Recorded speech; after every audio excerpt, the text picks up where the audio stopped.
看啊？你借我看看呗。啊，静妈，你想看自己买去，我还没看完呢。哎呀，你借我看看，给我看一眼，你给我看一眼嘛。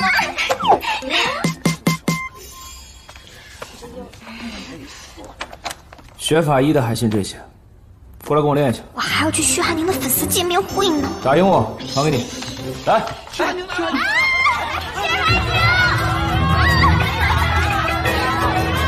大家好，我是薛寒宁，今天很高兴和大家在这里见面。以后呢，我也会继续努力，成为更好的自己。希望大家可以继续支持我，多多关爱。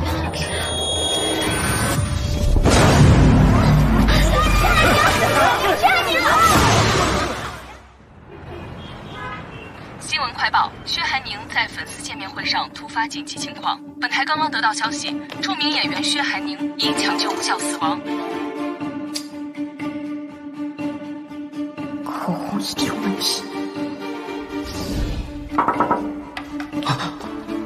你好，我是薛寒宁的粉丝，来给他送花。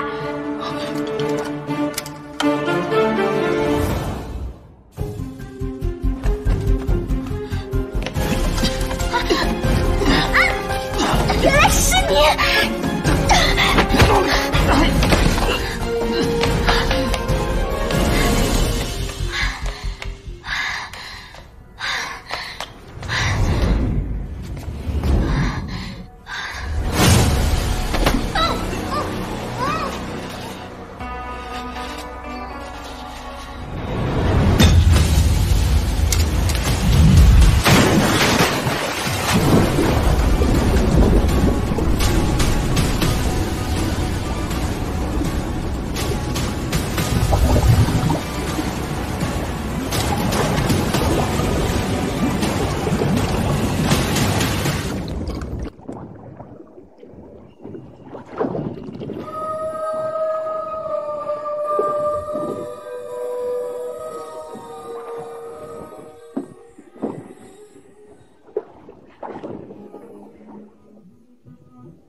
什么情况这是？不是大哥，哎，大哥，什么情况这是？不是你们给我绑起来干嘛？拍戏呢？时辰已到，斩！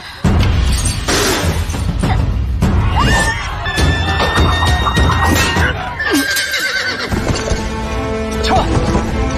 撤！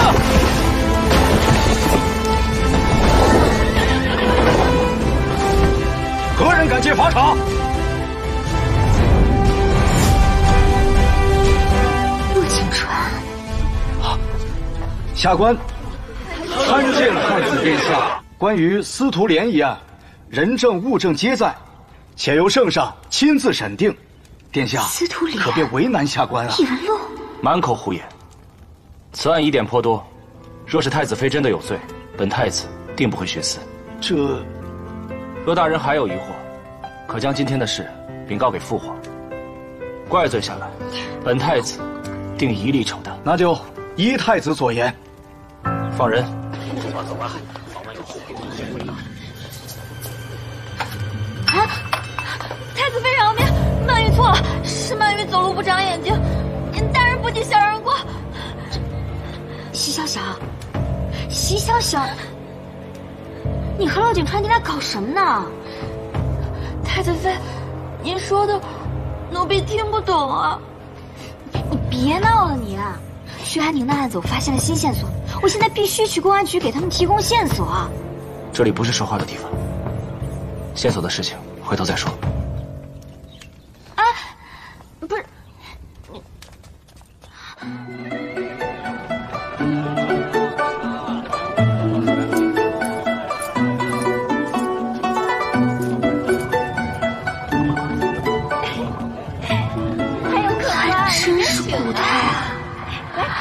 进去看看。曼雨，你是说你叫曼雨是吧？奴婢是叫曼雨，是您的陪嫁侍女。那我不会就是那个妖妃齐西月吧？奴婢怎么敢直呼太子妃的闺名啊？完了，我怎么跑到异闻录里来了？得想办法回去。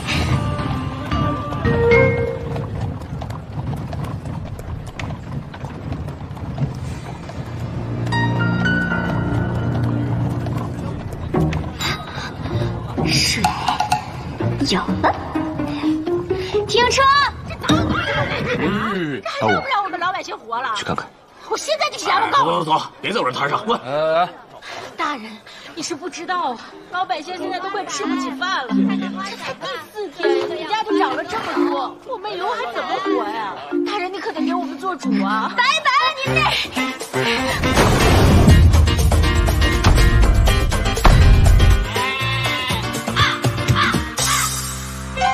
岂有此理！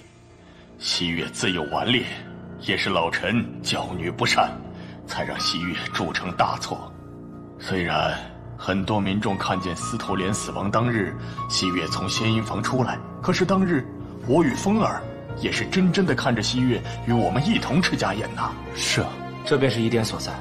只是您与秦氏老都是西月的亲属，所说的证词都不能作效。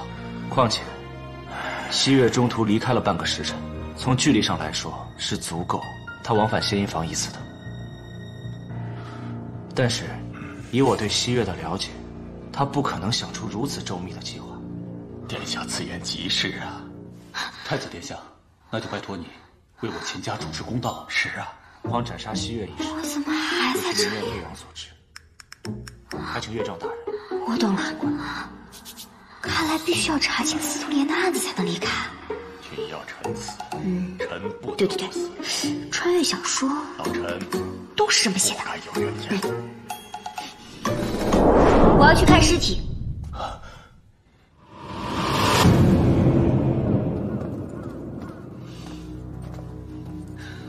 太子殿下，太子妃，进展如何？根据验尸结果、百姓证词以及太子妃残留在仙婴房后巷的衣服而言，太子妃依然是凶手。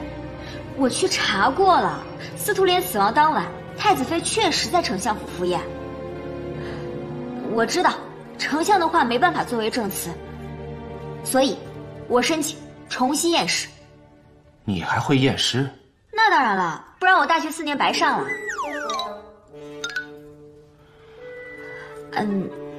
我的意思是，会那么一丢丢。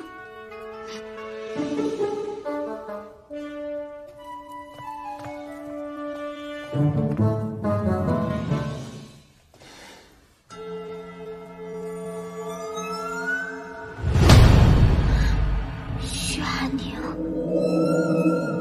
你叫他什么？他不是司徒莲吗？不会，这就是你说的重要线索吧？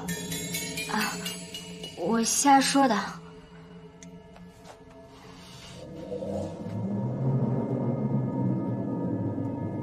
口腔没有异物，颈部没有外伤，眼球突出。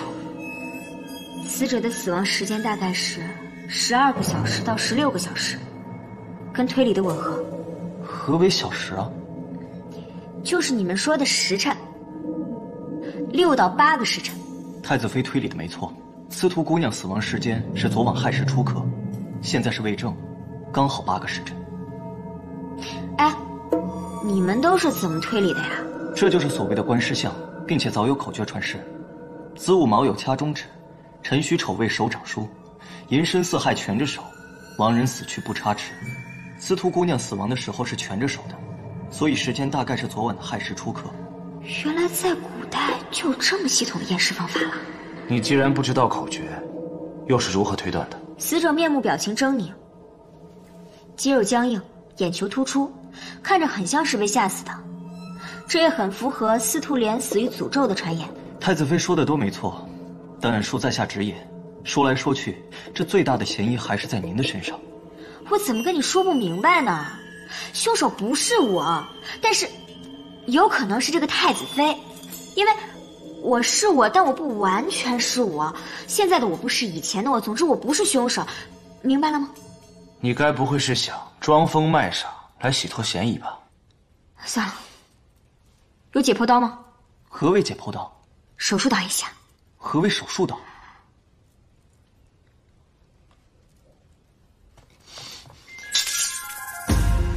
你这是干嘛？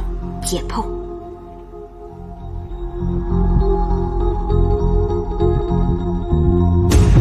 这是什么？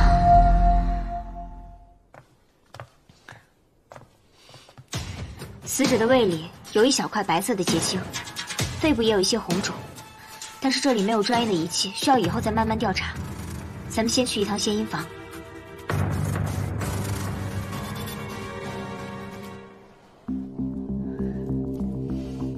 姚思成，这些窗户都是你钉上的吗？不是，据献阴房的人说，司徒莲死前1个月，精神很不稳定，经常做噩梦，说是在后窗见过鬼，然后他就让人把所有窗户都封上，并且上了锁。这个行为太古怪了。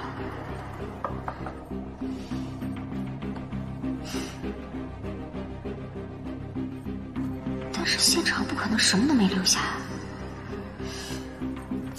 一切物证既不会凭空产生，也不会凭空消失，没有所谓无痕的犯罪现场。凶手一定在某个地方留下了犯罪痕迹。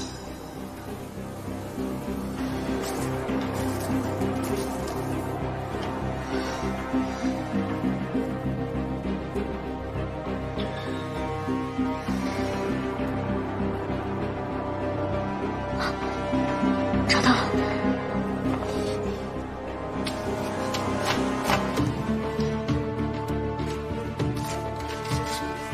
你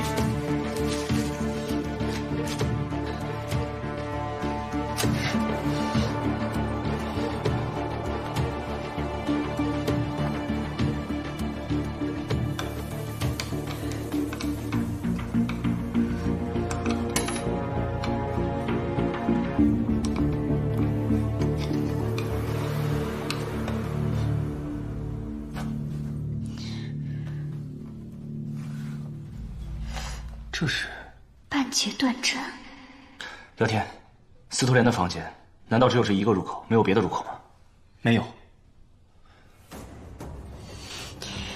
只有一个入口。可是司徒莲死亡当天，门是被锁住的，难道是密室杀人？那问题应该出在门上。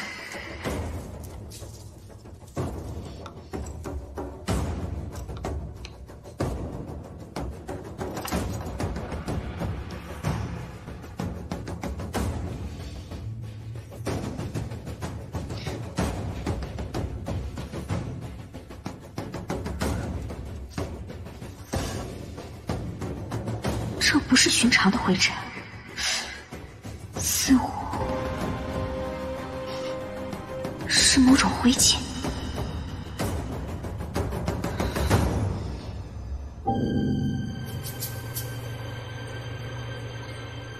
太子妃，太子殿下，你们是有什么发现吗？去露台看看。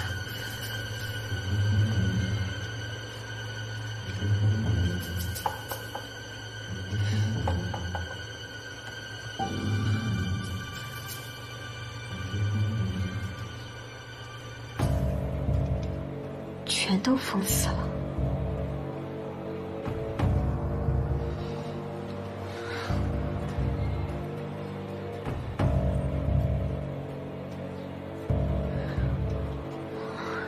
这楼挺高的，可是没听说那个太子妃会武功啊，她是怎么逃脱的呢？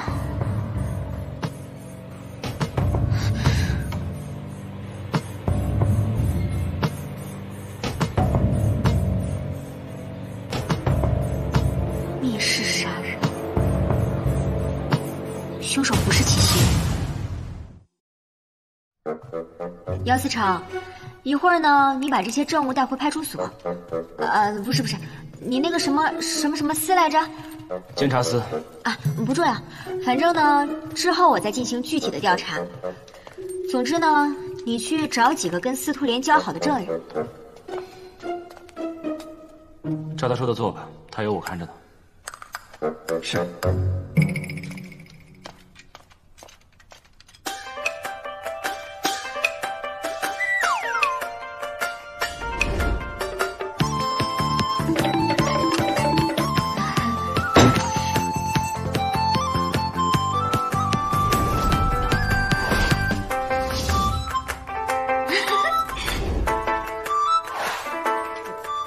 那天他好像跟司徒姑娘吵起来了。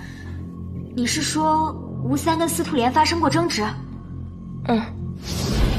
乖乖听话啊，要不然老子饶不了你，听见没有？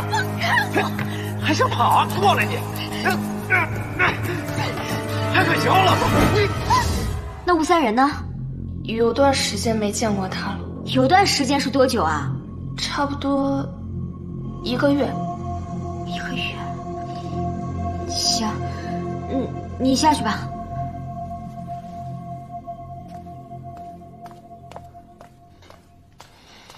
姚天，是，直接搜查这个叫吴三的人。是。哟，没想到你还挺聪明的嘛。行了，反正现在呢，咱们该查的也查了，该问的也问了，回监察司看一下那些证物吧。且慢，太子妃，恕我直言，您真的不能再参与这个案子了。你什么意思啊？哦，我明白了。你是不是怕我抢你功劳啊？你放心，到时候那圣上要是问起来，我肯定说全部都是你姚思成的功劳，行了吧？您误会姚天了，我并不想要什么功劳，我只想还死者一个公道。只是，您尚与此案交错不清，实在不适合再继续查下去了。那刚刚不都查过了吗？这样吧，天色也不早了，随我回府里，边吃边聊。要去皇宫里吗？不是，都什么时候了，你还有心情吃饭啊？你不记得了？自从父皇把督办案件的事情交于我以后，为了行动方便，就一直住在郊区别馆。啊，还有啊，如果你没有心情吃饭的话，你大可随姚思成回大牢里去。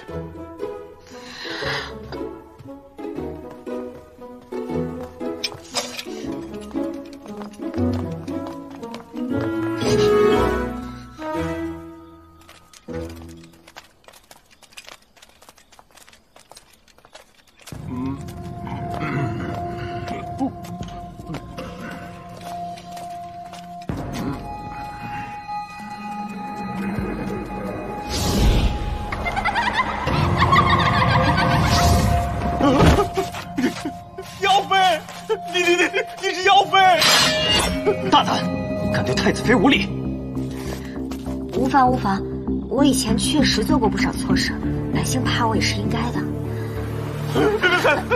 别，放过我！你有妖法！太子妃，是卑职的错，我定会让监察司早日制止谣言。就算你把监察司所有的人都叫过来，就能堵住百姓的嘴吗？再说了，姚思成，我是不是妖妃这件事儿，恐怕你自己都不太能确定吧？走吧。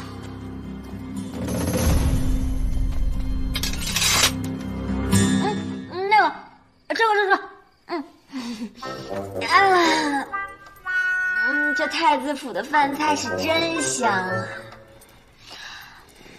秦希月，你不是没有心情吃饭吗？你没听说过一句话呀，叫做“工作再忙也要好好吃饭”。太子殿下，恕卑职先行一步，要返回监察司查找证物。依照律例，太子妃也必须随卑职回去。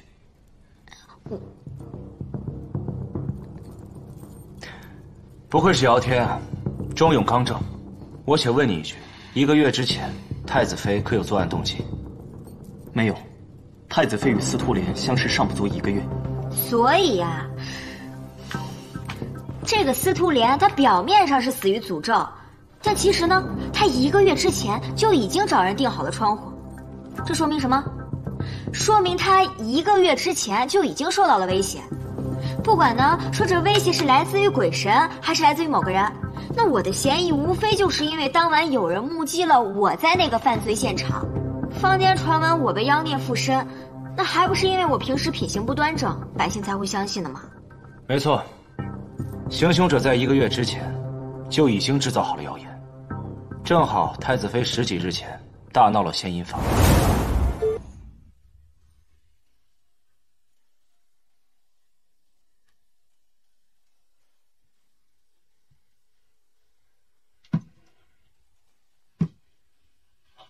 太子殿下，司徒莲姑娘说还是在房间等您。啊，太子妃，把他带下去，打死。是，住手！为什么住手啊？带走！太子妃饶命！他只是个传话的，有什么错？我愿意教训他，把他打死是给他颜面。下面那个传话的可就没这么轻松了。当日，仙阴坊人员嘈杂，肯定是有人知道太子妃与司徒莲交恶，所以就顺势而为，嫁祸给了太子妃。所以说呢，当下最紧要的还是要先找到吴三。吴三恐怕只是个小人物。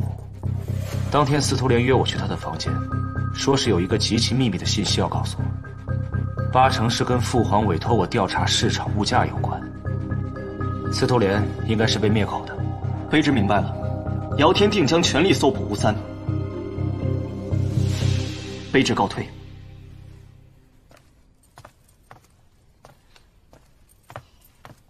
人倒是个好人，就是有点轴啊。他是在恒国出了名的刚正不阿，品行端正，所以这么年轻就当上了司城。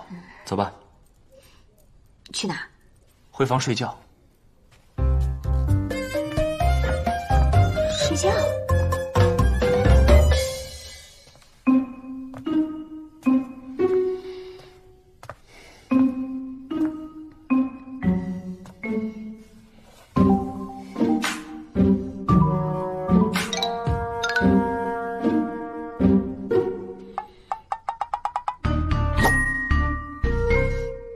究竟是谁？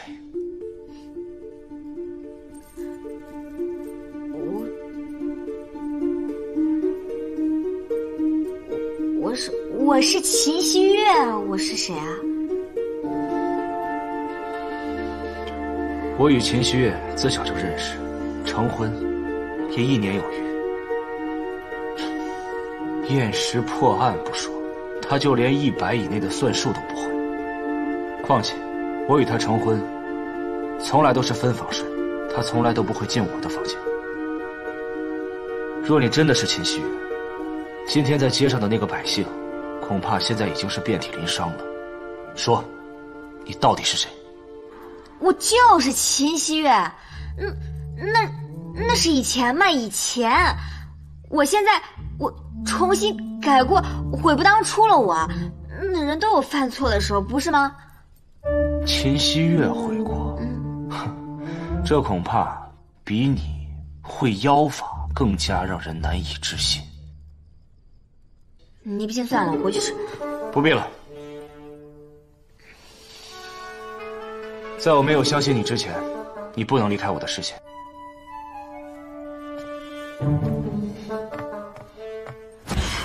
你要干嘛？我关灯睡觉啊。不熄也能睡。不熄灯怎么睡啊？我睡不着。哎，总之不行。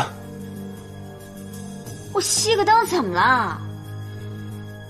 倘若一熄灯，就有人知道我就寝了，万一有刺客怎么办？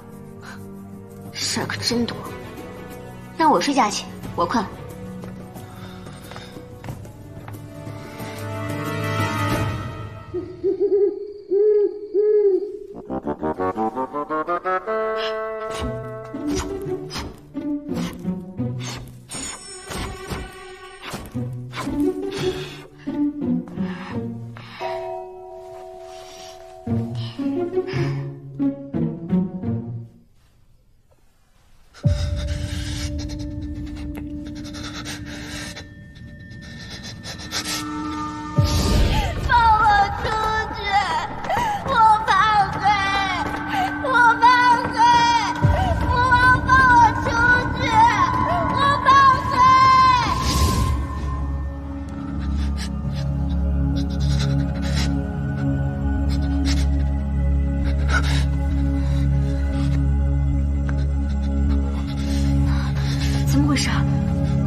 怎么了？你等一下，我去给你叫人。别走。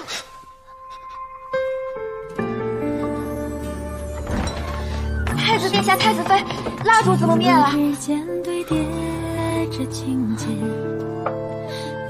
那你继续。啊！辗转之间，刻骨了爱你的无限。听落雪，听缘分也在哽咽。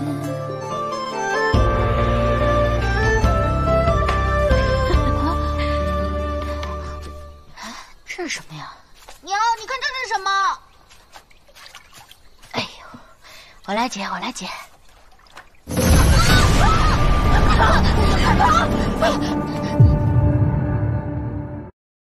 太子妃，您慢用。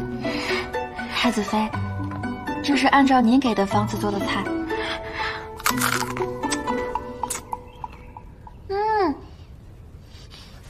曼雨，你也太有天赋了吧！我就跟你说了1遍，你就做出来了。哪有？还不是太子妃的菜谱写得好。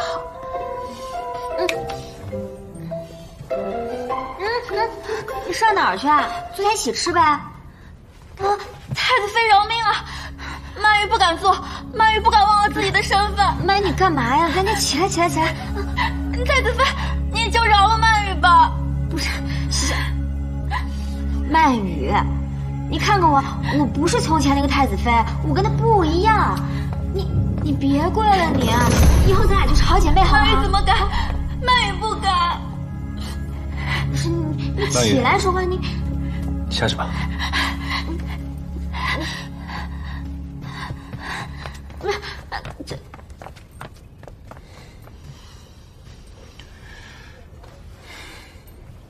这什么呀？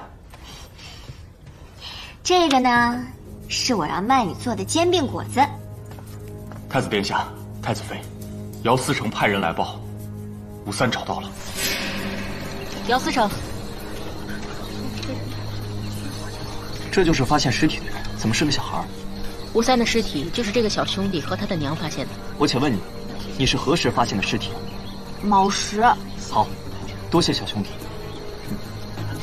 来，你过来，把小兄弟送回家。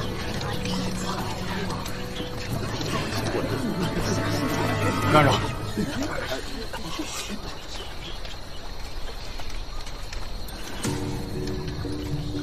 太子殿下，太子妃。孙一，把警戒线拉起来，不要让围观的人群破坏了现场。警戒线？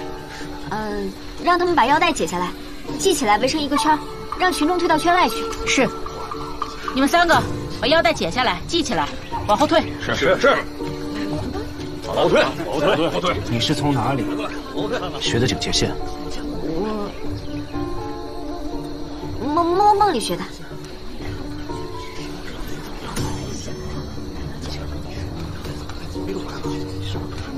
鼻腔里有泡沫，眼结膜与典型出血，皮肤皱缩发白。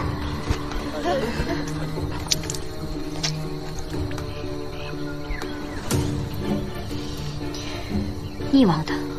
确定是生前溺亡，不是死了以后被人抛尸的。口鼻处有蕈状泡沫，泛痒泛白，嘴唇冒青。还有你看，他手里抓着水草，鼻孔里面还有泥，应该是生前挣扎的表现。看来是凶手在他溺亡之后装到布袋里，顺着河水飘下来的。太子殿下，太子妃，都是卑职的错，还是让人抢先了一步。你无需自责，这恰巧说明我们调查方向是对的。你能看出死亡时间吗？大约6个时辰。孙一，你叫人把尸体抬回殓房。是。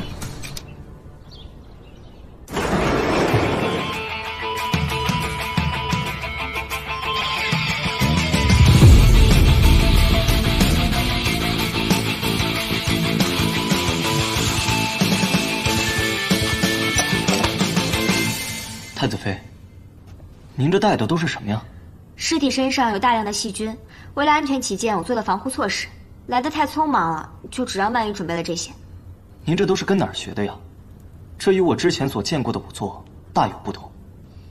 对啊，之前也没听说你当过仵作。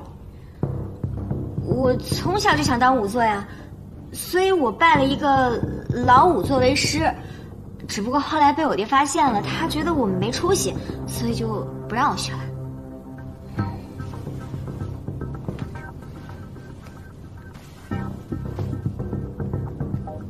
是打斗留下的。姚思成，这应该是被会武之人所伤。我不懂武功，你来看一下。行刺之人内功深厚，武功高强。那就不排除这个吴三是被人打伤之后失去了反抗能力，然后被推下水溺亡的。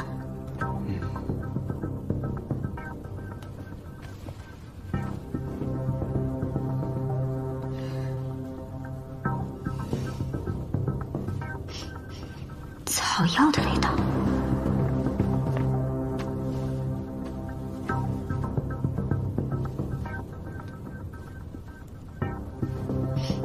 这只手也有。这个吴三是个什么人啊？哦，我查过他，吴三应该是个化名。姚天，你现在派人去查查这几年朝廷的通缉人员，或许是逃犯。还有，会医术和懂药材的都要查一下。咱们先去一趟吴三的家。是。主人，他们已经查到吴三了，我们接下来该怎么做？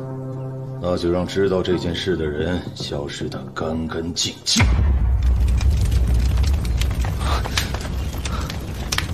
是吴三家，不好！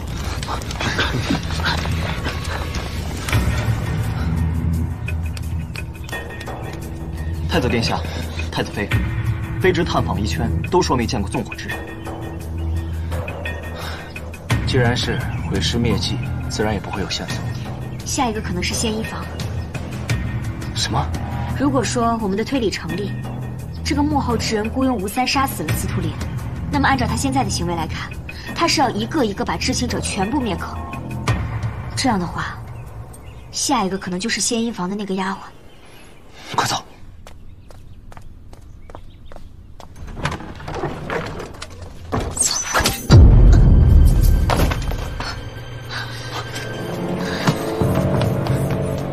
怎么样？还有救。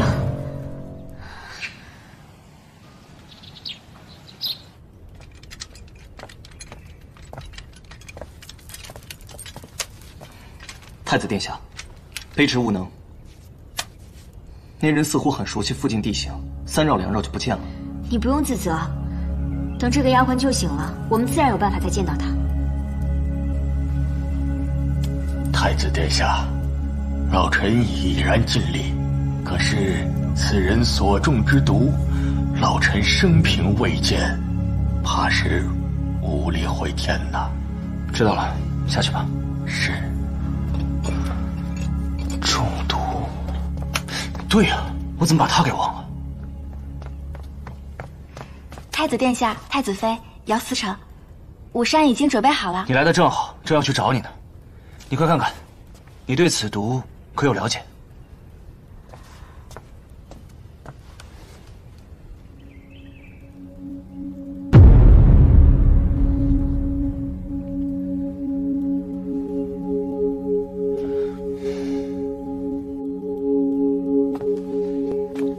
噬心蛊。噬心蛊。曼雨，你还会医术呢？这都是我5、6岁的时候就会的了。此乃南疆一种罕见的蛊毒，价值千金，杀人于无形。好在中毒未深，尚可化解。不是，你不是我的陪嫁丫鬟吗？太子妃怎么忘了？奴婢家里世代行医，家里从小就教我食药辨毒之法。只不过，爷爷为了报答丞相，便把我送到你身边做丫鬟了。他爷爷就是名震天下、医毒双绝的毒手药王。不做神医做婢女，有钱任性是吧？曼雨姑娘，既然你认得此毒，可有解毒之法？以银针放血，药浴辅之，不出3日便可解毒。只不过南疆的蛊毒极为阴狠，一旦进入人体，就会成结晶状，除非常年服药，否则无法根除。结晶。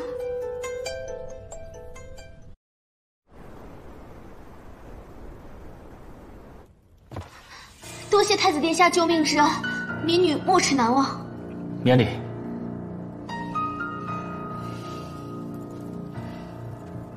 这位姑娘，你可是知道什么跟司徒莲有关的秘密？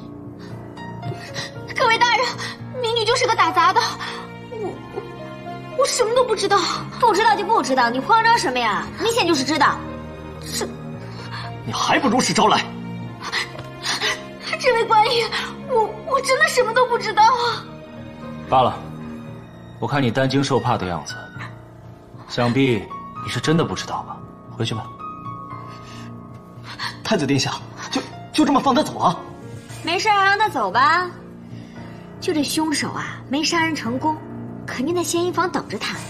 这姑娘可怜了，回去之后啊，可能得好好的跟那个人斗上一番了呀。各位大人救命啊！民女不想死。那就好好回答太子妃的问题。是。那天我给司徒姑娘收拾房间，发现了一张没有烧干净的安胎药方。在那之后不久，吴三就总去找他的麻烦，两人常常争吵，但吴三都会让我们留在楼下，他不让我们停。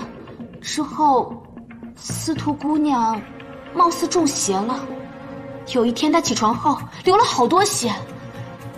那段时间她好像有点疯了，整天说屋子里有鬼，还让人把窗户都钉上，也没有演出。司徒莲，司徒莲，谁啊？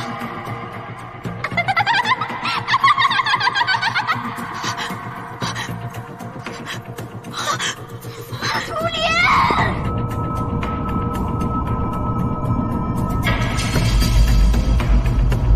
司徒莲！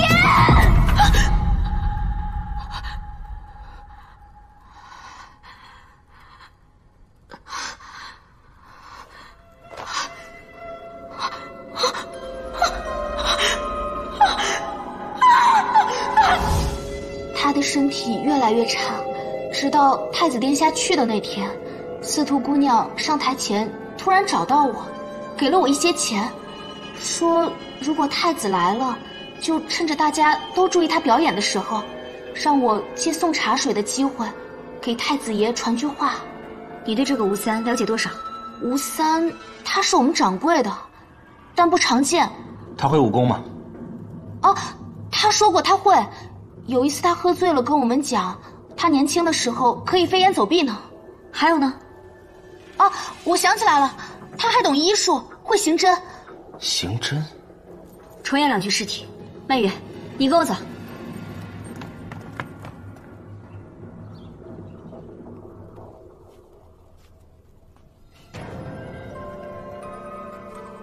曼雨姑娘，你要是不舒服，我可以陪你去外面等。没关系，我能忍住，还是帮太子妃要紧。曼雨，你看一下，这可是南疆蛊毒所制的结晶。正是。但这个和小二身上的不同，此为忘忧蛊，是一种能使人产生幻觉、逐渐迷失心性的蛊毒。产生幻觉。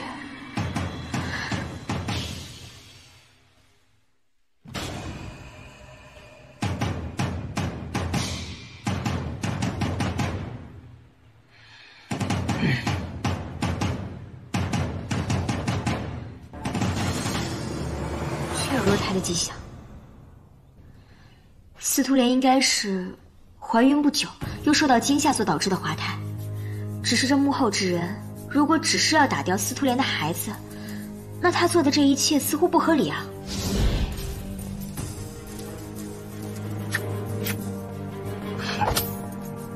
莲儿，跟你说过多少次了，要乖乖听话。好的，我知道了。我不会亏待你的。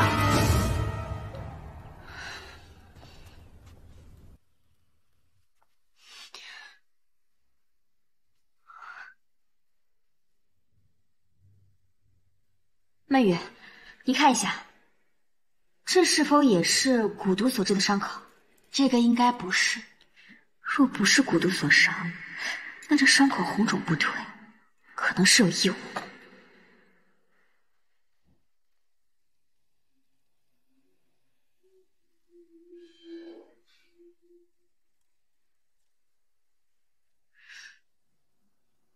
半截针。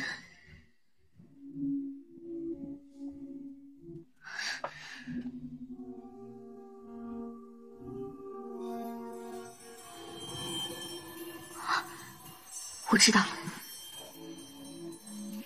这就是普通用来针灸的银针，应该就是吴三杀死他的凶器。那这个吴三一定是擅长用针，他把这根针扎入了司徒莲的体内，但不会立刻发作。于是他等到司徒莲去世当晚，扮鬼吓唬司徒莲，趁机把这根针推入肺中，这才使他立刻丧命。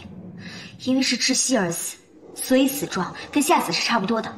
所以假扮你的那个人就是吴三，因为他要让街上的人都看到当晚是你出现在仙音房的。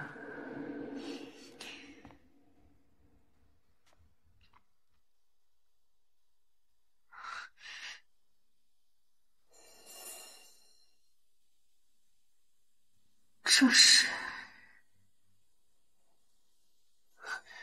姚思成。咱们当时在吴三的房间也发现了一些白色粉末，你去问一下，可有查出什么端倪？是。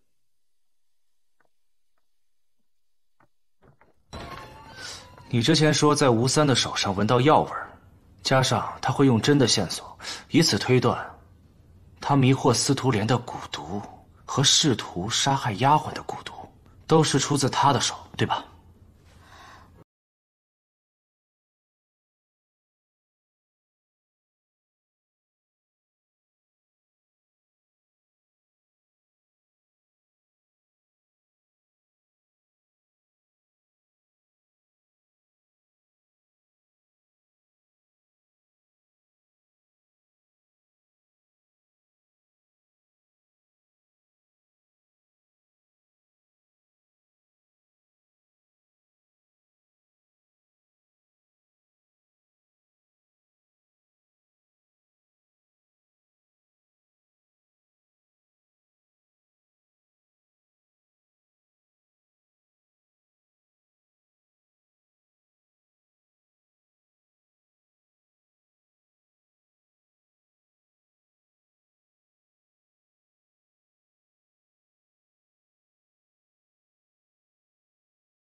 鱼胶密室，我明白了，原来是这样一个简单的机关。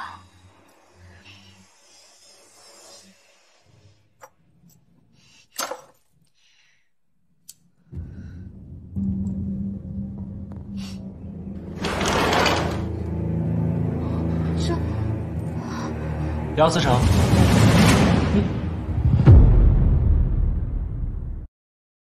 姚思成，参见太子殿下。这是太子？哦，我知道了，吴三就是这样扮演太子妃的，再加上晚上夜色阴沉，根本就看不出来啊。没错。所以就连这个密室我也想明白了，吴三这个贼人，趁着司徒莲不在房里的时候，将这个锁鼻拆下来了，还有铆钉他也拆下来了，然后沾上鱼胶，这样的话，就算司徒莲将门拴住，他只这么一推，门就打开了。吴三行凶之后，将这个锁鼻重新装了回去，然后用丝线缠上，拉到门外，然后用力一拉把门带上，最后用火把丝线给烧了。上次我在地上发现的那些黑色粉末，应该就是他烧丝线留下的。如果吴三是这样假扮太子妃的，那他又是如何在众目睽睽下飞走的呢？姚思成，你还记不记得上次在吴三家搜到了大把的丝线，还有那个露台上木栏杆上的划痕？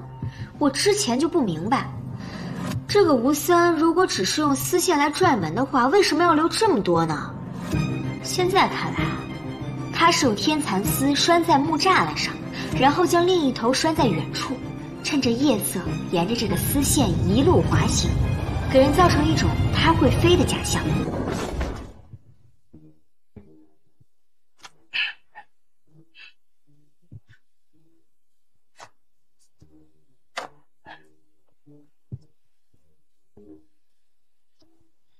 太子殿下，太子妃，二位的推断鞭辟入里，在下犹如听了一场大戏。姚天在此，谢过殿下和太子妃。不是你个大木头，你就谢我们两个吗？哦，姚天谢过曼雨姑娘。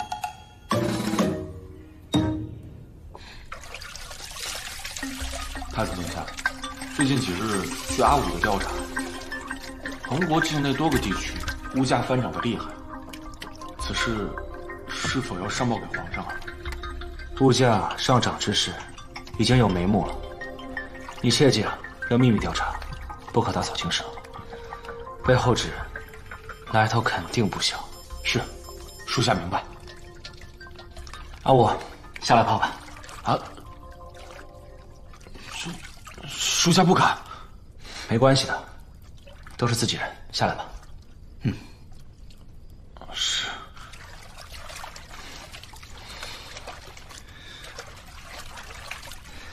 对了，姚天，你觉得太子妃最近是不是不太正常？这你是知道的，太子妃之前性格特别暴虐，对手下的人十分不好，现在好像跟换了一个人一样。姚天不敢妄言，但太子妃最近突然学会了验尸，还会推理案情，我一直百思不得其解啊。是啊，不仅变得十分聪明，而且对老百姓也十分友善。他居然还会教曼雨做饭。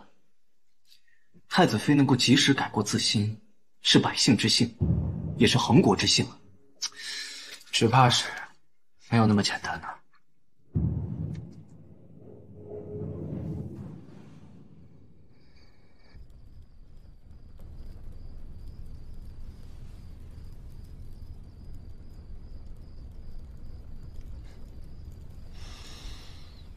你为什么会变成现在这个样子？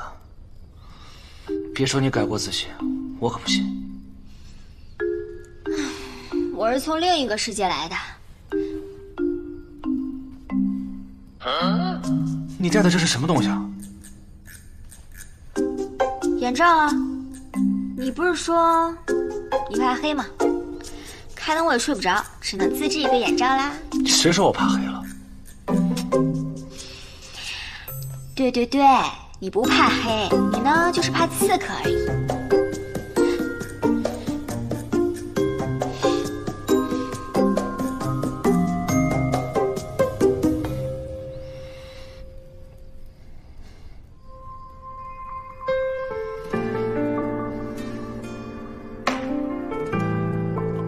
谢谢。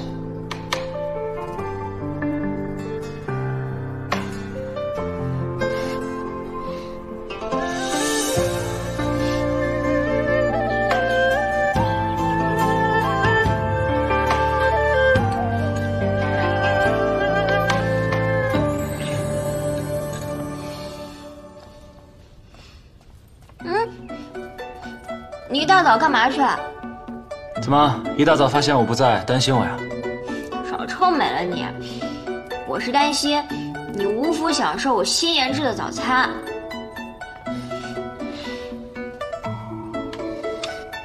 今日我已向父皇请旨，还你清白。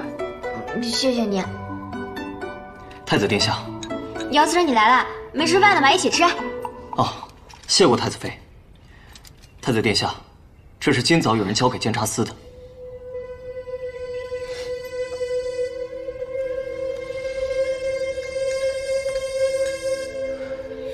可看清楚了送这东西的人长什么样子？没有。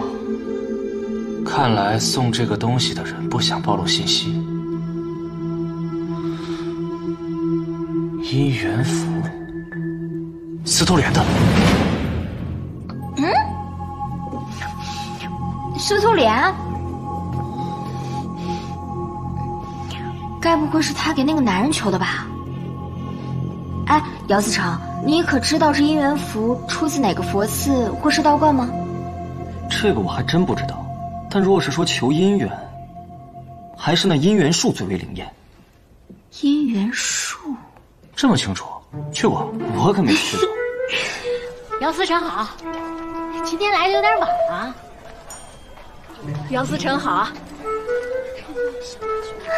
姚思成好。哎，王叔。姚思成，不是说没来过姻缘树吗？怎么大家都跟你这么熟啊？哎，刚刚路过的时候，那小狗都朝你多喊两句。来这棵树的人大多心有愿景啊，所以会求一块牌子挂在树上。据说这块古树很灵的。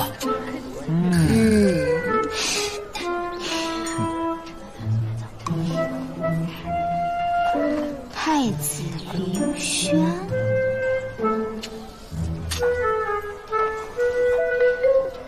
这看来想嫁给太子的人还真不少呢。太子妃，你是不是吃醋了？我才没吃醋。哎，大家快来看，这谁呀？这不姚思成的吗？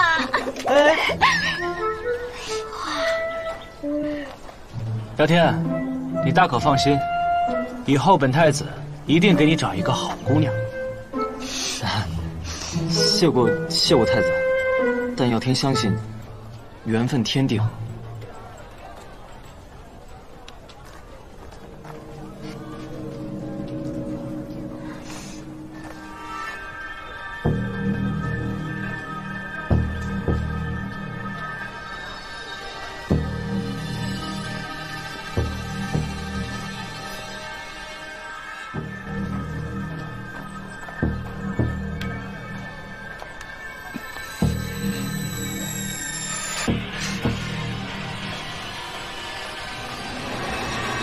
你看，都写了名字，就这块牌没写名字。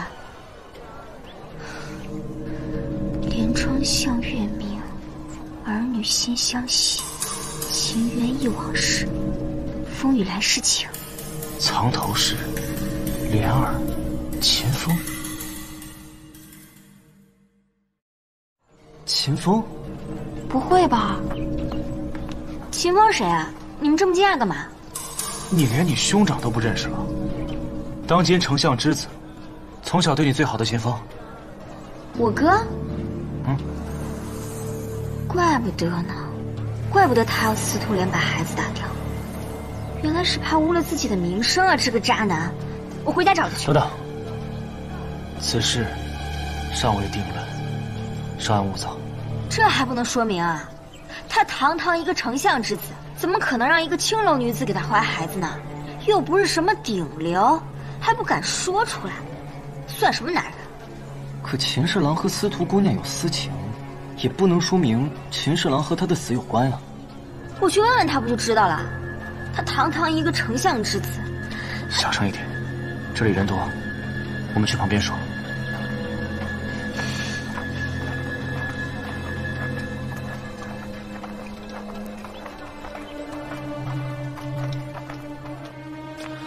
秦侍郎的确符合我们的推断，但是现在证据不足，尚不能定论。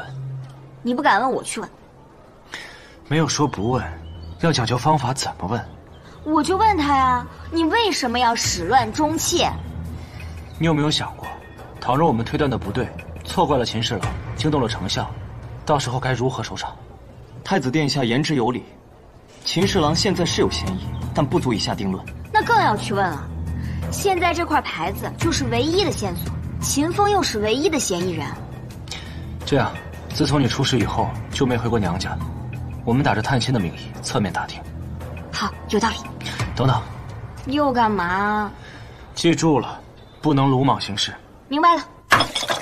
秦希月，从小到大，你我兄妹感情最深。你现在怎么了？竟然怀疑我杀了人，还当着我的面来问我，你太让我伤心了。你就说是不是你吧？哎，希月，太子殿下，你不用拦着他，你让他接着问。反正我又没杀人，我就全当没这个妹妹。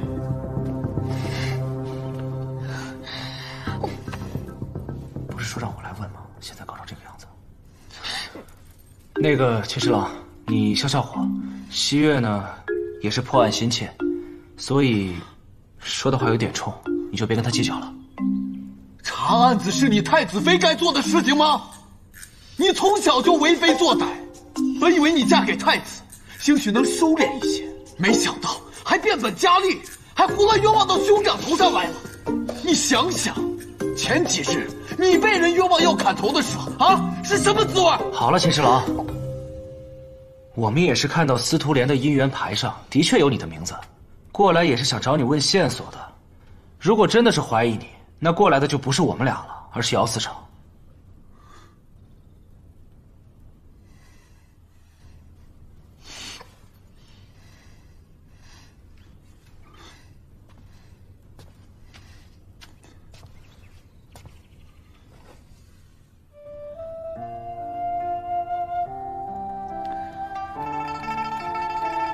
没错，牌子上的人是我。我与莲儿是真心相爱的，只不过我们门不当户不对。父亲已经帮我安排了兵部尚书徐鼎、徐大人家的亲事，我也刚当上兵部侍郎，还有着大好的前程。这个时候，莲儿她怀了身孕，我总得顾及秦家的颜面。渣男！你说什么？我说你不是个东西！哎，你凭什么骂我？当初父亲让你嫁给太子的时候，我心疼你，你是怎么说来着？我们的婚事注定身不由己。你现在反过来还骂我？那是以前秦希月说的，又不是我说的。那个司徒莲后面的态度呢？莲儿她想让我帮她赎身，可父亲不同意，叫吴三安排给莲儿小产，并给莲儿一笔钱，让她远走高飞，安稳度日。你这人也太恶心了，居然亲手杀死自己的孩子！我能做得了自己的主吗？你这就是甩锅，你明白吗？你推卸责任，懦夫渣男！你再说！我就说怎么了？你再说！我就说你。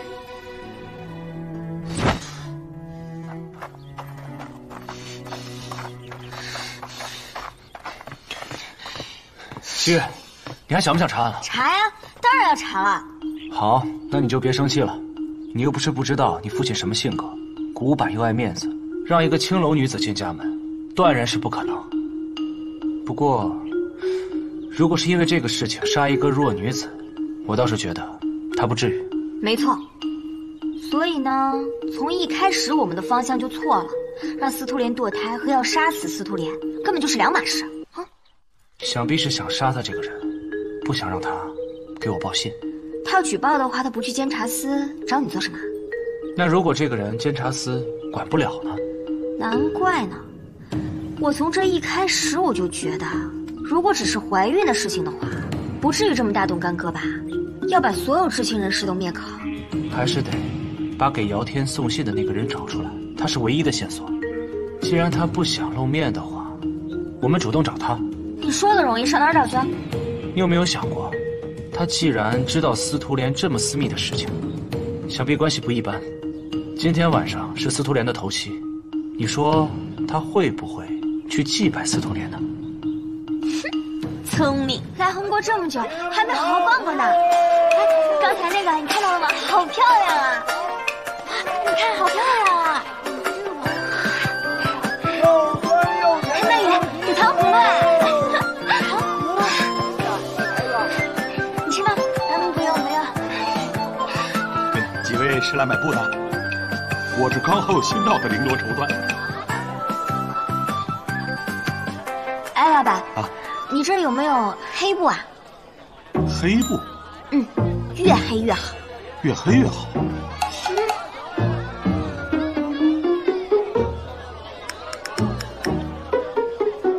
您看这个够不够黑？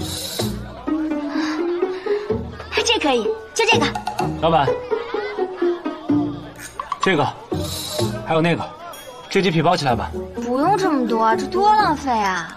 只要你喜欢，这条街不都是你的吗？这个数又涨价了。没办法，物价天天在涨，不但我这儿涨了，整条街的布匹米面都在涨，不涨价如何吃得上饭呢？没关系，按这个价都包起来吧，老板。好嘞。走，我们去前面看看。哎，安总啊。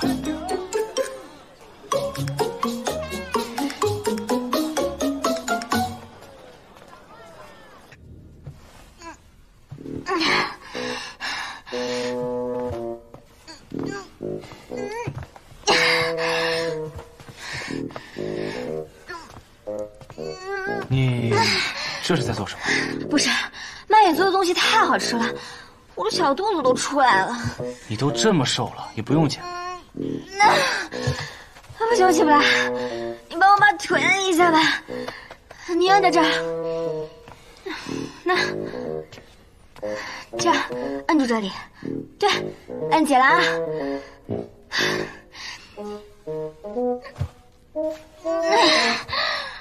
不行。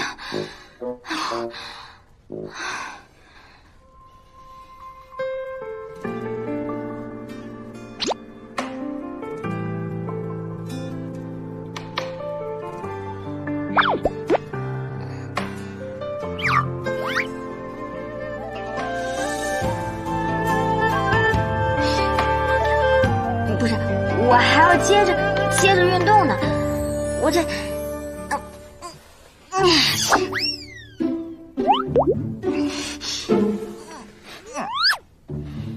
继续啊！不行，打住，咱们还有正事要做呢。这个时辰是不是太早了？咦，你想什么呢？我说的可不是那个事儿。不是要去仙人房的事情吗？仙人房？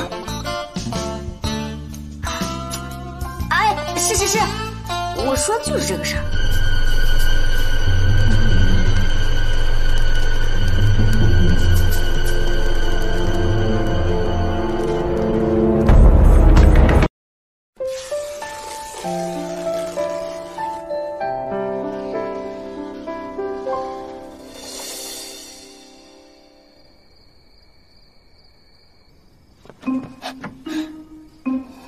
我们这样会不会看着很奇怪啊？走。哎，这么黑也不说打个灯笼啊？咱们是来偷偷做事的，又不是打个灯笼不被人发现了。咱们是暗访，再说了，我们这打扮的比做贼这更像贼啊！咱们一起到仙人房的后院。来。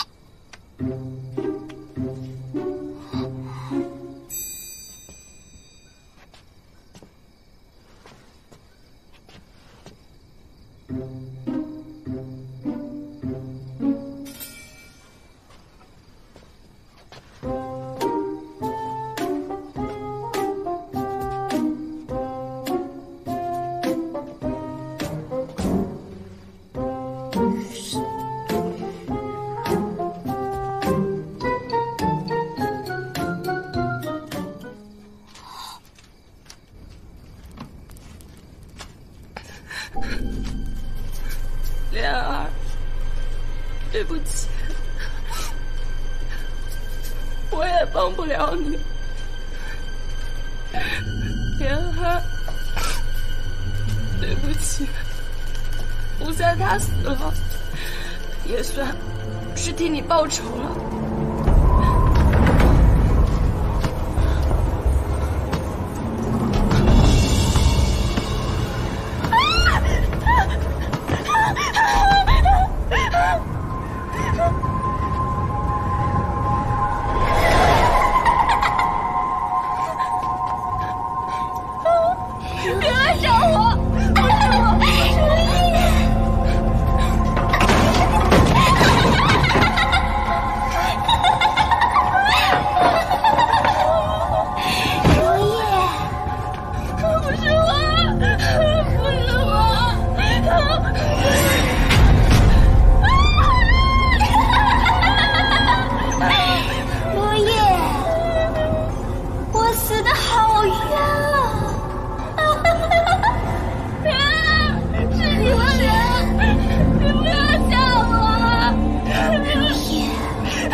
是莲儿，你要替我报仇啊！我这不是替你报仇吗？谁是贺成啊？他就是之前喜欢你的那个。那你之前怎么不跟太子说呀？太子妃，贺成是太子妃奶妈的儿子。如果我说出了贺成，太子妃肯定会包庇他。谁说我会包庇他的？你知不知道，你知情不报会让凶手逃脱的。太子妃饶命！你跪什么呀？你起来，起来说。如意姑娘，你大可把你知道的全都说出来，我们不会徇私包庇，定会秉公执法的。莲儿怀孕后，秦大人不肯娶她，还逼她把孩子打掉，莲儿很伤心。莲儿，既然你决意要留下这个孩子，那我去跟吴三说，我给你赎身，娶你，然后养大这个孩子。不，此生我除了秦风，谁也不嫁。你有你的人生，不必为我牺牲这么多。我劝莲儿答应，因为这是脱离苦海的好机会。可是他说，贺大人是好人，不能欺负好人，所以他拒绝了。这下可把肚子里的话都说完了？都说了，我知道的都说了。如意姑娘，你拿着这块玉佩去见查司，他们会保护你的。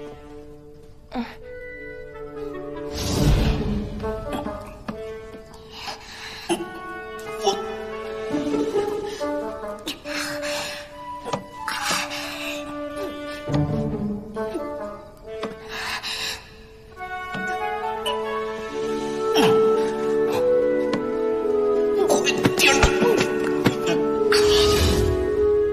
贺成现在还没落网，他知道了你和司徒莲的关系，恐怕会对你不利。谢谢太子殿下。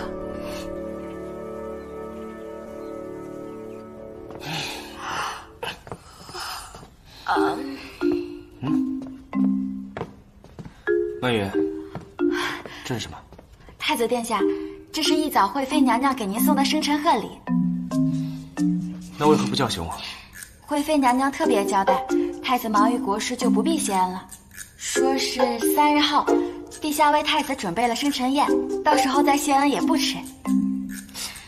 这么傲娇，你该不会是处女座吧？你在说什么呢？我怎么可能是？大哥，你想啥呢？大哥，我说的可不是那个处女，是星座，你明白吗？对了，太子殿下，曼玉也给您准备了一份生辰贺礼，虽然并不贵重，但也相当难得。这是药神谷独家培育的凝烟虫，曼玉想大家以后查案难免会遇到危险，到时候只需要捏破这虫子的外壳，就会释放大量的烟雾，足够逃命了。哇，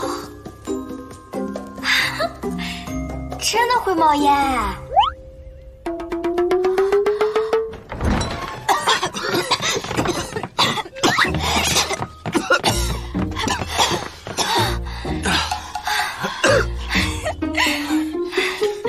你呀！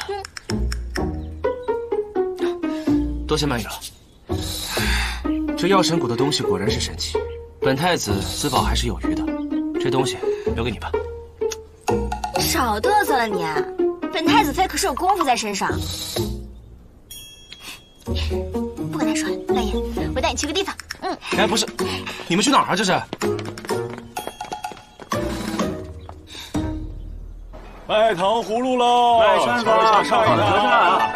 客官，来点糖葫芦吗？卖扇子啊，上好的折扇啊，各种款式都有啊！来看一看。姑娘要灯笼吗？10个钱一个。看着上面，哎，您看。糖葫芦，来看一看啊！这个，曼爷，来。哎，姑娘，看一看，选一选。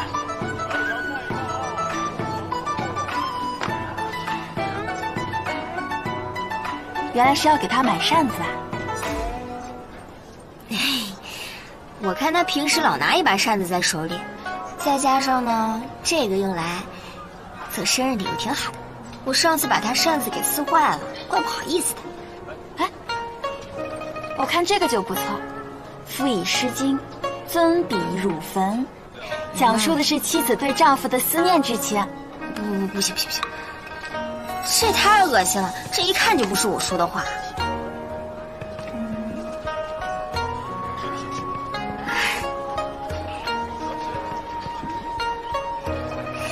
这个哈。太子妃，这是你和太子吗？为何看起来模样有些奇怪？这个呢叫做 Q 版，萌萌哒。什么 Q？ 什么哒？不告诉你。贺公，你怎么来了？贺公谁？是贺成的弟弟。你哥在哪？太子妃，贺公无礼，但实在是情况危急，我才出此下策。有人要杀我哥。什么人？我不知道，但是我知道前几天死的那个花魁司徒莲，他在死之前给我哥一包东西，说事关重要，让我哥一定保存好。可是没几天，我哥就被追杀了。他听司徒莲说过，如果遇到危险，就去求救太子，所以我今天特意来找您。东西在哪儿？就在城门外的一个小茅屋里，这几天我一直藏在那里。这样，我跟你去拿东西，你带路吧。是。我回去找太子，让他到城外小茅屋来找我。太子妃，速去。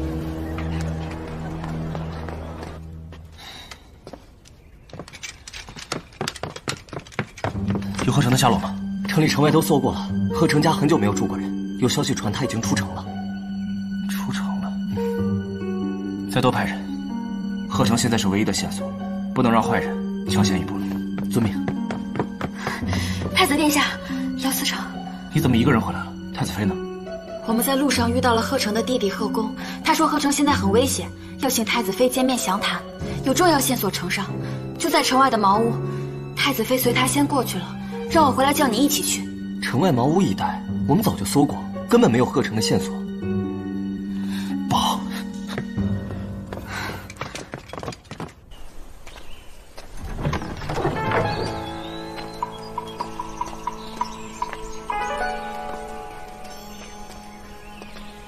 太子妃，就是这里了。我在门外替你把风，我哥就在里面等你。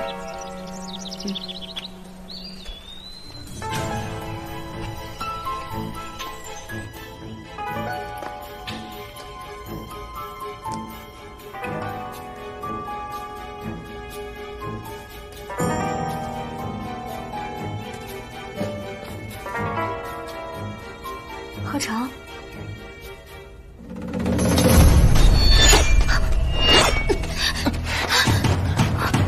太子妃，别怪我，要怪就怪你知道太多了。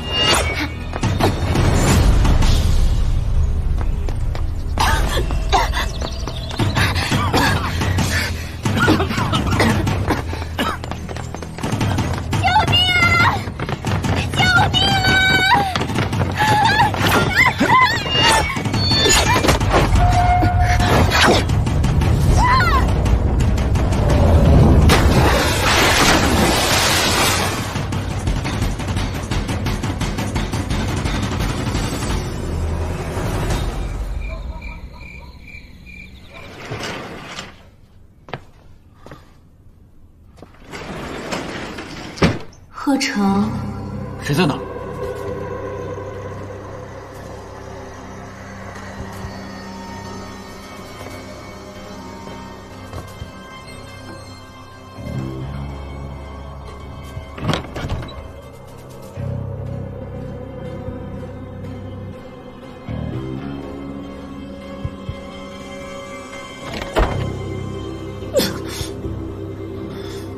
贺成，你为何抛下我？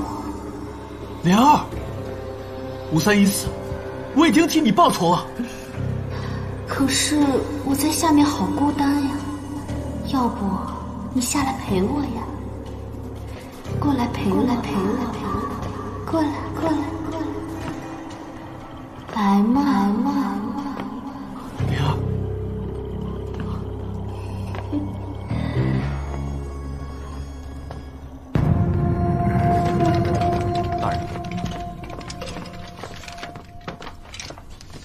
禀告姚思成，贺成找到了，不过已经死了。死了？怎么死的？死在哪儿？刚刚接到子时县县衙的消息，子时县昨晚发生了一起女鬼索命案，死者正是贺成。子时县县衙不敢妄断，连夜差人进京汇报。女鬼索命？你速带人前去，在我和太子去之前，不可轻举妄动。是。哦，对了，把太子妃的那个警戒线带上。是。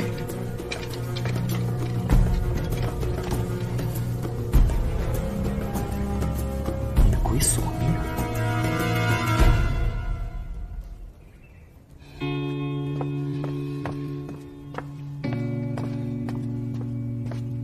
太子殿下，药熬好了。我来吧。太子妃脉息虽弱，按理说服药1天后也该苏醒了。都怪我学艺不精。曼玉啊，你也无需自责，西月会没事的，下去吧。是。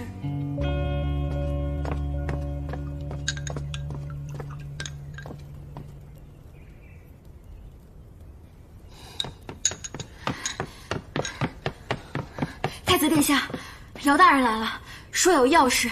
让他进来吧。是。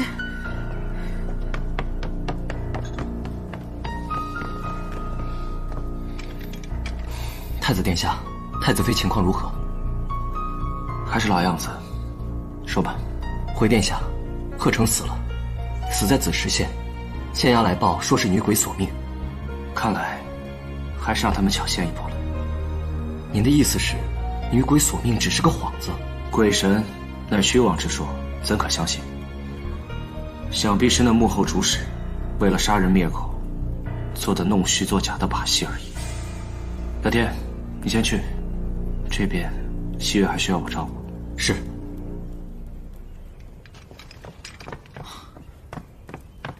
太子殿下，姚大人，进来说。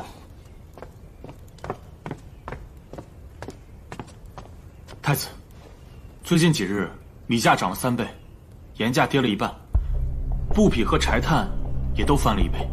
太子殿下，您觉得是何人在搞鬼啊？物价波动，就连我父亲都受到了不少冲击，连姚大官人都受到影响了。是，父亲设立的行业广泛，方方面面都会受到冲击。连姚大官人这种级别的商贾都受到影响的话，那用不了多久，便会动摇国之根本呢。看来，自从西岳遇刺，贺成死了之后，他们又开始肆无忌惮了。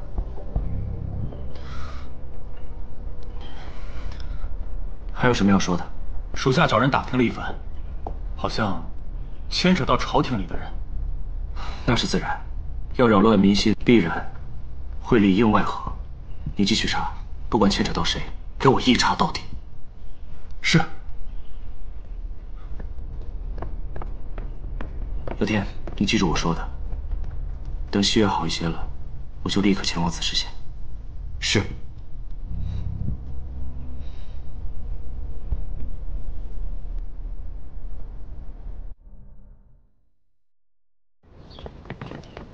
姚思成，姚大人，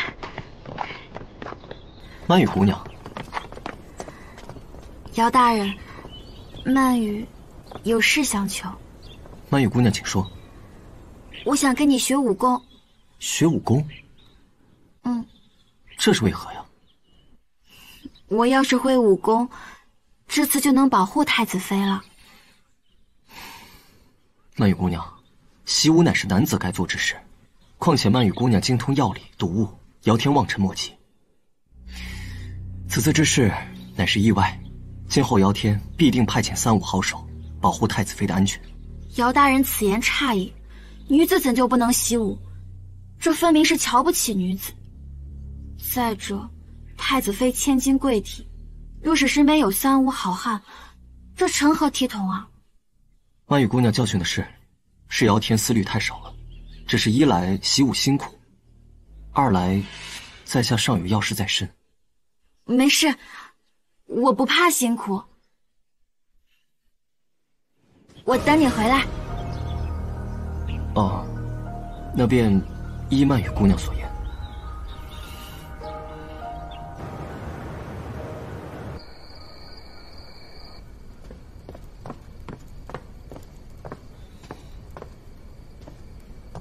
太子殿下，快3更了，您吃点东西去休息吧。太子妃由我来照顾。我没事，你下去吧。是。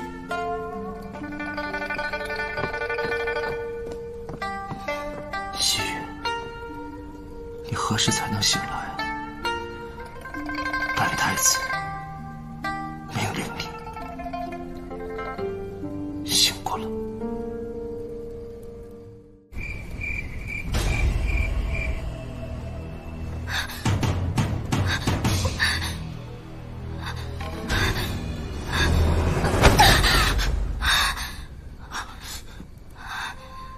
西月，西月，你醒了。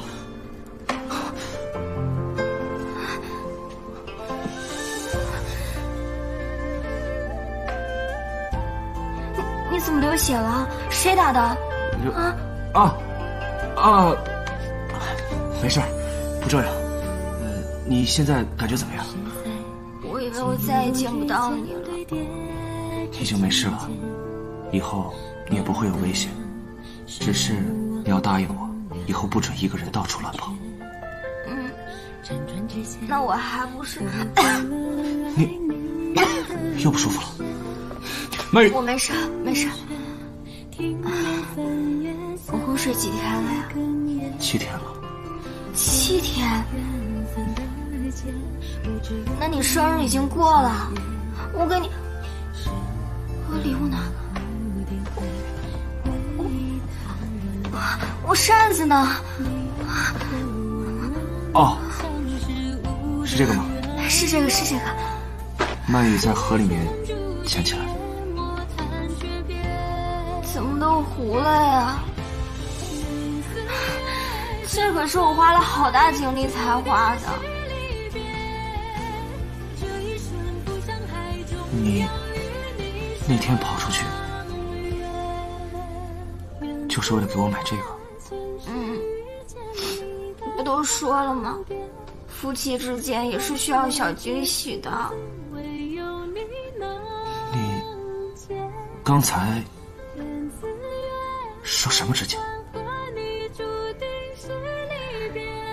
你分明就听见了。娘子，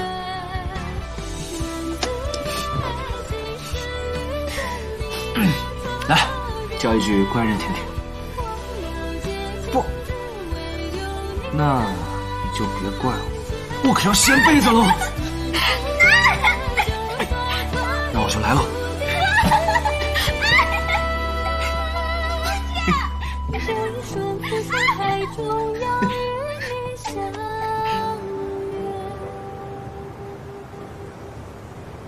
太子妃，这是您之前教曼羽做的皮蛋瘦肉粥，您尝尝。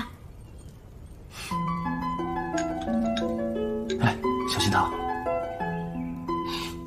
太子妃，您可算是醒了。您要是再不醒啊，太子就要累晕了。这几天为了照顾您，都没怎么合过眼。好了，曼羽，你下去再看看其他菜好了没有。是。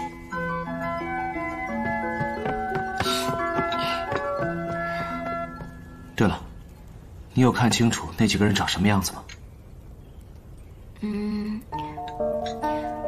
除了贺公之外，那个人蒙着面。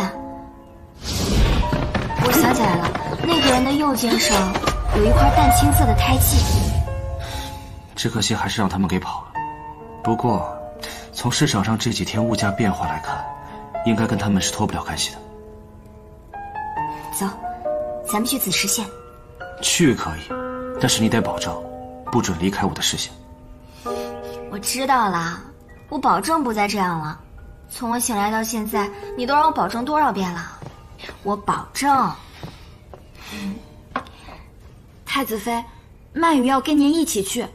姚思成答应我要教我学武功保护您，我怕日子久了，他就不认账了。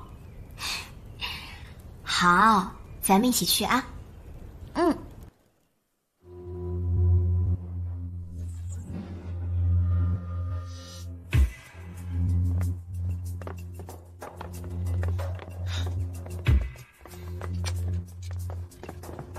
太子殿下，太子妃，情况怎么样了？尚未发现什么异样，只是这贺成的死状有些蹊跷。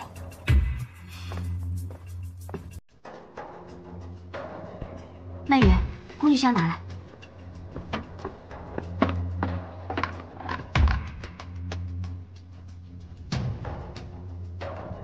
那些东西是已经被拿走了吗？现在还不好确定，不过想必这么重要的东西，贺成不会随意摆放，应该藏在了某些隐秘的地方。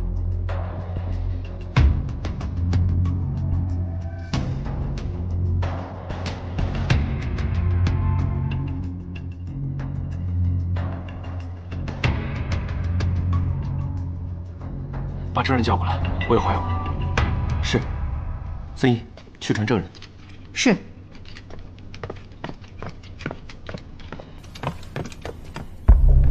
把尸体带去殓房。是。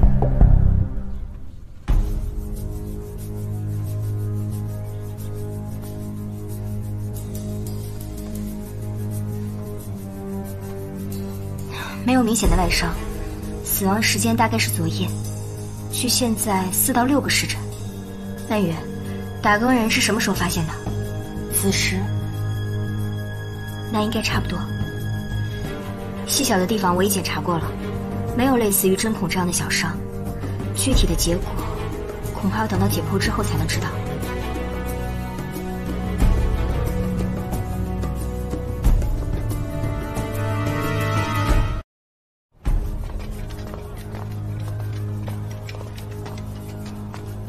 太子殿下，参见太子殿下。刘二，我问你，当晚是什么情况？那天夜里，我刚打完3更的锣，就听见水泊江附近有悉悉嗦嗦的声音，我以为是闹贼呢，我就过去看了看，结果我看见了一支送亲队伍，那轿夫那都是纸人，边走还边撒钱呢，还看我呢。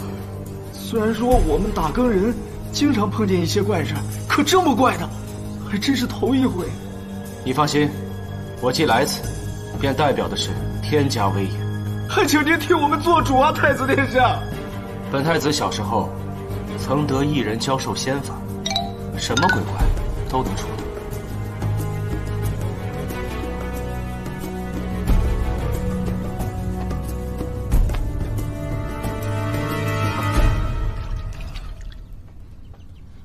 死者的心脏和脑部都有明显的充血迹象，这么看来，他应该是因为过度兴奋导致的心脏衰竭而亡。过度兴奋？贺成来此处是为了躲避追杀的，有什么值得开心的事啊？不一定非要什么事儿，药物也可以让人兴奋，甚至是发狂。也对，光是我知道的就不下几10种。可是太子妃，不论是什么药物，死者生前都会十分的痛苦，绝不会像现在这样面带微笑而死的。那就更对了，说明这种药物不仅可以让他兴奋，甚至还能让他产生幻觉。他一定是在死前看到了什么让他特别开心的事情。曼羽，这个可是蛊毒结晶。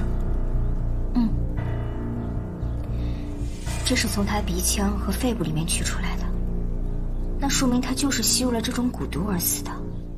这还是噬心蛊，只不过这比杀死司徒莲的还要厉害得多。这是经过多次炼制而成的，也就是说，司徒莲的那种还需要混在饮食之中，而这种已经化成毒液的，便可变成烟雾散发出来。人一旦吸入之后，毒发也会更快、更猛烈。可是我记得你上次说，这种蛊毒一旦炼制便要花销千金，如果炼到如此纯度的话，岂不是要更贵？那是自然。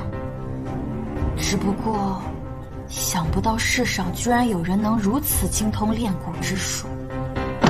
棋局，姚思成，你们可有翻找到棋谱一类的东西？有一本，孙毅。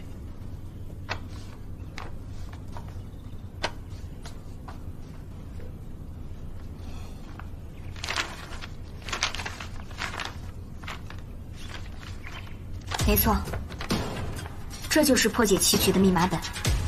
这里面记载了很多的棋局，但是这一页明显翻看的次数最多。咱们可能要重新推演一下这盘棋了。来，我陪你。好。炮2进7，车7进1，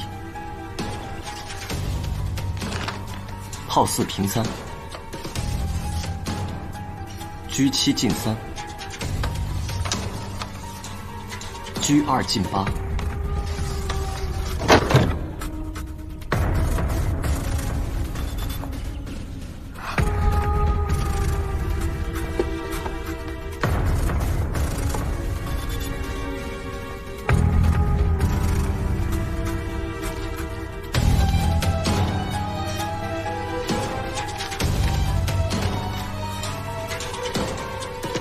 这是什么？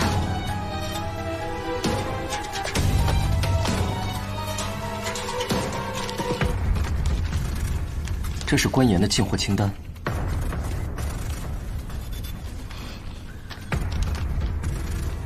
盖戳人是户部盐政官吴世正。吴世正有着清单和盐引，也不足为奇啊。只是这司徒莲为何会向我举报呢？除非涉及私盐。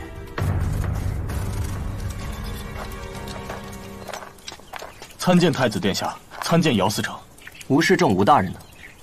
回太子，姚司成，吴大人前天下午便离京巡盐矿去了，大约2、3日便回。即刻召吴大人回京，我们要。喂，我们本是路过，想找吴大人闲聊几句。若是不在家，我们改日再来便是。走吧。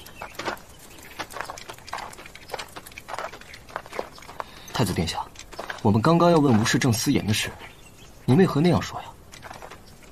吴世正巡查盐矿本是正常之事，只是现在不是月首，也不是月末，你不觉得蹊跷吗？您的意思是？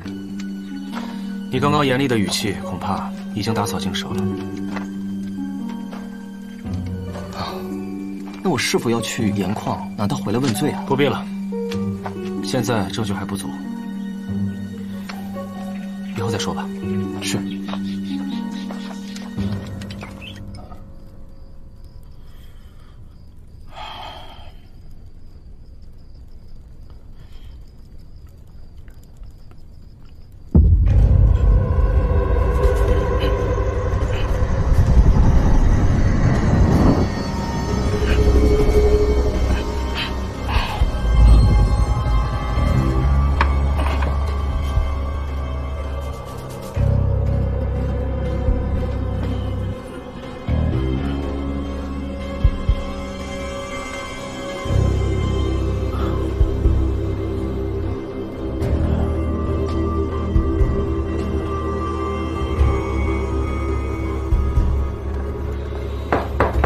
客官，您的晚饭到了。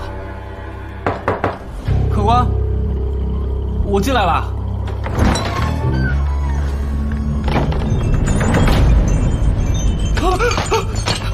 死人了！死人了！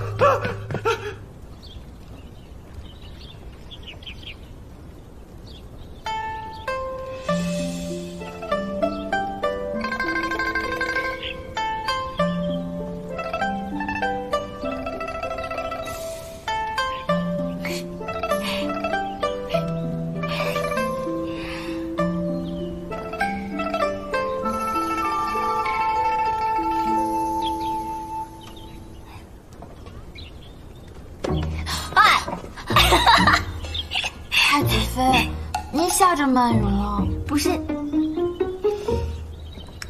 一个人在这傻乐什么呢？没什么，没什么。我看你这个表情吧，谈恋爱了。恋爱？就是说，有心上人啦？没有。啊，没有，没事啊。我来告诉你一个消息，礼部尚书的女儿好像马上要跟姚思成定亲了。啊？什么时候的事儿啊？给你炸出来了吧？喜欢聊天是不是？很明显吗？我又不瞎。那你天天的往那个监察司跑，姚天来太子府吃饭的时候，你招待的比谁都热情。我去监察司是为了跟姚天学武功，以后好保护你啊。学武功是吧？阿武也会武功，怎么不找阿武学啊？因为什么呀？哎呀，你喜欢就喜欢，害羞什么呀？你既然喜欢他，你就要光明正大的去跟他表达。可是他可是姚思成，曼宇与他身份地位悬殊。你说什么呢？姚思成怎么了？你可是药神谷谷主的孙女，你这上得了厅堂下得了厨房的，配他个木头还不绰绰有余啊？真的？你放心，本太子妃给你做担保，别怕，你大胆的去。那我应该怎么做啊？怎么做呀？大家不都说要抓住一个男人的心，首先就要抓住他的胃。事情就是这样。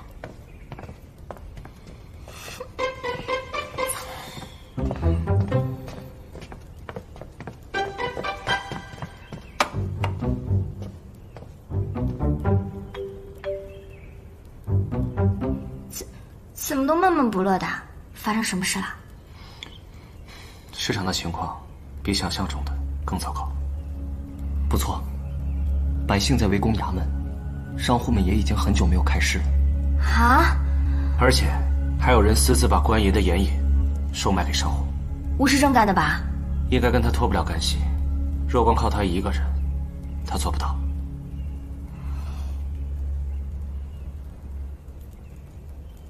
这是何物啊？啊，这是饼干。吃的？哦，一定又是太子妃的奇思妙想吧？我尝尝。哎，你别吃了，一会儿吃饭的时候你又该吃不下了。你吃，姚思成，你尝尝，这可是曼宇特地为你做的。是吧，曼宇？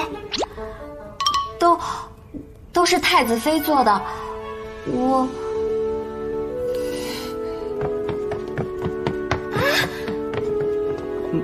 曼宇姑娘怎么了？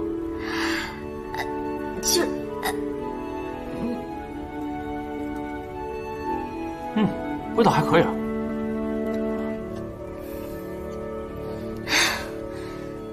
两个大木头。父亲，您这次远行归来，可有什么收获吗？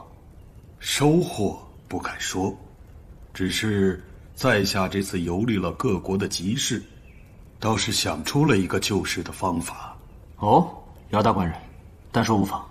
眼下市场物价混乱，倒不如把粮食、油、盐、炭火、绸缎等各种民生物资集中在一个集市里面，由朝廷统一管理，合理定价，这样就能起到稳定市场物价的作用。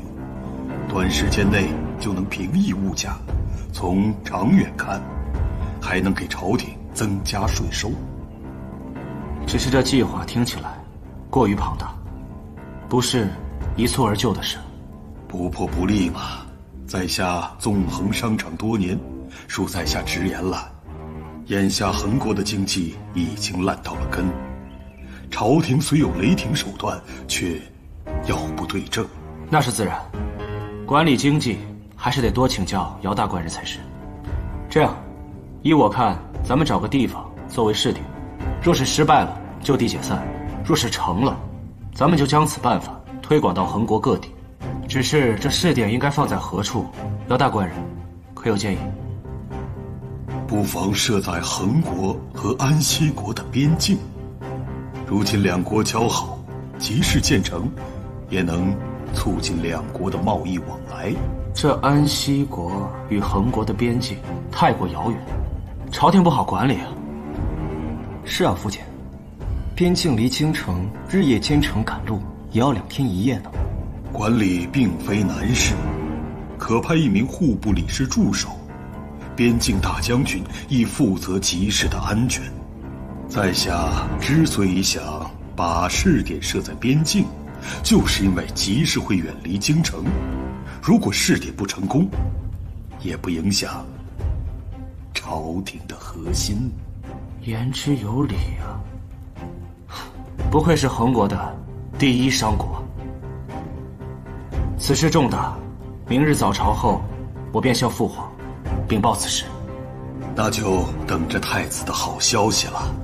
老夫先告辞了。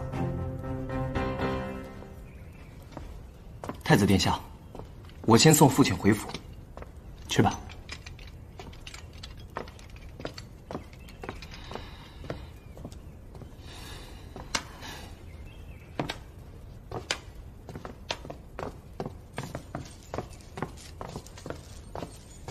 谁啊？那是？哦，姚天的父亲，横国第一商国，富可敌国。嚯，真的假的？想不到这姚天还是个超级富二代呢。不过我这么一想的话，他倒也还算是配得上我们曼玉。来，配得上？他俩不都是那种如果不好好工作就得回去继承家产的废物吗？比如说，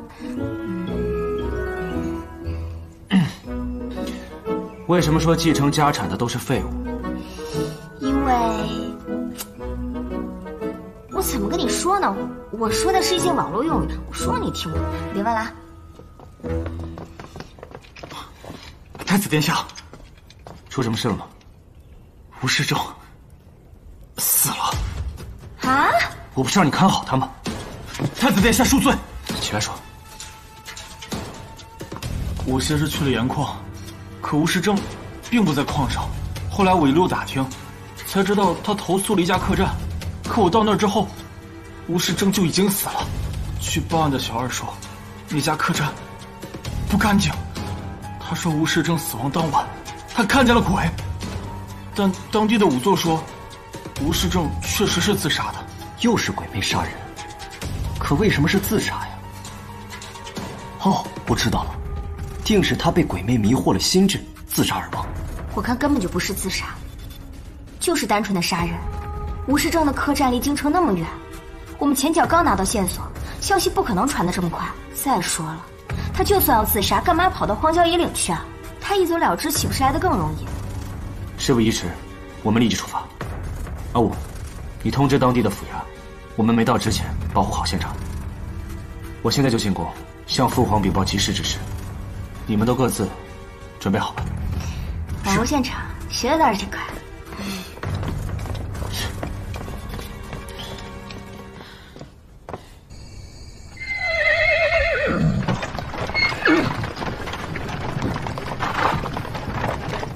太子妃，曼玉身份卑微，还是步行相随吧。我跟你说，让你坐这儿你就坐着就行了。但咱俩坐这是不是太挤了？你坐对面去，那儿看着。去，慢点啊。集市一事，父皇很是开心，不久以后就会颁布圣旨。另外，父皇说安西国的使者来京城，他会设宴招待。圣上如此看重此事，父亲也必不会辜负圣恩。姚天替父亲谢过圣上及太子，都是立国黎民的好事，顺水推舟吧。一会儿呢，我怎么说你就怎么做，明白了吗？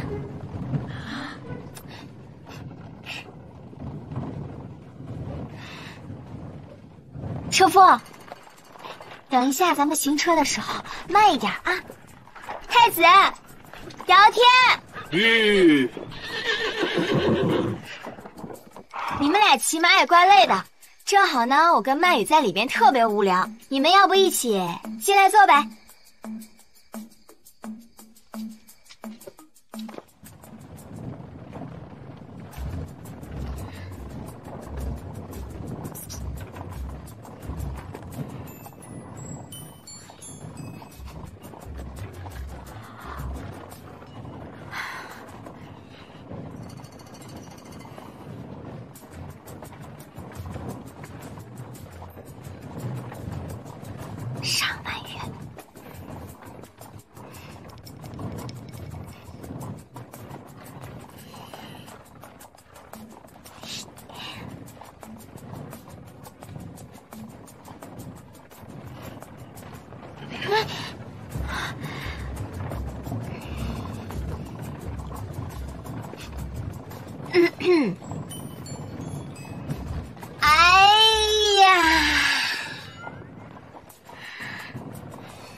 曼雨姑娘，你若是觉得马车里太挤，姚天可骑马前往，你就可以伸展开。啊，我不是，我只是……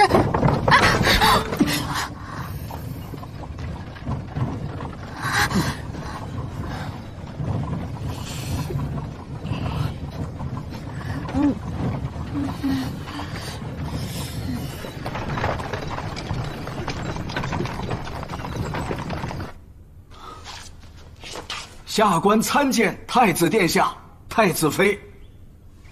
免礼。谢太子殿下。刘县尉，吴世正的尸体在哪儿？劳烦带个路。太子殿下一路辛苦，下官已备好酒菜。安康县虽是穷乡僻壤，但当地的特色安康鱼还是别有一番风味。不必了，查案要紧。遵命。筋骨断裂，死于机械性窒息，除了脖子上的勒痕之外，没有明显的外伤，甚至没有过多挣扎的痕迹。从外表来看，确实是死于自杀。曼雨，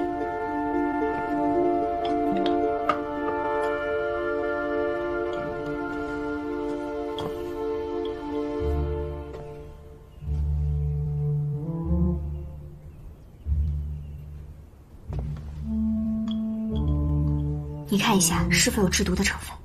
是。诸位出去吧，我要开始解剖了。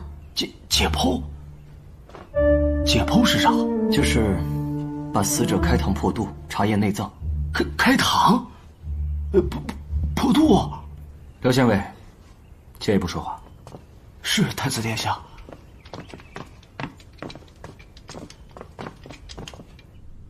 刘县尉，这吴世正自杀的客栈是何人开的？太子殿下，安康县地处边境，百姓贫苦，唯有玉顶山风光秀丽，常有游山玩水之人游行至此，他们便私开客栈，补贴家用。县里虽有新馆，但是奈何人手不够，倒不如让他们自给自足，也解决了他们的生计问题。狡辩！你身为一方父母官，岂可如此懈怠？姚思成，事情也没有你想的那么简单。倘若刘县尉用雷霆手段的话，必然会断了山民的生路，到时候激起民愤，恐怕只会问题更加严重。况且，安康县人手本来就不足，这样已然是最好的办法了。谢太子殿下体恤。刘县尉，可有新的线索？卑职无能，并未查到任何线索。况且此案涉及鬼怪，衙役们也心生畏惧。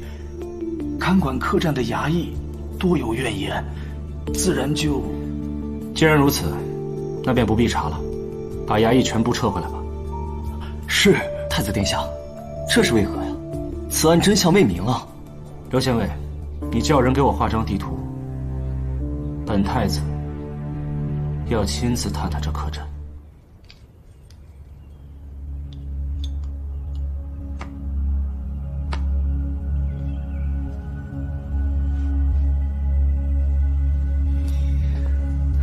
太子妃，吴世正的口鼻中没有任何药物的成分，你解剖的结果怎么样？与司徒莲和贺成不一样，他的胃里面没有任何噬心骨的残留。但是不可能，吴世正不可能死于自杀。看你的表情，应该没有找到想要的答案吧？那你也一定猜到我接下来要干什么了。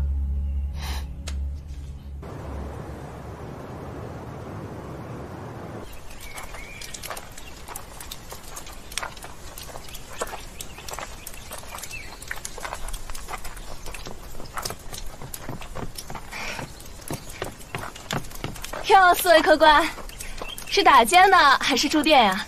我们住店，顺便上一些酒菜。哟，四位客官，是打尖呢还是住店呀？我们住店，顺便上一些酒菜。哦，那快里面请，跟我来。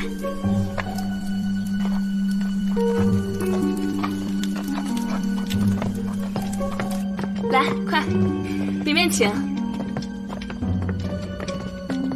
快请坐。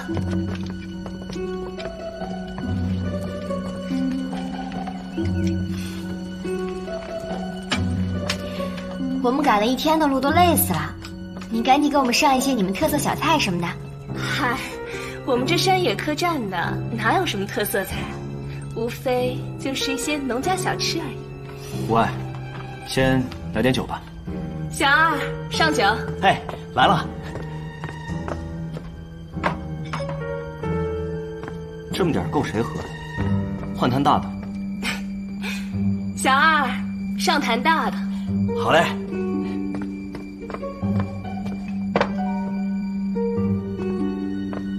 好了，没什么事了，你去给我们准备些菜吧。那四位客官请慢用。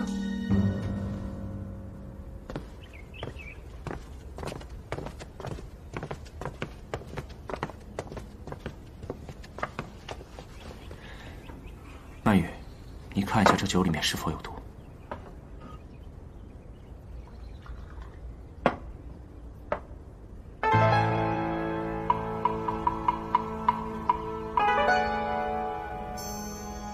酒无毒。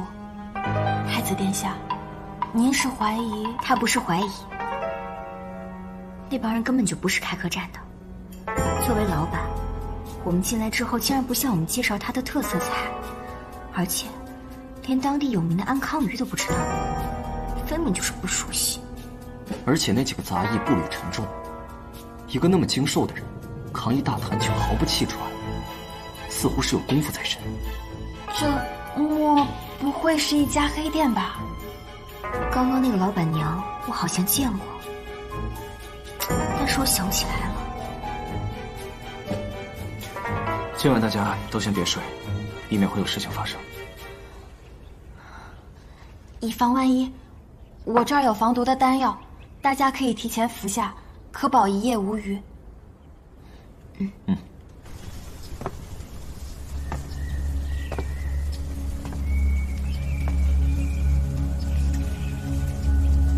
老东西，后面的人可都料理干净了。这个山野村夫有什么难的？他们到了吗？到了，都在里面呢。既然他们想死，那就成全他们。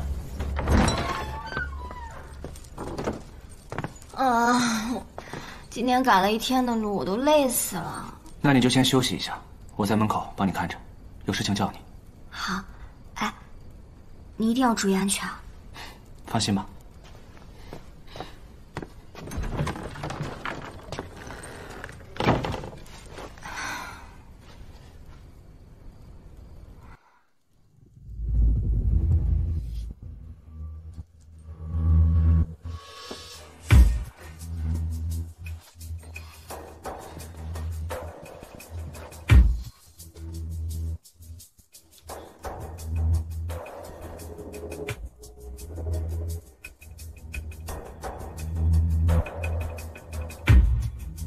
西月，西月，西月，你过来。你怎么过来了？我给你一样东西。什么东西啊？好看吗？好看。特别漂亮，我给你戴上。来，快点戴上。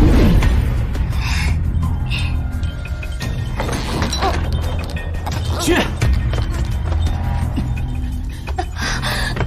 徐月，你没事吧？徐月，你这怎么回事？我还想问你怎么回事，要不是我刚才赶到，你都被吊死了。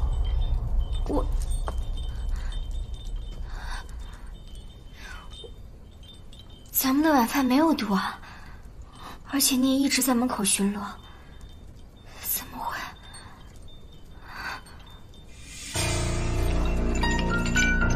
幻术，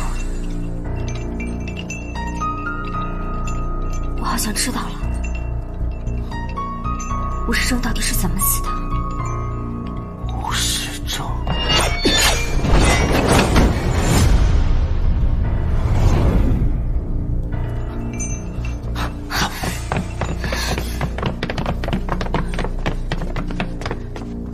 装神弄鬼，束手就擒吧！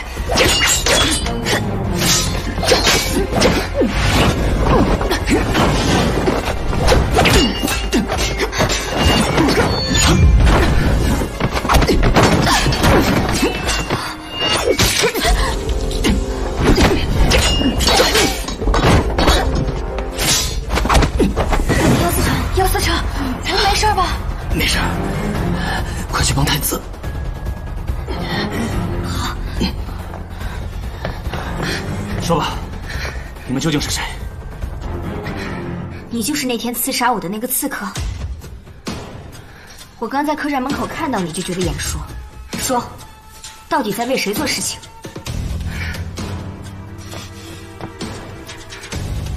胎记呢？我什么都不会说的。好，你不说，你说，谁是你们幕后指使者？说了，我饶你不死。好，我说。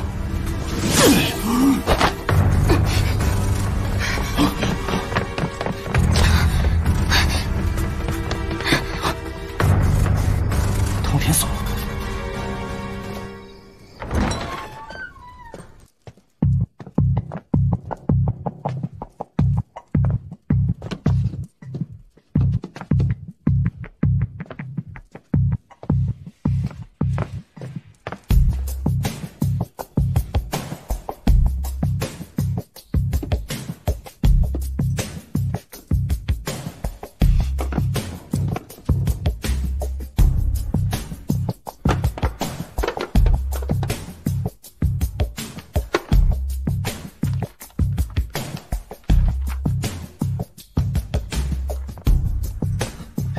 薛，在后堂发现了几具尸体，应该就是之前的掌柜的和伙计，他们应该就是冲着我们来的。不错，按照他们现在这个狗急跳墙的程度，咱们应该是摸到他们的命门了。啊，对，你看，这个是吴世正的账本，从他随身携带，还有刚才那帮人拼命的程度来看，这里边的信息肯定特别重要。如此一来的话，那朝廷就可以有的放矢，收缴所有非法盐引了。但是我怎么感觉事情越来越扑朔迷离了呢？你看啊，我们到现在对于幕后之人还是一点头绪都没有。私盐一断，他们一定按耐不住，露出马脚。不过有你在，我有信心的。应该是刘县尉到了，走。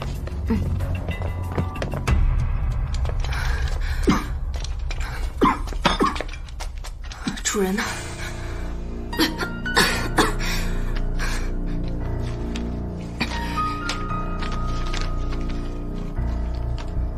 主人已经知道我们的事，但他还有要事在身，就先离开了。那这信上还说什么？主人命我们杀了吴世正的妻儿。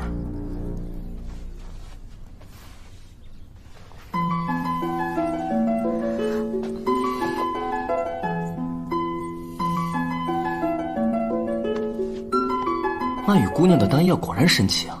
才1晚上，我这伤臂便恢复如初了。你别乱动呀！痛楚虽解，但经络血脉的恢复还尚需时日，不可大意的。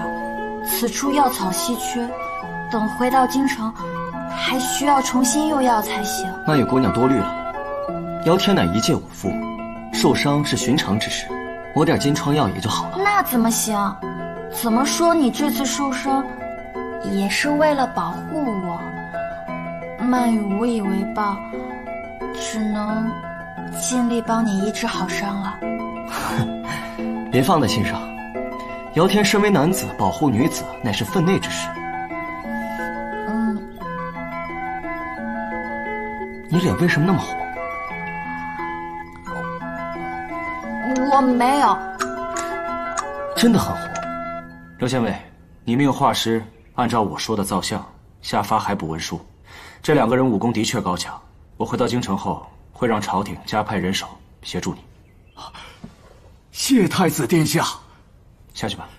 是。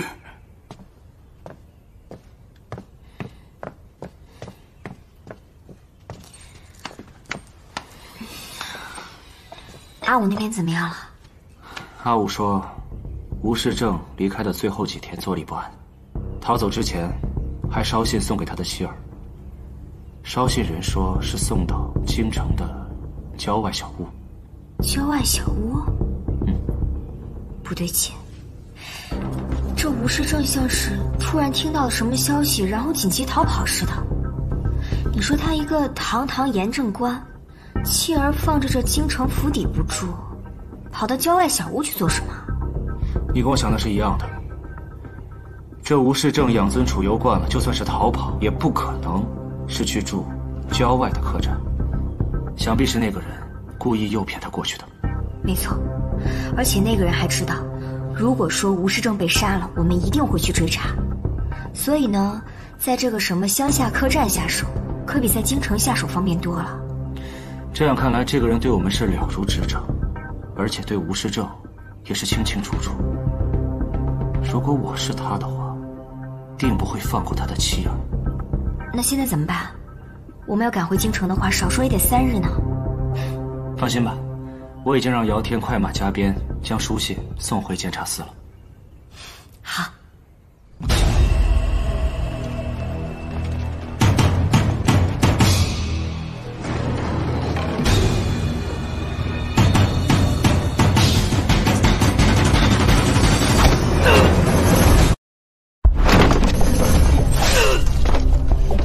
太子果然神机妙算，中计了，快撤！兵分2路。是。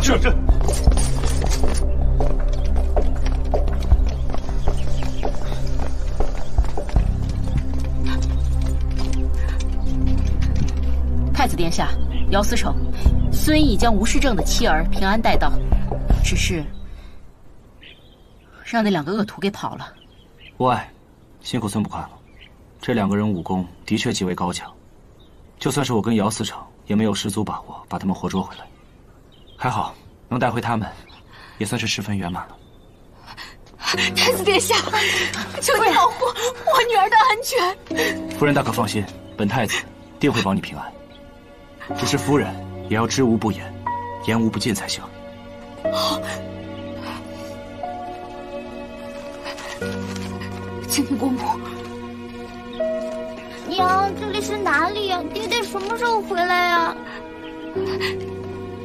灵儿乖，你爹他他去了很远的地方，有好多年才回来。娘，你怎么了？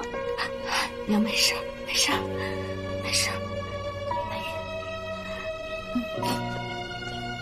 娘，姐姐带你去那边玩好不好呀？去吧。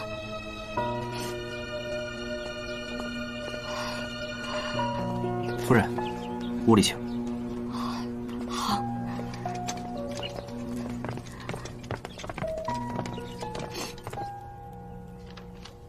他刚刚当上严正官的时候，是很正直的。可惜，既无门路，也没后台，我们的日子也不好过。渐渐的，他就迷了心智。但我知道，他是想让我们手头宽裕一些。夫人，你可知道是谁在与他做私盐交易？不知道，他从来都不会跟我说这些，但都是些看上去凶神恶煞的人，还有一些说话叽里咕噜的异族人。异族人？夫人可知道具体是哪里人？不清楚，他们说的话我一句也听不懂。然后突然有一天，他就让我搬出府去，说是怕哪天东窗事发，连累我们。我们就拿着他那点月俸，过了1年多的苦日子。我们查过他的账本，他每个月都给管家几千两的补贴。管家？我们没有管家。他在府中的时候，家事都是由我来料理，我们从来没有雇过什么管家。难道说，这个管家有可能并不是真正的管家，他只是一个代号？有道理啊。这吴世正把这些赃款都给了这个管家，自然也就没有钱给家里了。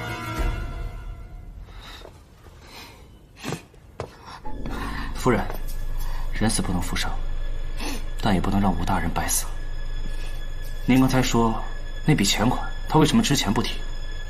因为这次他说，他生意上的一个熟人从京城得知他的事情败露，要拿他问罪，他要暂时躲起来很长一段时间，所以他让我去把那笔钱拿走，还让我开枪。果然跟我想的一样。夫人，你也辛苦了，回去休息吧。我想了解什么，自然还会找您。多谢太子殿下。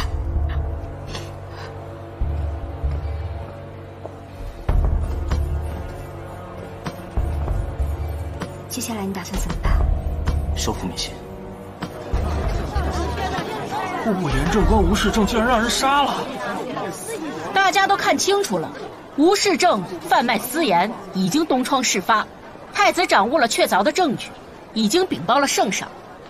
圣上有旨，即日起，凡吴世正处购买盐引子，全部作废。主动上缴者免于刑罚，否则与贩卖私盐者同罪。这么浪费了！如果给私盐案提供相关线索或者确凿证据者，朝廷有重赏。好。各位不论是商贩还是百姓，都深受私盐荼毒。严查私盐案不是在为朝廷，而是在为您自己。太子说了，涉事者不论身居何位，官为何职，将一视同仁。说得好啊！那些私盐贩子们的好日子算是到头了。是啊，各位父老乡亲，赶紧回家想想有什么线索可以提供的吧。是啊，对，线索吧，走吧。自从颁布圣旨以后，就收到了很多的匿名举报信，大多数都是举报秦风的。你怎么看？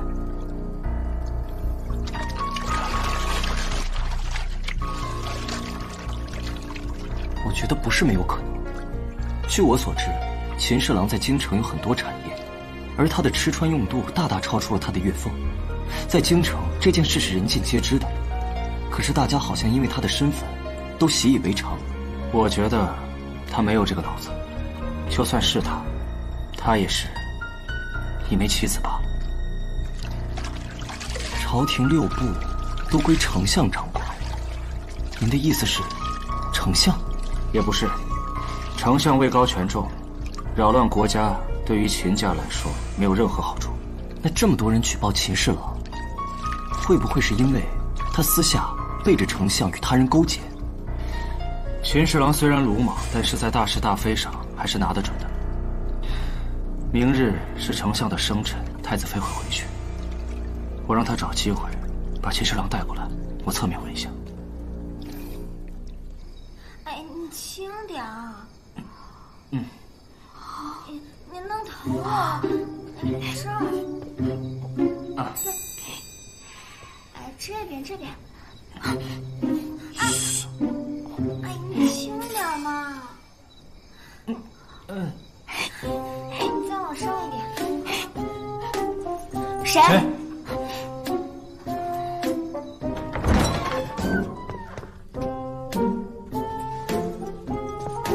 曼雨，姚天，你俩干嘛来了？太子妃，原来你们在梳妆啊？安娜，都是我调教的好，谁让他平时老嫌弃我出门慢的？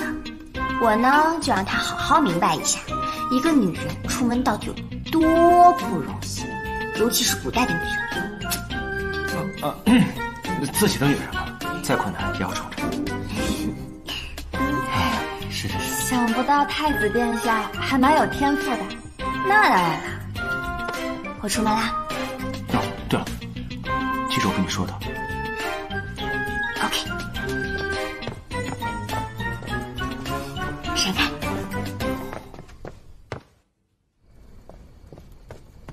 哥，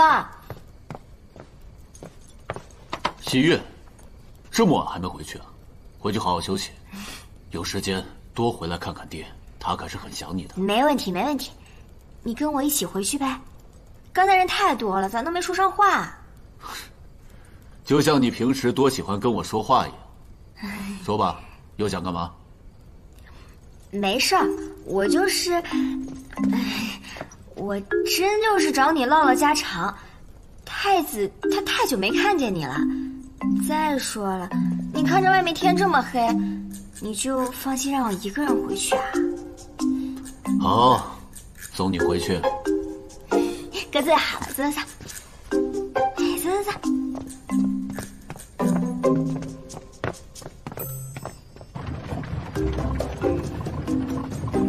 哥，我有点事儿想问问你。就知道你有事找我，说吧，什么事儿啊？那个，你认识吴世正吗？吴世正？啊，你是说前几日死的那个户部盐政官吧？啊，没错。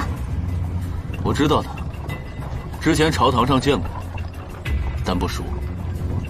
真不熟啊？你想问什么？没事儿。有话你就直说。不是，我就是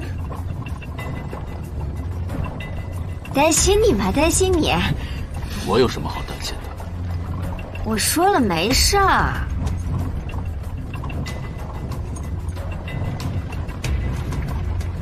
我明白了，吴世正死了，你担心我，是在怀疑我跟此事有关是吗？上次莲儿死了，你怀疑我也就罢了，这一次八竿子打不着的吴世正死了，你也怀疑我，在你眼里我真就是一个……真不是。不是什么不是？还狡辩。我就是担心你被利用了，真的。是太子怀疑我跟吴世正勾结，贪污和走私官盐，然后让你套我的话，对吗？你们还真是好一个夫唱妇随。你看看你又扯哪儿去了？怎么还扯上太子了？行了，你也别装了。是，全天下所有的坏事都是我干的。反正我在你眼里，就不是好人。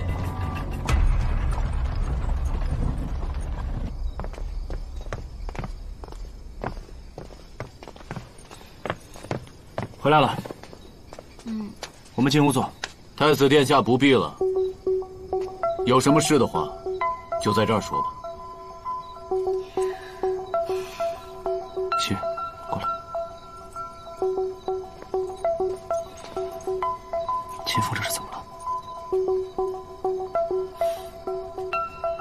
我不知道。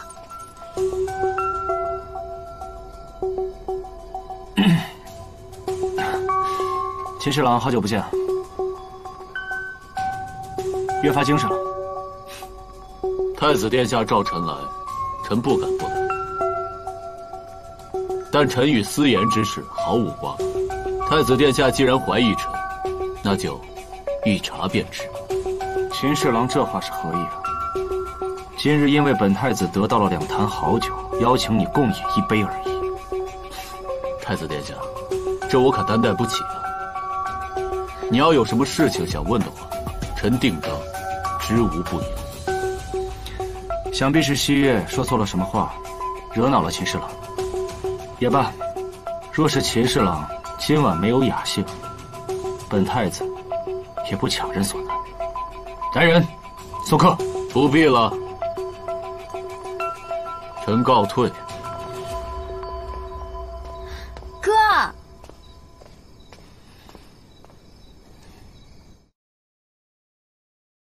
我再三叮嘱你，叫你不要冲动，你为什么就不听啊？我还不是想帮你吗？你没有铁证啊！你空口无凭，换谁不生气？再说了，就算是他，那你这也是打草惊蛇，真是成事不足。败事有余是吧？来啊，你接着说呀。对，我就是成事不足，败事有余，我没用，行了吧？我这人就这样，我肚子里藏不住话，我关心则乱不行吗？我担心他被人利用不行吗？我也不是那意思，我是在跟你讲道理。你这是讲道理的态度吗？徐月，徐月，徐月，你干嘛呀？这大晚上的你要去哪儿啊？我用不着。西月，我用不着你管，别跟着我。我错了还不行吗？你哪能有什么错呀？都是我的错，行了吧？我想一个人静一静。不是，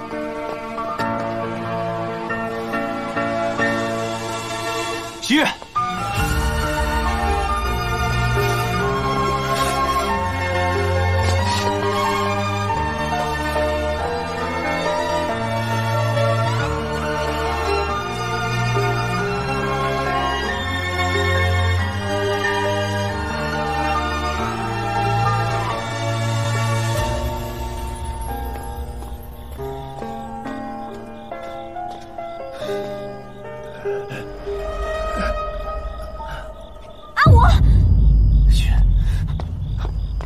徐月，阿武，阿武，你是怎么了？阿武，阿武，阿武！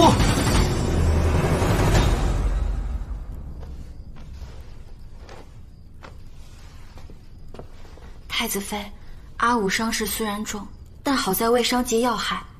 待会儿我配几副补血的汤药，服用3、5日就无大碍了。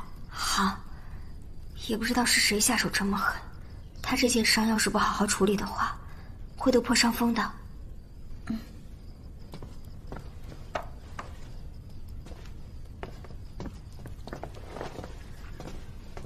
太子殿下，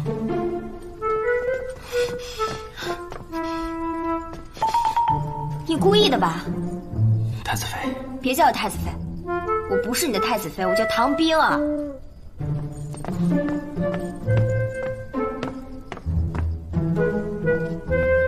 唐冰儿，唐冰儿是谁？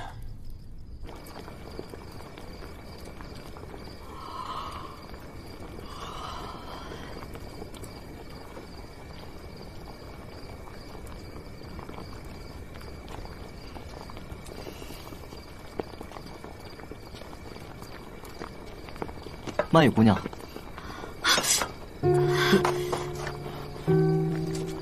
是姚天不好，吓着你了吗？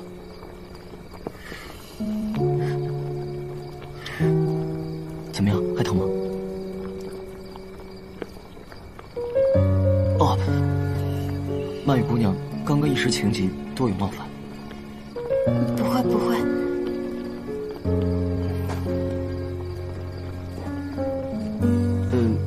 阿武的事你费心了，其实你大可不必这么辛苦的。煎药这种事交给下人去做就好。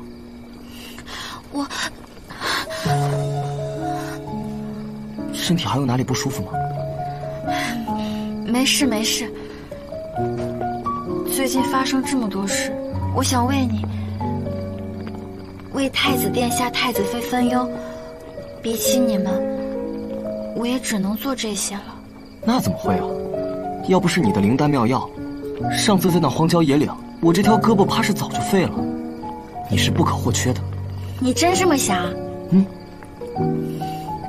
谢谢你，姚思成。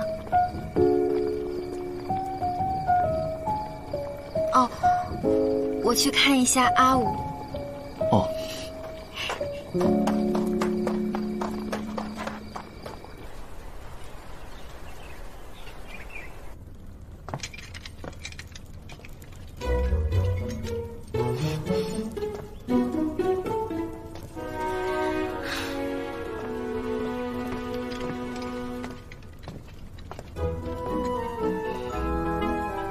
阿武情况怎么样了？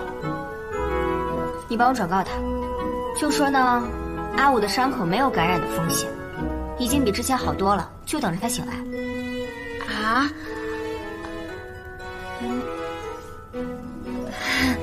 回太子殿下，太子妃说伤口没有感染的风险。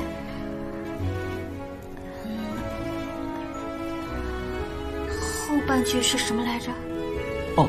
情况已经好多了。好了好了，不用转达了，我都听到了。药快好了，我去看一眼药。我跟你一起去。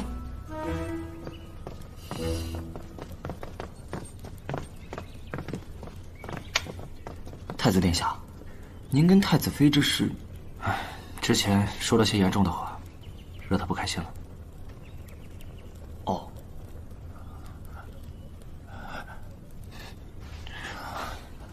阿武，阿武，怎么样了？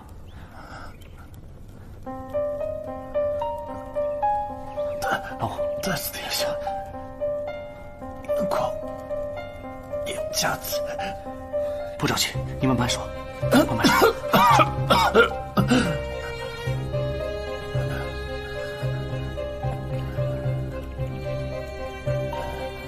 那天我在关卡的眼眶外。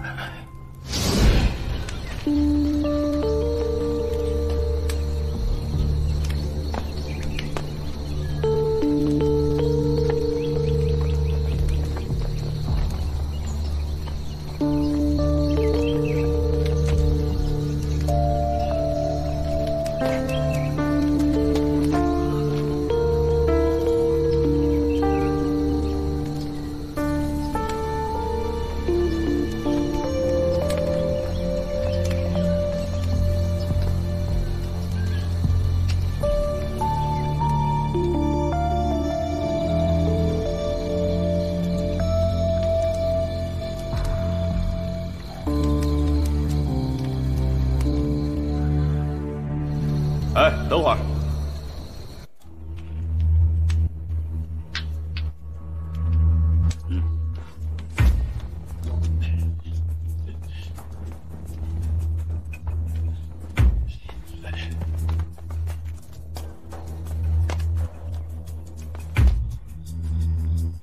근데 사이다.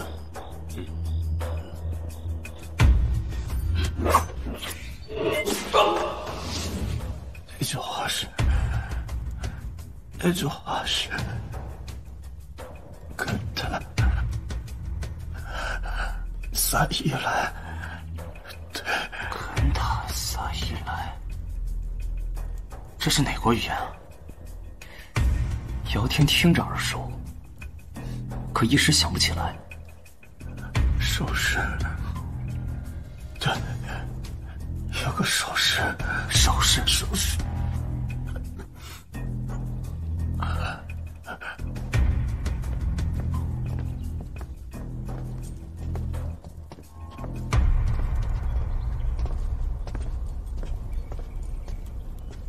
他这是在找我比心？啊，对了，吴世正的妻子之前说过，吴世正曾经跟一伙异族人是有过交往的。您的意思是，袭击阿武的很有可能就是那伙异族人。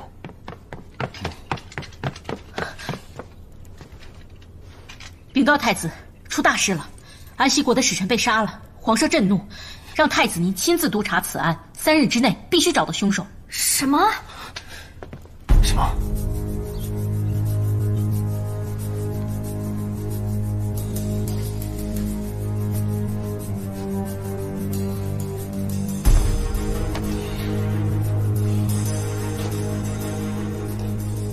曼玉，别怕。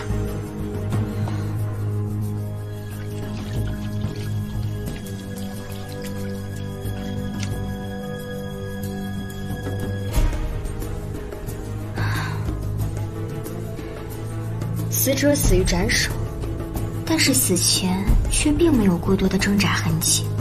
使臣遇害的时间刚好是当晚宫宴以后，也许是醉酒后杀的。难道是得罪了什么人吗？这种手法一般都是朝廷用来处决犯人使用的，凶案现场很少会有，因为会留下大量难以清洗的血迹，除非凶手跟死者有什么深仇大恨。所以凶手将他枭首，实际上是为了让他赎罪，也不太合理。为什么是这个时间，这个地方？事情可能没有这么简单。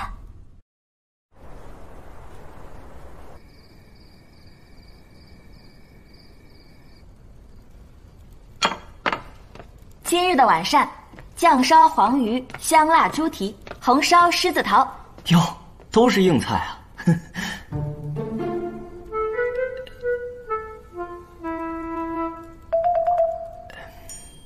曼雨，坐。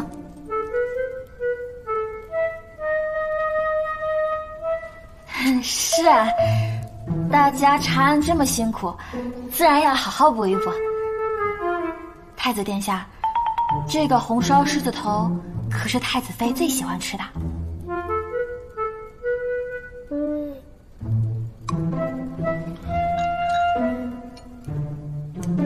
我刚验完尸，吃不下。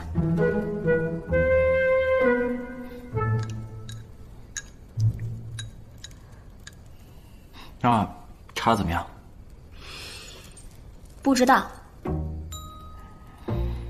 我和太子殿下从宫里回来也有2个多时辰了，您2位一直这样一言不发也不是个事儿啊。使臣之死，真的不能再拖下去了。我认为，2位应该齐心协力投入办案，这样才更好破案嘛，对吧？太子妃，监察司彻查使臣之案，是皇上的命令。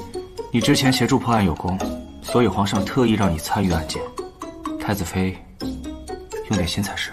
既然是皇上吩咐的，我自然是责无旁贷。只是呢，我这个人吧，成事不足，败事有余。我就怕我要参与进来呢，惹得某些人又不高兴。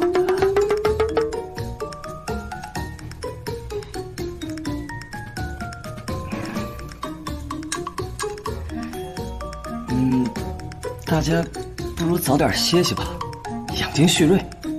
明天姚天再来府上，接2位去现场勘查。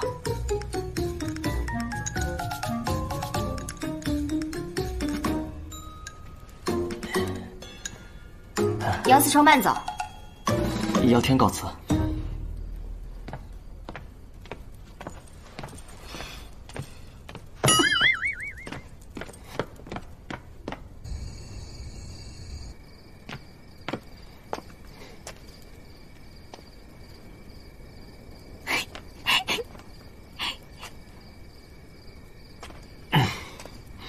曼玉，可是有什么伤心的事？太子，你拿着什么呀？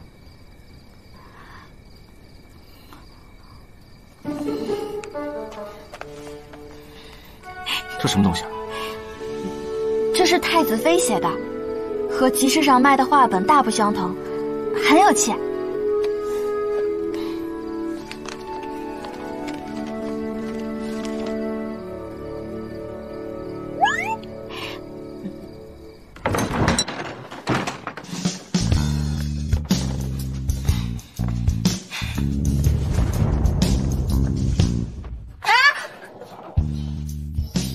你逃我追，你插翅难飞。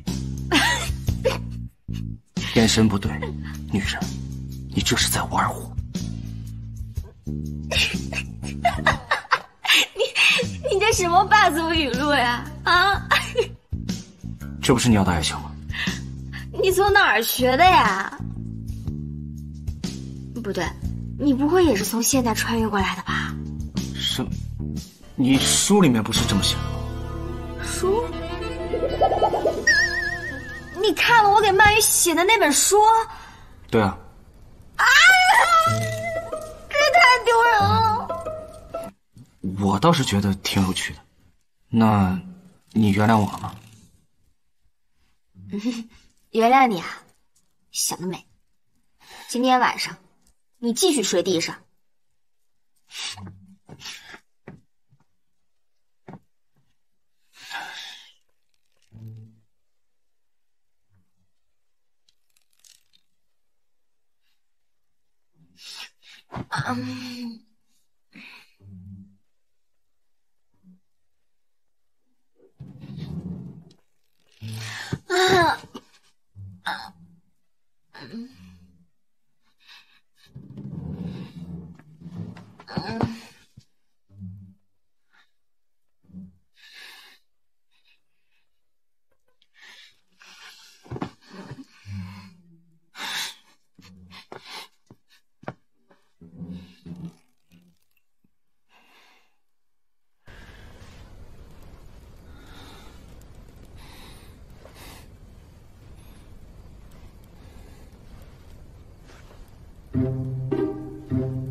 看看我的茶。这怎么了呀？不知道。别看了，走吧。太子殿下，太子妃，这里就是使臣府了。那我们进去吧。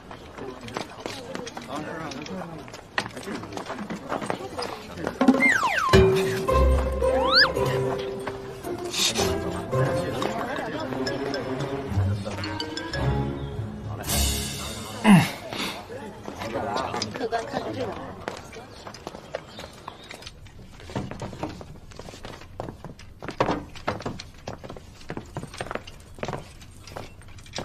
太子殿下，姚思成。你们继续查。是。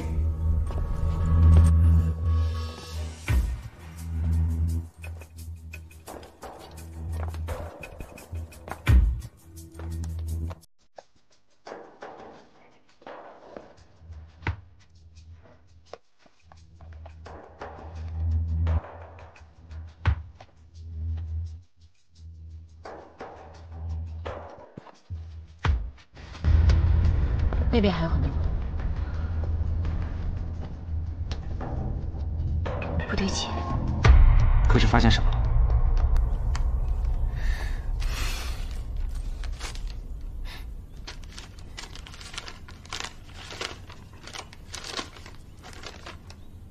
尸检报告。死者死于斩首。按道理来说，会有大量的血液喷溅。但你看这些墙上，一点血迹也没有。如果说凶手想清理掉这些血迹，那肯定要用大量的水。这使臣府虽然说不上戒备森严，那也是人来人往的，他没有可能会这么做。可是这死者的头颅的确被砍掉了。还有你说，我四处看看。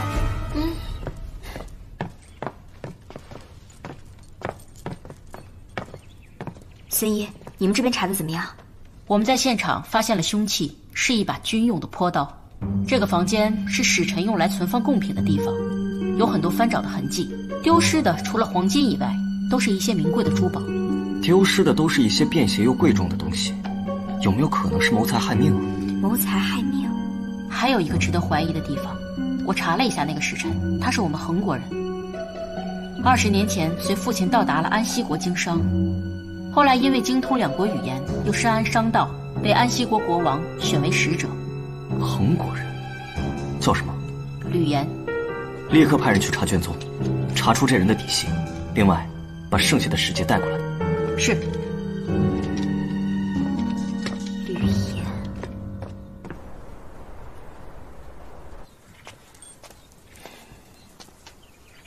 我刚才看了一下，依我看，谋财害命只是假象。何以见得？这一次安息国来的是一个使节团，除了吕岩死了之外，其他的使节都安然无恙。再加上处决杀人的司法，这起案子看似合理，但其实呢，处处都透露着刻意。有人在引导我们的调查方向。太子妃说的极其有道理。这么说来，凶手想误导的就是杀人动机，那我们就应该从这里下手。我已经派人去调查吕岩在恒国时期的所有记录。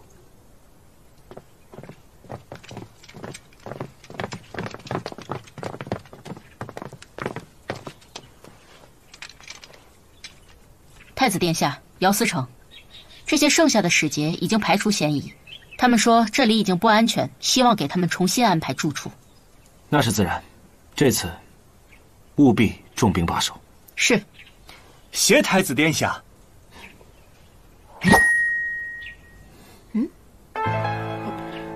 使节阁下，请问这个手势是什么意思？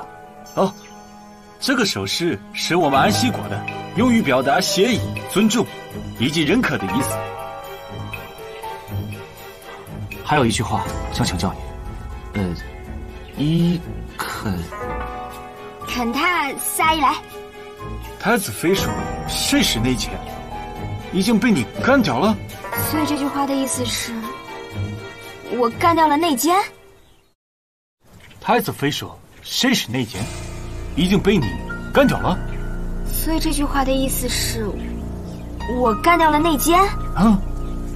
孙捕头在，带他们回去休息吧。是。请。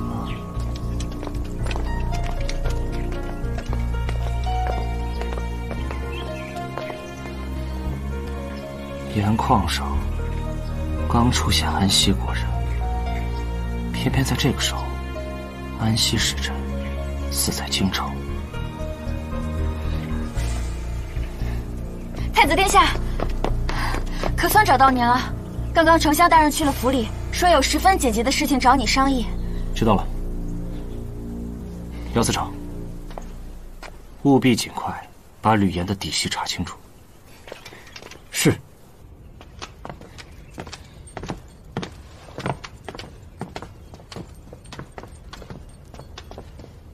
爹。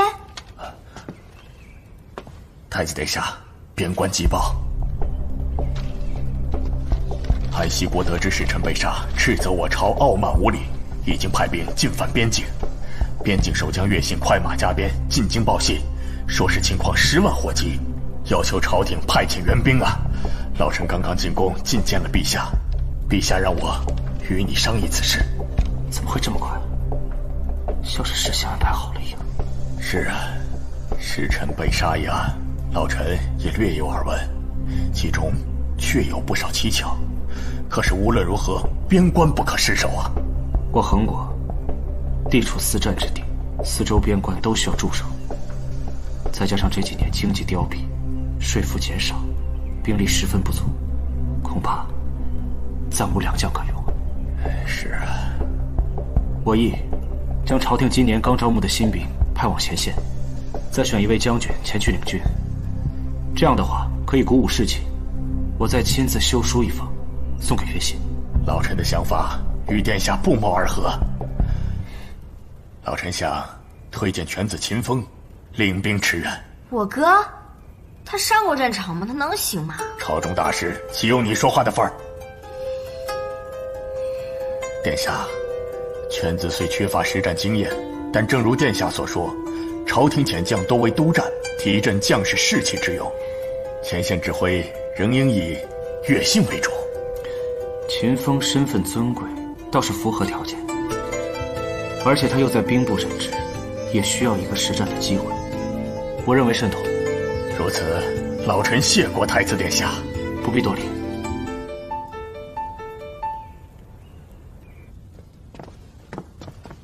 父亲，风儿来了。父亲，您从宫里回来了，什么事这么着急？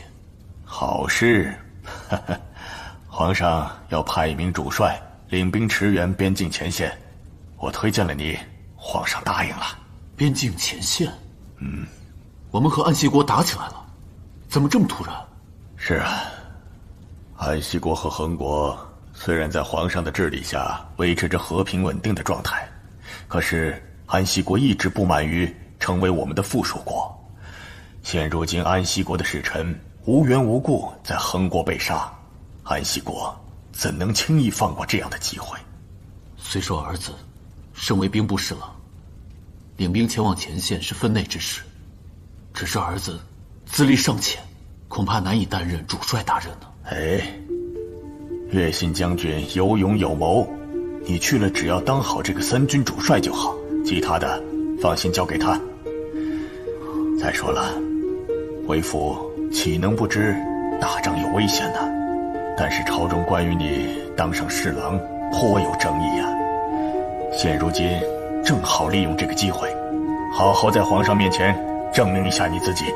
父亲说的是，儿子全听父亲安排，这就去准备。去吧。对了，你去趟太子府，找太子拿去调运军需的手信。是。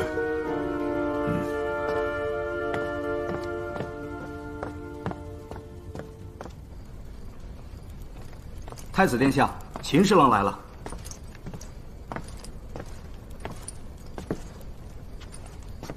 秦风见过太子殿下。免礼，我正在给岳信将军写信，你稍等一下。哥，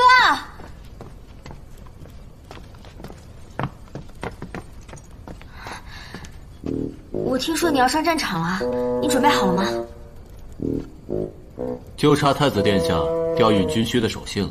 秦风正是来取手信的。那就好，你一定要万事小心啊！自古沙场征战几人回，我不过是为国尽力罢了。倒是要劳烦你们帮忙转告姚司城，让他好好研习一下如何提升办案能力。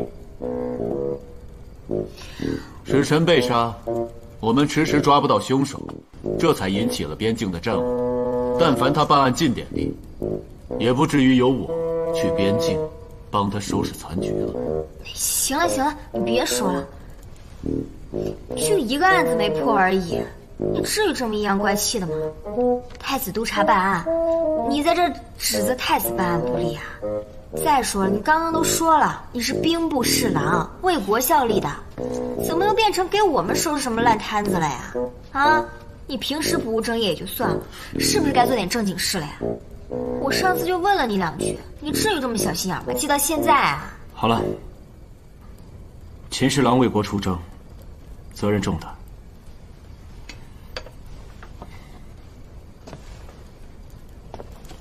手信在此，你面见岳信的时候，记得提醒他，此次安息国看似来势汹汹，不过是一帮乌合之众而已。我国兵少，切记不能正面交战，多用计谋。安息国久攻不下，必会退兵。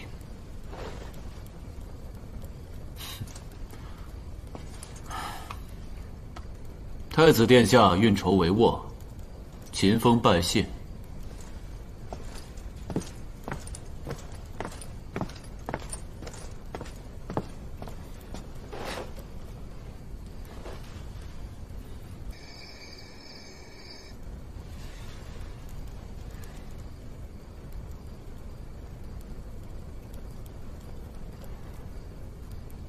谢谢你，刚才替我说话。谁替你说话？我就是看不惯秦风阴阳怪气吧。我们和好吧，唐冰儿。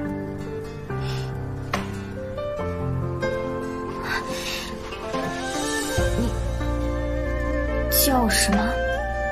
你不是说你叫唐冰儿吗？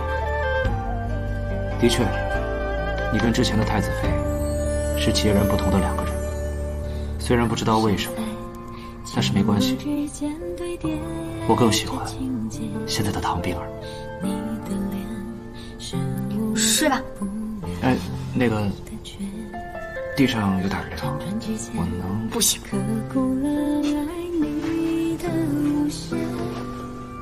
听落雪，听缘分越塞更远，却缘分的劫，我只愿与你相携。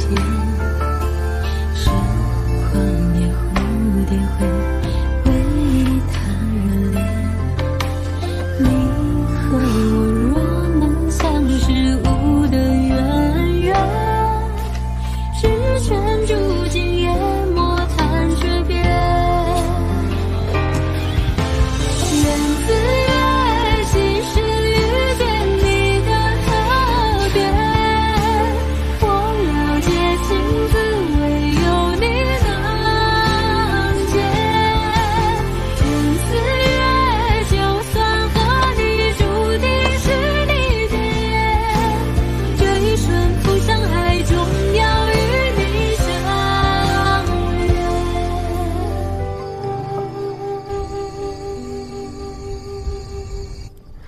周坚，不错。我在监察司连夜翻找卷宗，发现这个周坚20年前和吕岩有死仇，而周坚这次正是使臣府的卫兵。那现在他人呢？连夜逃跑了。这周坚20年前向监察司报过案，称吕岩霸占周家田产，此案后来不了了之，也没查出个所以然。仅仅5天后，周家一家人就死于一场大火。此案最后以意外结案，说是周家的下人在做饭时，不小心引燃了灶台旁的稻草，而周坚此时刚从军，正为国征战，所以幸免于难。他得知此噩耗后，连夜赶回京城，天天当街喊冤。监察司因为证据不足，并没有重审此案，倒是朝廷为了体恤他，将他招入了御林军，负责京城的卫戍工作。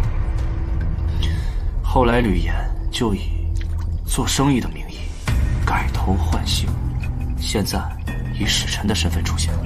不错，这纵火案有很多蹊跷，周家的人有手有脚，看到着火了，既不逃跑也不扑火，就任凭大火活活将他们烧死。想必是吕岩指使的。周家以前是本分的生意人，后来被吕岩看中了他们祖传的田产，用不正当的手段夺了过来。他怕周家报复，所以杀了周家所有人。唯一活下来的只有周坚，而周坚现在好不容易熬到了可以复仇的机会。还有一件事我想不通，周坚是如何知道这个吕岩就是使臣的呢？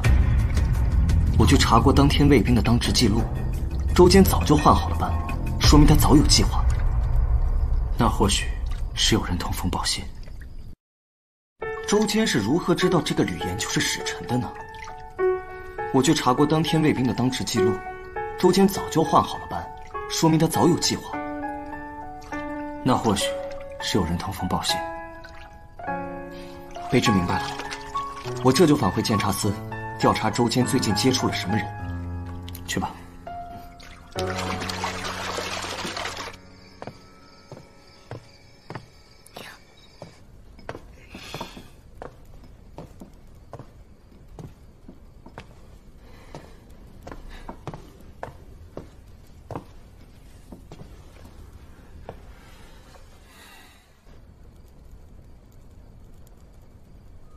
你别生气了，我真诚地向你道歉。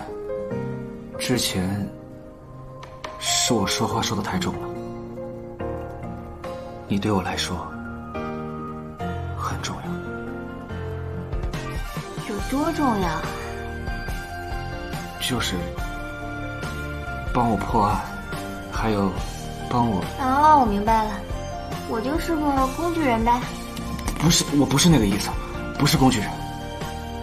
你是我的太子妃，虽然之前你刁蛮任性，心狠手辣，我特别讨厌你，但是后来你变得聪明懂事，温柔善良，还特别可爱，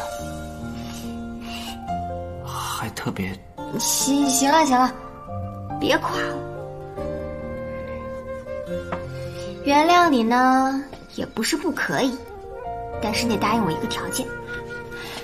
你说。如果有一天我不在了，或者是消失了，你必须要永远记得我。什么意思啊？我不想再瞒着你了。其实我是从1000年之后过来的，我也不知道怎么回事，我就突然穿到了这个秦希月的身上。我不知道什么时候会回去，而且我回去了，可能就再也回不来了。我知道啊，我说这些你很难相信的，但是我真的没疯。不信，只要是你说的，我都信。真的？不过，你看我在这待了这么久，我也还没走呢，我也不知道还能不能回去了。我在这儿待的这段时间，很开心。我以后会让你更开心的。既然不知道什么时候会离开，那以后我和你的每一天，我都会更加珍惜的。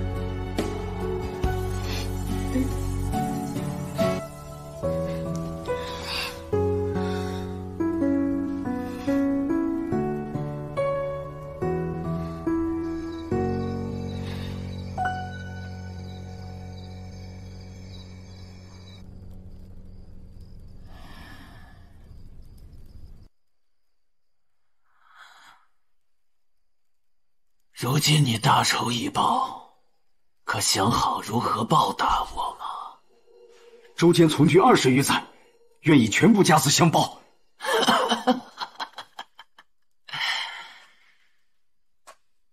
你不过是个低级士兵，你这点钱，我还看不到眼里。可是，东西你们已经拿到了。我也算帮了你们了。既然如此，那就再帮老夫一次吧。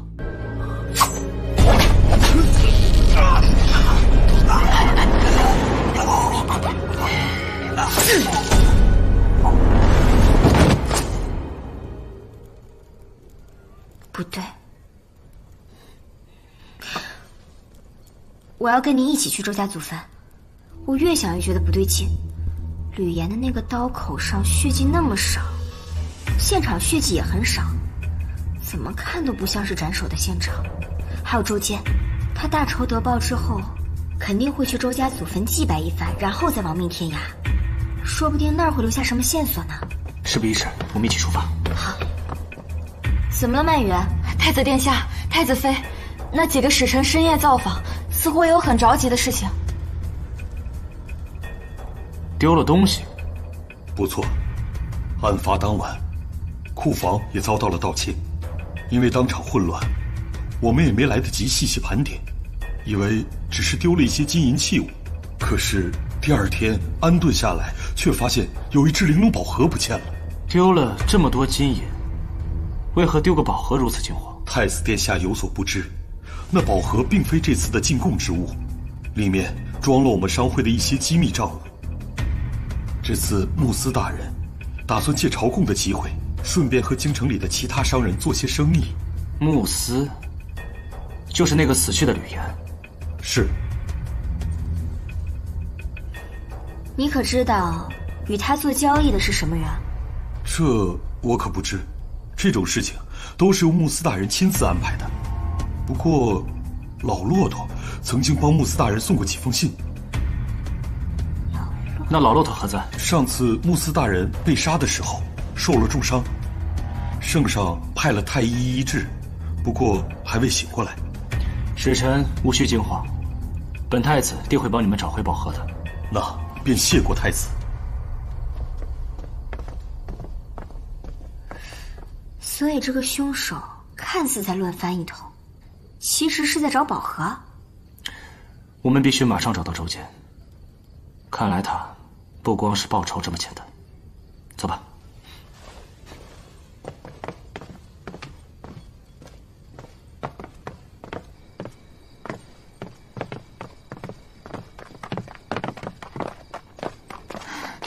子殿下，太子妃，你们今天都折腾了一天没吃饭了，这些带着路上吃吧。好。出什么事了？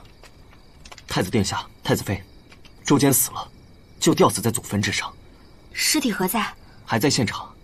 姚天正欲邀太子殿下与太子妃一同前往，太过寻常了。你说什么？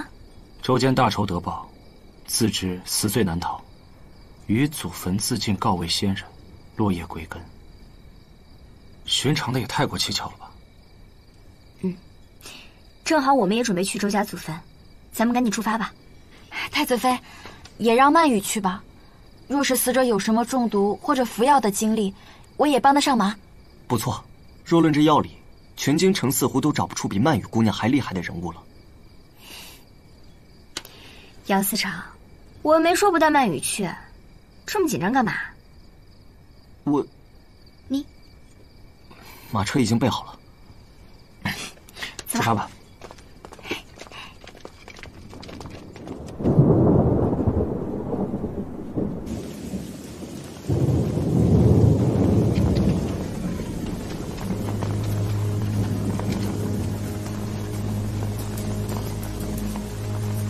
怎么样？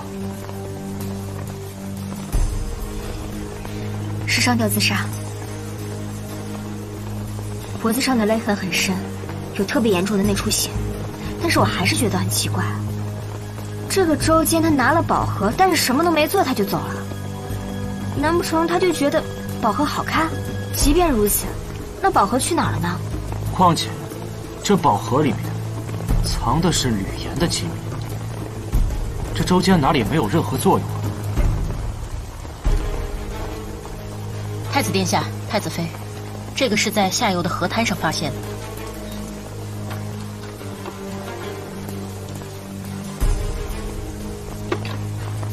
宝盒是空的，谁会对这机密感兴趣呢？我怀疑跟上次袭击阿武的那帮人有关。你还记不记得史晨说的话？吕岩这次过来是要做几笔生意的，那嫌疑人很可能就在跟他交易的对象里面。先把尸体运回殓房吧，这里没有解剖的工具。姚天，把所有证据都拿回监察司。是。你轻一点，扯坏了政务，不要你好看。这绳子太怪了，根本解不开啊！等一下。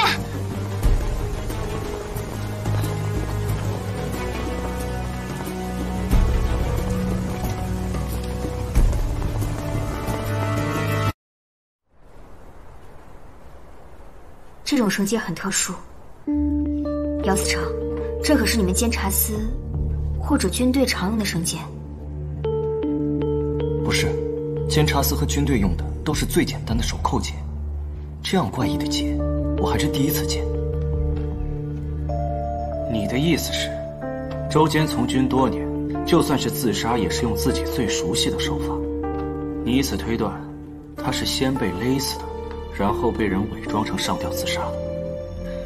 可是，你之前不是说尸体的？有没有可能，他也是被勒死的？只不过凶手当时为了掩盖他真正的死因，情急之下打出了他最熟悉的绳结，只不过因此露出了破绽。姚天，你去找个画师，把此绳结给画下来，贴张告示，若是有人了解此绳结，重赏。是。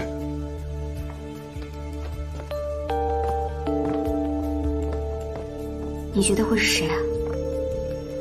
不确定，不过能感觉是老对手。我们不能这么干等下去了，去找老骆驼，问出跟吕岩交易的真正对象。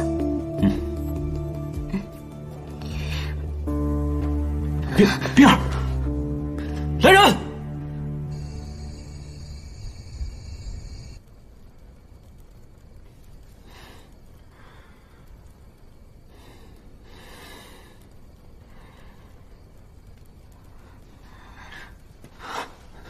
李小曼，感觉怎么样？我这是怎么了？曼雨说你一夜没睡，加上没有吃东西，操劳过度，你都昏睡了4个时辰了。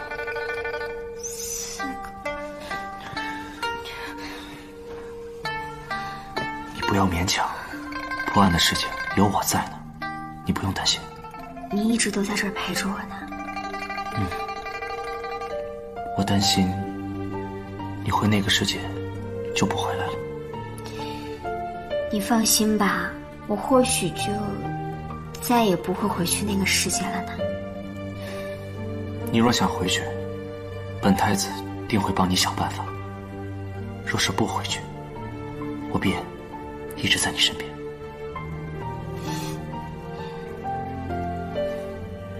不过现在我们还有更重要的事情。你还是好好休息吧，身子还没好，不能下床的。我的身体我清楚，只是圣上只给了我们3天的时间，我哥还在前线，我没有资格休息。我们现在要赶紧去到客栈，找到那几位使臣。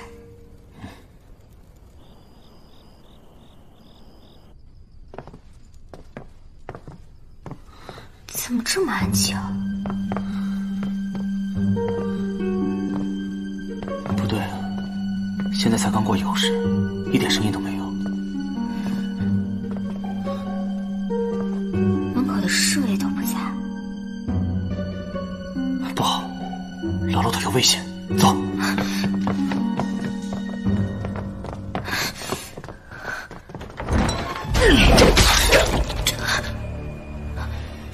又是你！上次没杀你，这次可就没这么幸运了。快！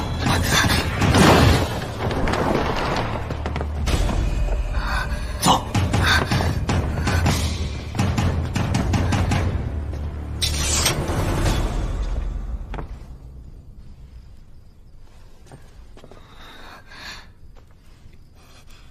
怎么样？还有呼吸。廖天，你去追刚才那个人，务必抓回来。是。你没事吧？没事，你安全就好。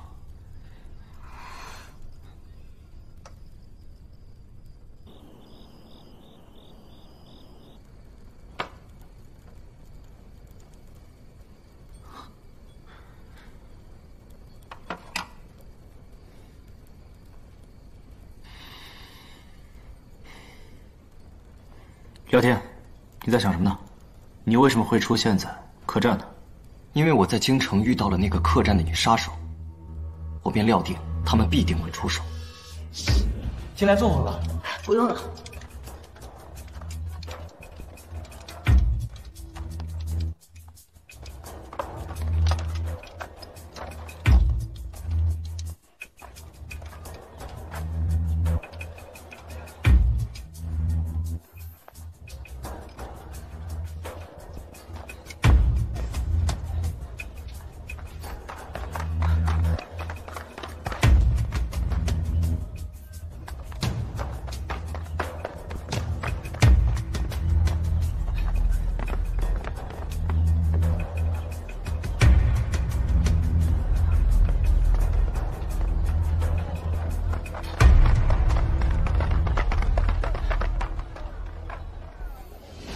汇通钱庄，你确定？千真万确。你这什么表情？那还不赶紧去查？那是你哥哥的产业。秦风？怎么又是他呀？我不是没有怀疑过他，只是秦风这个人，他性格我太过了解，他敢做这种灭族的事情吗？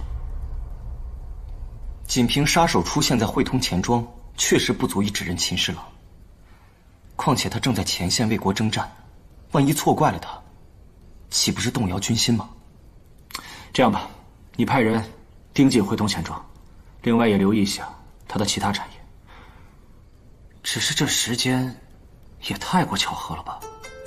使臣被杀，安西国来犯，就在这个时候，杀手出现在京城，秦风也被派到前线，还是你爹极力保举的。你们是怀疑我爹？我只是觉得时间太过巧合了。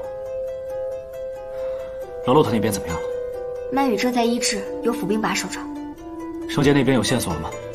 还没有，我找人打听过了，但都没有什么头绪。上次跟这个凶手交手的时候，发现他对这个绳子运用得很好。那看来这个人就是杀死周坚的凶手。你们还记不记得，上次在客栈，他逃脱用的那个通天锁？咱们只要找到这个杂耍班的班主，肯定会有线索的。有道理。哎，你就别逞强了，我跟姚思成去就行了。有他在，你放心吧。我的身体我知道，更何况父皇只给了3天时间破案，你哥还在前线，我没有资格休息的。怎么说句话还学别人呢？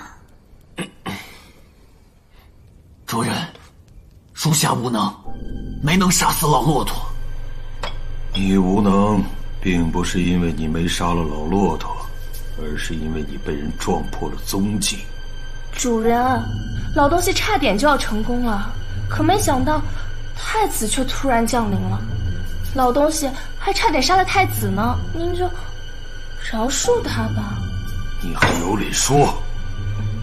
被人跟踪了都不知道。要不是会通钱庄密道隐蔽，你们此刻人怕都已经在监察司了。属下该死。既然暴露了行踪，京城是万万待不下去了。你们把这几箱金银秘密送到前线，到时候会说动朝廷增兵，之后就会有人来联络你们。是。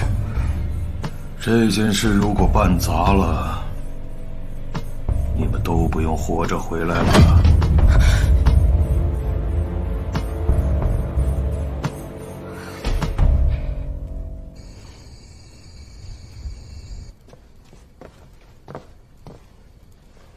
班主，监察司查案，请问你有看过这种绳结吗？不认得，大人，小人从未见过这种绳结。你们平时杂耍或者表演的时候，可会用到这种绳结？根本用不到。那可有通过这些绳子表演的戏法吗？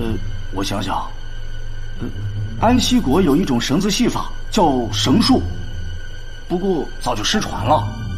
可是能让绳子变长变短、变软变硬的。对对对，想不到您对戏法有这么深的研究。哎，这种绳结好像是绳书里的一种结，小人只是小时候在书中见过，你要是不提，我也早就忘记了。好了，你先回去吧。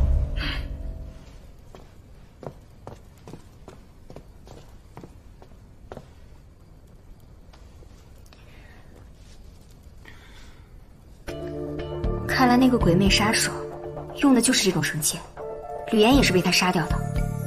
只不过当时他很好的隐藏住了这种绳结，然后他又去找到周坚，告诉了他吕岩的真实身份，让周坚去砍掉了吕岩的头，否则的话，周坚没有可能会被灭口的。当时屋里只有隐隐的月光，尸体被绳子吊着，保持坐姿，一刀下去，绳子断了。这样的话，他只要返回现场捡回断绳即可。这样一来，就连周坚自己都会觉得是他杀死了吕岩，然后拼命逃亡，接着被吊死，一切就顺理成章了。只不过，绳结露出了破绽。想必这应该就是案件的真相了。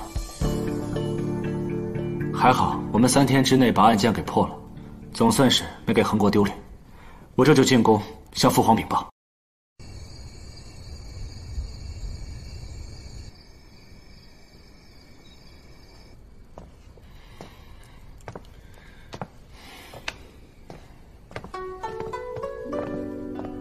你怎么了？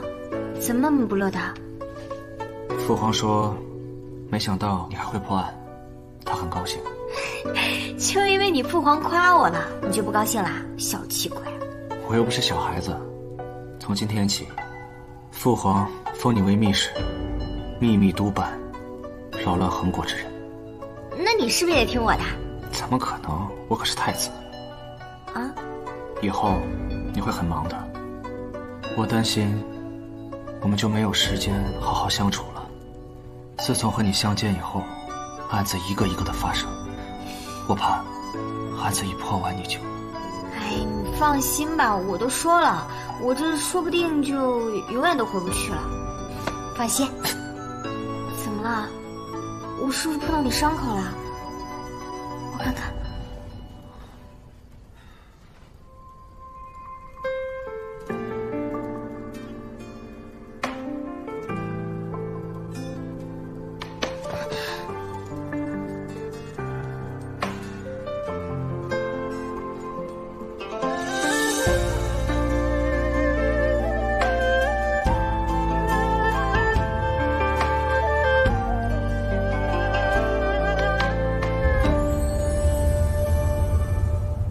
监察司最近日夜盯着秦侍郎的产业，发现他们活动很频繁，似乎有大量货品流动。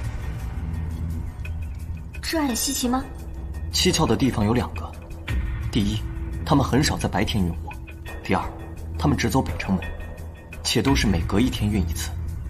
城门值守的规矩是1个城门2个城门关，隔天当值。那看来他们只买通了1个城关。没错。而且这个城门关我已经查过，似乎日子过得非常不错。那你意思是，我哥买通了这个城门关，每天夜里往外运东西？应该是，不然的话不至于这么鬼鬼祟祟的。那很简单啊，我明天回趟丞相府，正好我哥不在家，我去看看他房里有没有藏什么东西呗。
不孝之女，你在干什么？说，谁指使你来的？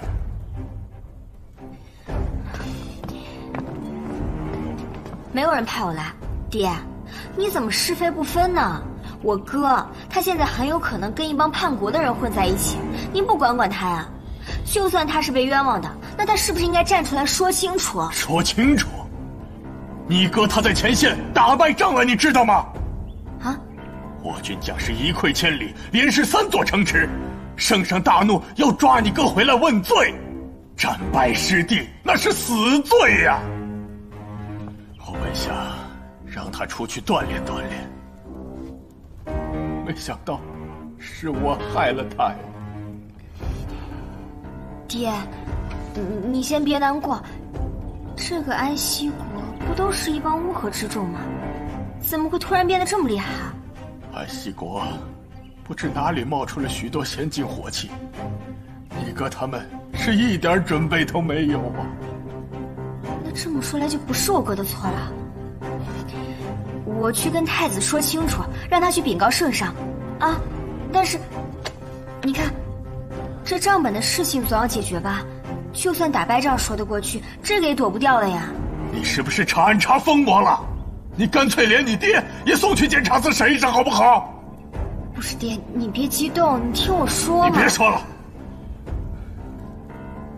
你哥跟那几个狐朋狗友是做了点生意，也就是赚了点小钱，这事我知道，也查过，没什么大事。可你作为秦家的儿女，就当以秦家为重啊！你以为当初为何将你嫁给太子啊？还不是为了太子他日登基，你能母仪天下，我们秦家能跟着你沾点光啊！可你哥一旦获罪，我便是罪臣之父，你便是罪臣之妹，后果不堪设想。此事就到此为止，听到了没有？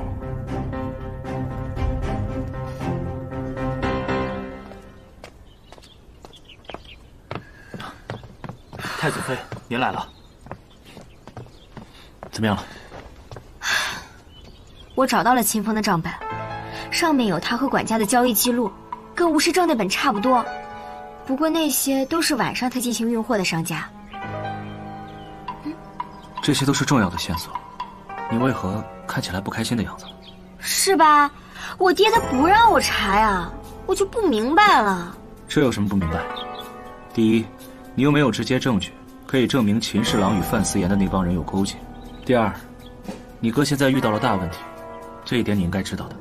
我知道，但是我觉得很蹊跷，这个安息国怎么会突然多了这么多的火器呢？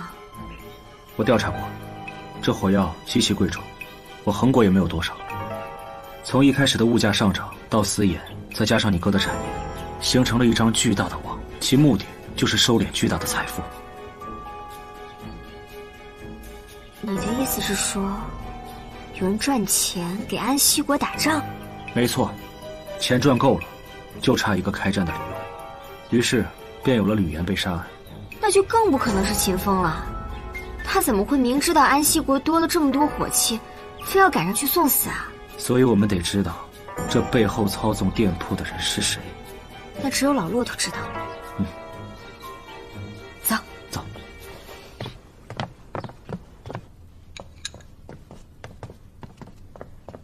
曼月，怎么样了？今天情况好多了，但是也不能说太长时间的话。老人家，我能问你几个问题吗？您是太子殿下吧？感谢您救了老夫的命。哎，不必多礼。我听使臣说，您之前给吕岩送过2次信，是送到哪儿的？吕岩，就是穆斯。哦，穆斯大人，那2封信。我一封送到了京城的会同钱庄，另一封送到了边境的盐矿里。送给谁了？没有名字，只知道叫管家。那你可见过管家？没见过，信是别人拿走的。是一个妖娆的女子，还是画着鬼脸的怪人？是一个妖娆的女人。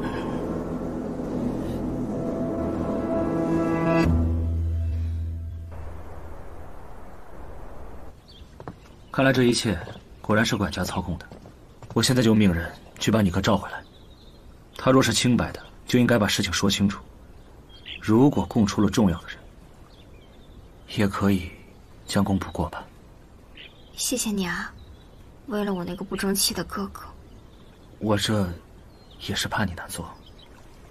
圣旨到。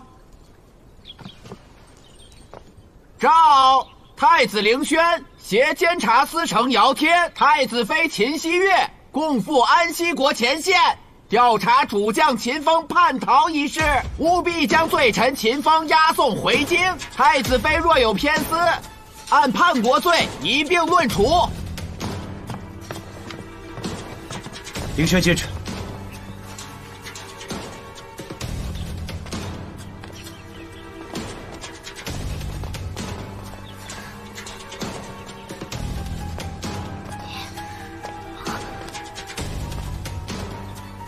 我哥跑了，这个没出息的东西，这时候就算是死在战场上也不能跑呀。秦风现在逃跑，那就是畏罪潜逃。你说我要是管家，那会怎么做？管家会杀了他，然后把他扔在荒郊野岭。或许是秦风没有逃走，而是被抓了。不能再等了，叫上姚司长还有曼玉，现在就出发。好。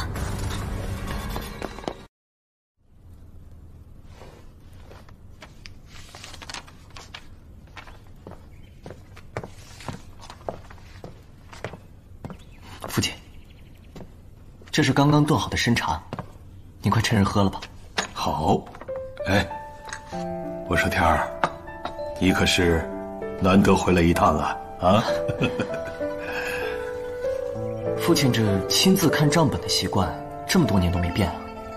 是啊，做生意还是得自己上心为好。眼下边境打仗打得这么凶，咱家那个集市，唉，怕是要毁了。罢了，不说这些了。哎，你这次回来，应该不只是给为父来敬茶的吧？果然瞒不过父亲。父亲在商场多年，可曾听过一个叫管家的名号啊？管家？从未听说过呀。哎，天儿啊，听为父一句啊，不是自己分内的事儿，少管为上，免得惹祸上身啊。是。父亲，孩儿要去前线一趟，可能有些时日回不来京城了，您自己多多保重。公务为上，现在边境也不太平，我儿切记，凡事少出头，自保为上。孩儿谨记。快趁热喝吧，父亲。好。好喝。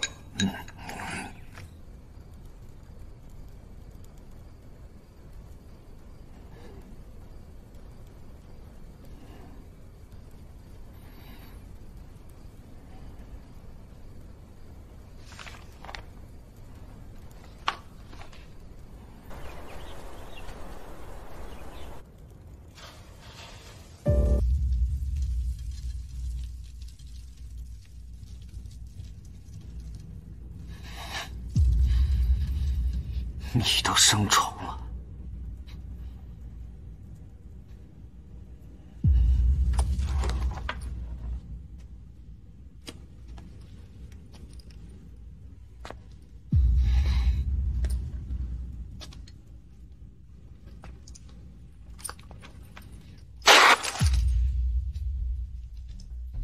将士们就穿这个上战场，你给我好好看看！将士们在前线替国排忧解难，你就给他们吃这些东西，穿这些东西，你就是让他们上战场上送死！启禀太子，臣自从来到前线之后，只负责教场练兵和带兵打仗，军需补给一事皆是由秦侍郎和乐信将军负责的。那乐信呢？乐信将军独自带队去搜索秦侍郎，至今已经3日未归了。昨日为何不报？臣本想等太子到了营地之后，再向太子相禀的。姚天，在，你立刻派人去给我找乐信。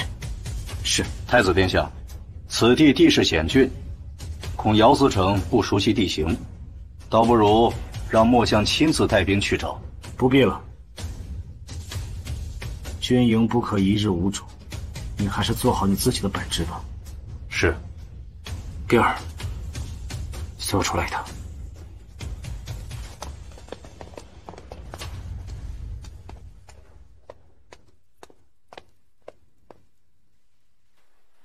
你觉不觉得穆渊有点奇怪啊？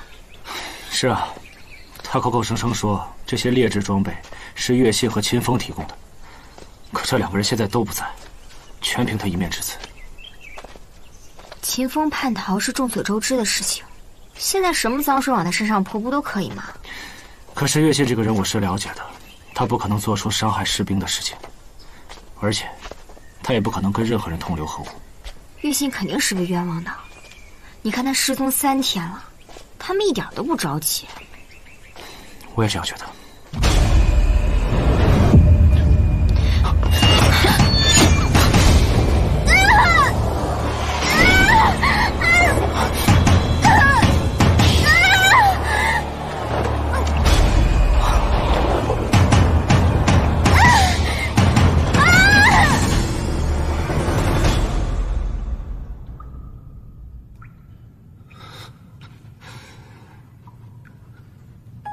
平儿，你快醒！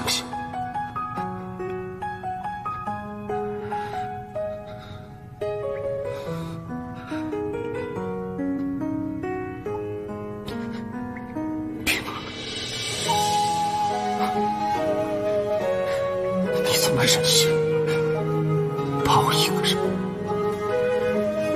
置身于黑暗之中。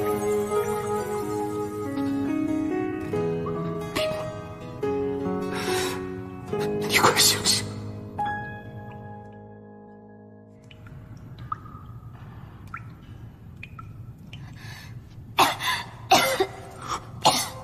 冰儿，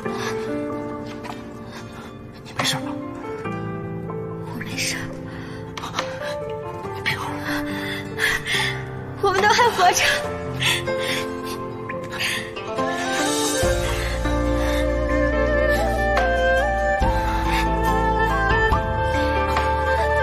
冰儿，你怎么样？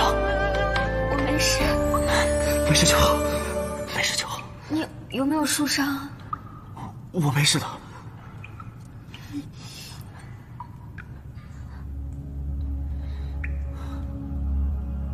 我们这是在山洞里。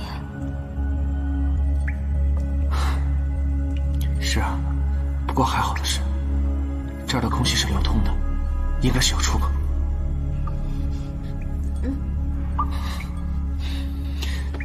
走，慢点，小心。这么黑，你怕不怕呀？不怕，有你在呢。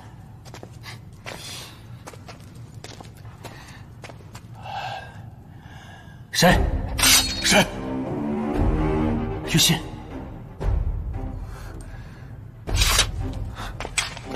于信，真的是你！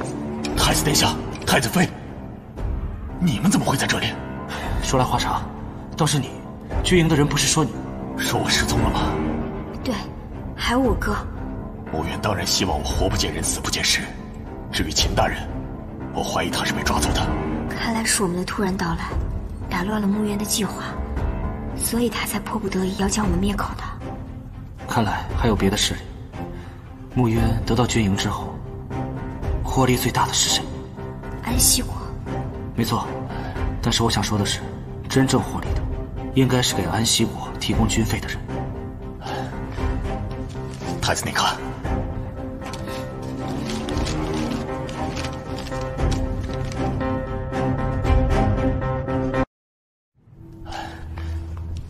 太子，你看。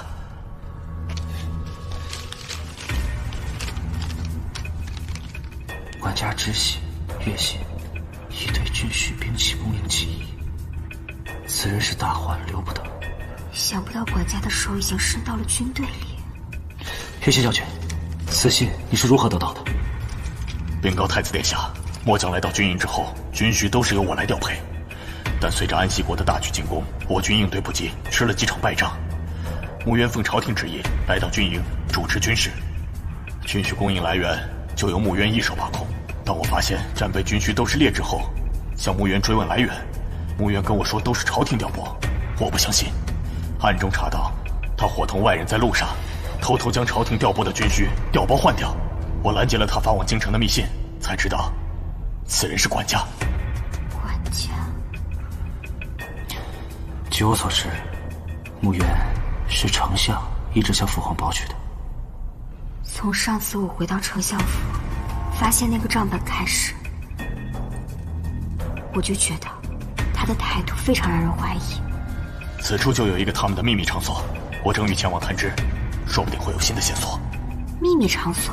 没错，我发现了穆渊的事情之后，想写信给朝廷检举，没想到他对我动了杀心。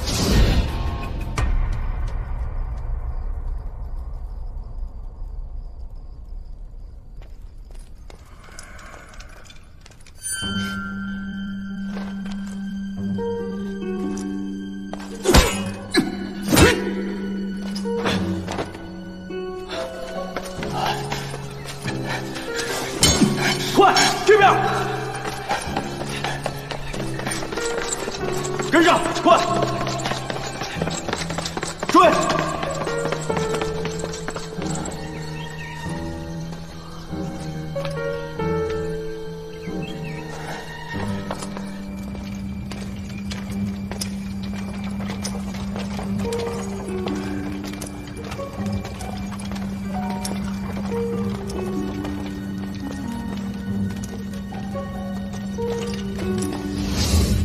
我受伤后就一直躲在这个山洞，这些天一直想找机会潜入，却不得而入。没想到碰到了您和太子妃，那就没错了。他们将盐矿获取的暴利投入在兵工厂当中，这是一起联合安息国的巨大阴谋。倘若得逞了的话，边境很快就会失守。边境一失守，国家最后一道关隘便不复存在，攻到京城也是迟早的事情。岳信将军，你可知兵工厂在何处？不是太远，大约1个时辰左右。岳信将军，带我前去。万万不可，太子殿下，前方危险呐！我意已决，走吧。末将领命。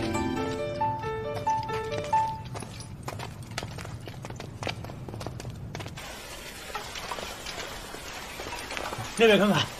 好。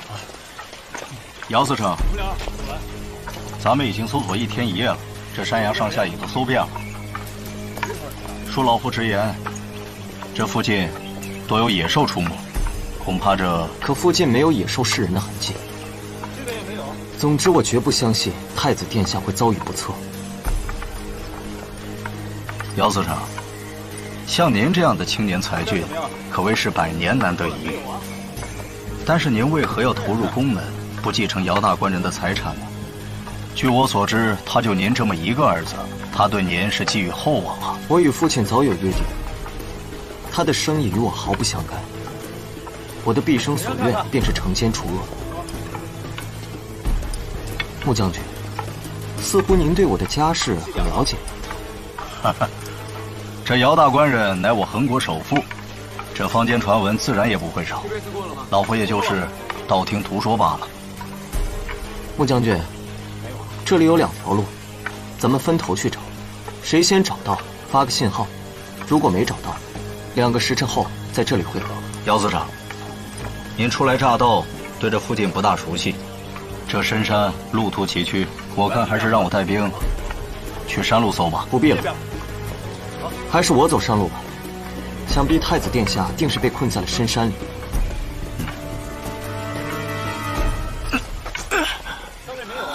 穆将军，您这是受伤了？啊，前2天巡逻摔了一下，不碍事。走。是。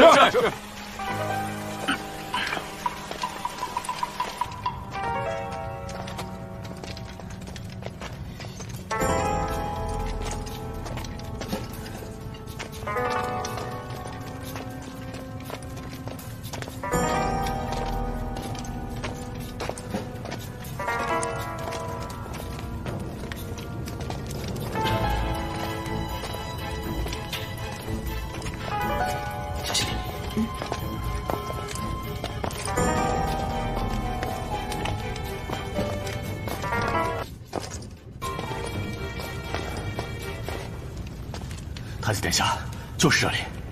左边大洞就是他们的兵工厂，右边2个小洞，一个是他们从外面把材料运进来，另一个是他们把做好的运出去。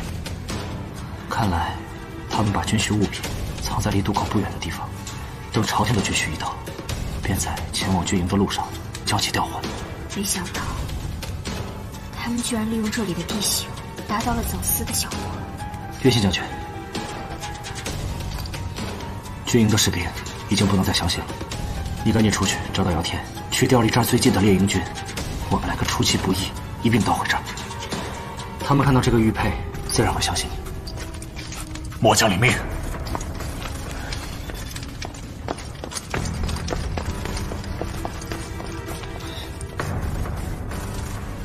这里面的戒备一定很森严，咱们不能硬闯。我知道，跟我来。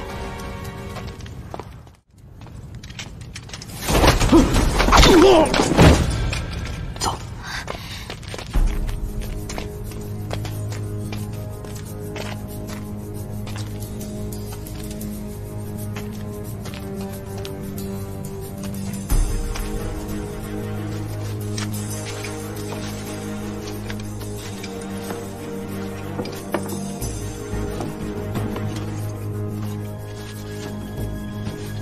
你们2个去那边看看。是。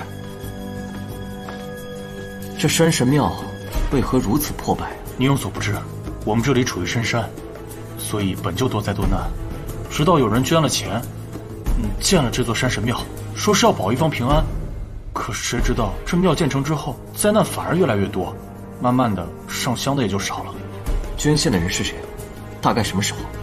不知道，像是在朝廷当官的，约摸着有个2年了。姚司城，那边发现密道，都给我来！是。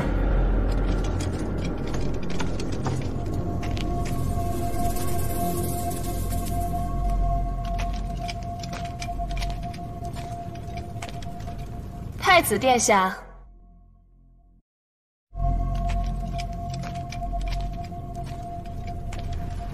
太子殿下，太子妃，你们在这里找什么呢？你束手就擒吧，只要你告诉我幕后主使是谁，我饶你不死。太子殿下，这可是我的地盘，你说这种话，你不觉得可笑吗？上次悬崖没把你摔死，这次倒主动送上门来，休怪我对你不客气。外面现在围了很多的官兵，你不要做无谓的挣扎。官兵，有官兵，那也是来杀你们的。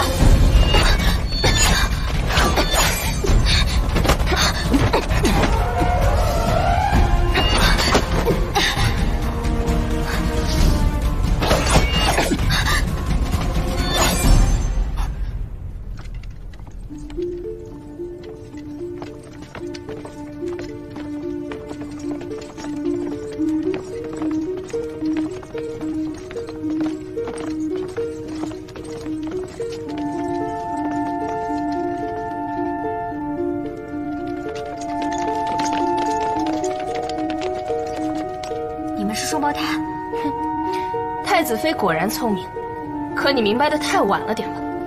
你放开他！你还是先管好你自己吧。太子，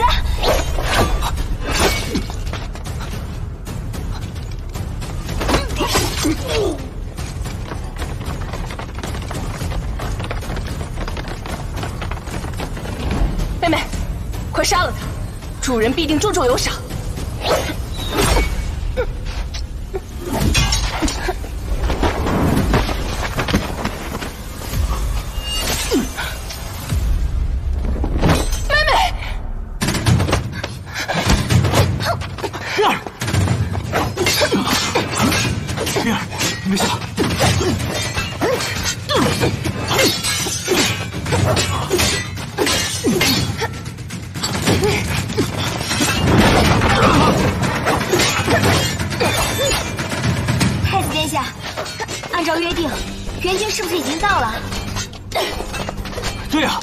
月星已经调好部队在外面，一会儿就会叫他们一网打尽的。对呀，保护太子可是头功，月星就算跑断了腿，也会来抢这个大功的。到时候，管家也一样逃不了。休想得逞！别抵抗了，说，管家到底是谁？我就是死了，也不会告诉你们的。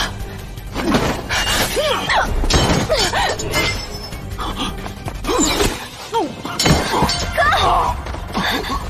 快走！快跟上！去！太子殿下，现在不是说话的时候，走！你们几个断后！是。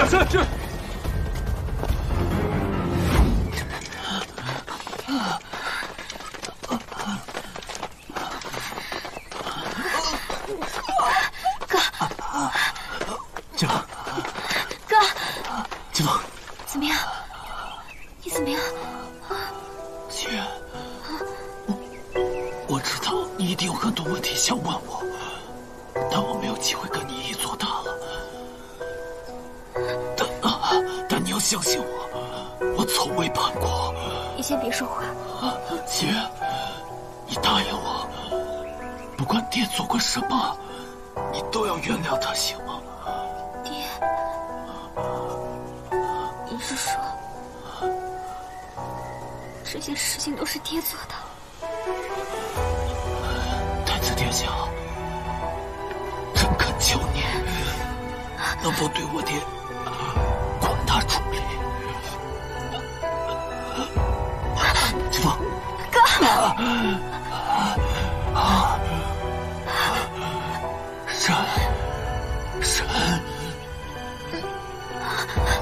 命！哥，秦风，真是不识抬举的蠢货呀！可惜了，明明有这么好的前程，偏偏要铁了心效忠那个狗皇帝。姚思成，我劝你别冲动。山上的这些士兵，我已经下了信号，只要我一声令下，万箭齐发。这弓弩可是不长眼啊！今天我要的是太子的命。你走吧。你看我像贪生怕死之人吗？都是蠢货。穆渊，我想问你，你可知谋杀太子的罪名？朝廷对你不薄，你为什么这么做？混账！我穆渊16岁参军，一路南征北战，这横国半个江山都是我打下来的。可是那个狗皇帝登基之后，有功不赏，无罪则罚，偏让我去镇守边疆，这不分明是防着我吗？既然他这么怕我造反，我就反给他看。我不光要弄死你，等我攻入京师之后，我要亲手了了那个狗皇帝的命。当时军营叛乱，我爹力排众议保举了你，他是不是就是管家？丞相乃两朝元老，开国功臣。这狗皇帝年幼之时，若不是丞相辅佐他，他能有今天？可是他亲政之后，处处削弱丞相的权力，岂能不让人心寒？太子妃，你若是肯回头，不学你那愚蠢的哥哥，本将军也不想伤害你。我爹平时最疼我和我哥，如果被他知道我们俩都被你杀了，他不会放过你的。好，那为了丞相大业，我也只好事后再去请罪了。什么人？穆渊，你个乱臣贼子！山上的叛军已经全部束手就擒，你若再不投降，便叫尔等死无葬身之地！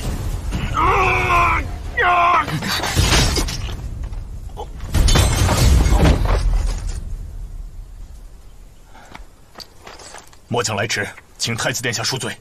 玉佩在此，现灵营军全由太子殿下节制。有劳岳信将军了。请太子殿下随末将回军营暂歇，再做打算。不必了，叛军刚刚平定，况且我们还要好好安顿一下我哥。末将领命。你没事吧？太子殿下，太子妃，你们没事吧？这一路上我听姚思成说起你们的经历，真是担心死我了。哎，我们没事儿，你吓得干嘛呀？都过去了啊。太子殿下，您受伤了，让我来给您敷药吧。皮外伤而已。倒是你啊，你一直在军营里，穆渊没有为难你吧？还好，也可能是我无足轻重，还不足以让穆渊对我起杀心。曼玉姑娘，不要妄自菲薄，那是她不知道你的价值。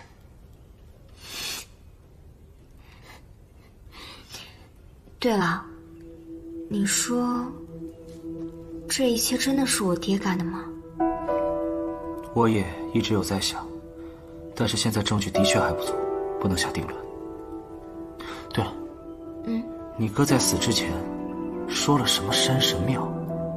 或许那个地方有答案。你哥在死之前说了什么山神庙？或许那个地方有答案。我在山神庙里发现了通往山洞的密道，里面有一排血迹。刚刚查看秦侍郎尸体时，他身上有一块包扎好的刀伤，想必是在那里遇袭时留下的。秦风在山神庙遇刺，那就说得通了。他在军营发现了问题，一个人去调查，结果被人发现，追杀到了山神庙。还好秦风会武功，刺客刺杀失败了。不错，刺杀他的人应该就是穆渊。前几日我见他时，他身上有伤口，想必是秦侍郎留下的。而这所谓山神庙，其实就是管家与安西国的走私通道。山神庙建成后，山体滑坡日益严重，也是因为他们在山里大肆开凿的结果。禀告太子殿下，安西国开始进攻了。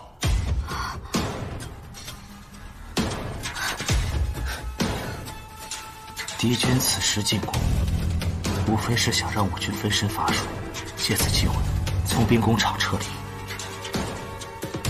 我们现在留在这儿，对战局也没有任何帮助，还是得回京城。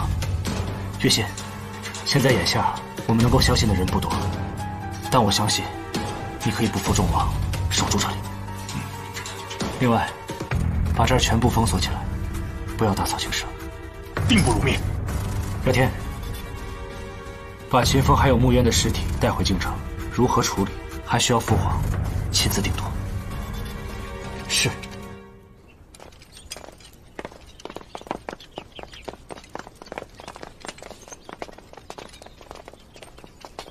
参见太子、太子妃。孙一，你为何在此？禀告姚思成，我们接到了陈州的飞鸽传书，出大案子了，当地府衙不敢审。是何案子？陈州守将穆渊1个月前被杀了。什么？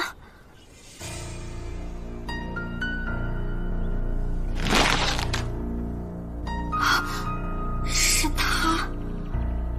你认识他？此人是我小师叔，也是药神谷入门最晚，但最有天赋的弟子。可惜因为心术不正，偷炼禁药噬心蛊。另外，他还精通制作，用多种名贵药草制成人皮面具，经常做一些为非作歹的勾当。之后被爷爷发现，就把他扔进了五毒窟里。没想到，他居然还活着。孙毅，那陈州现在的守将是何人？李岳将军。李岳。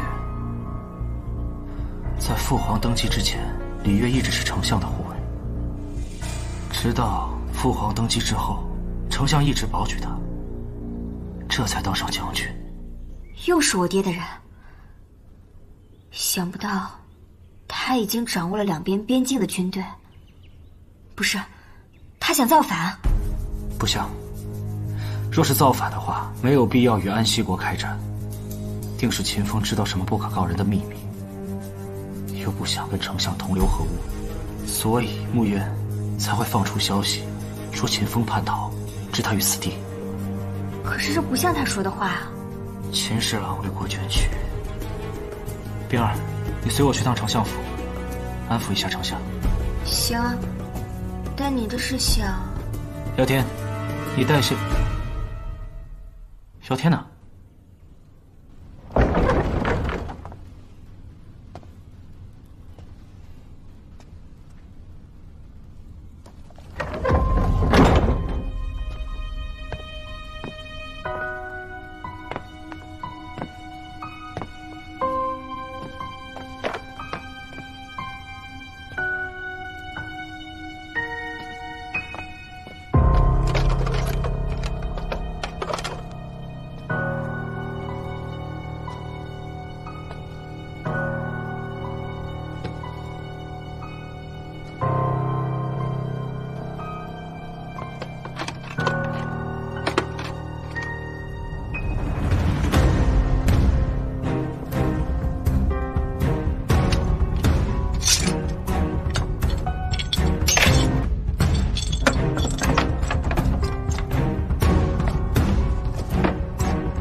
对上了。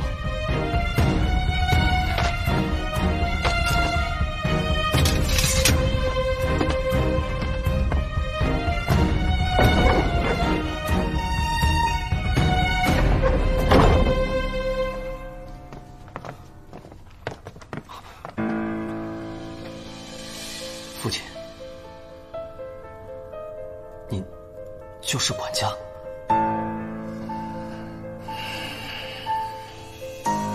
天儿，我从小将你送入宫门，学的是忠君爱国。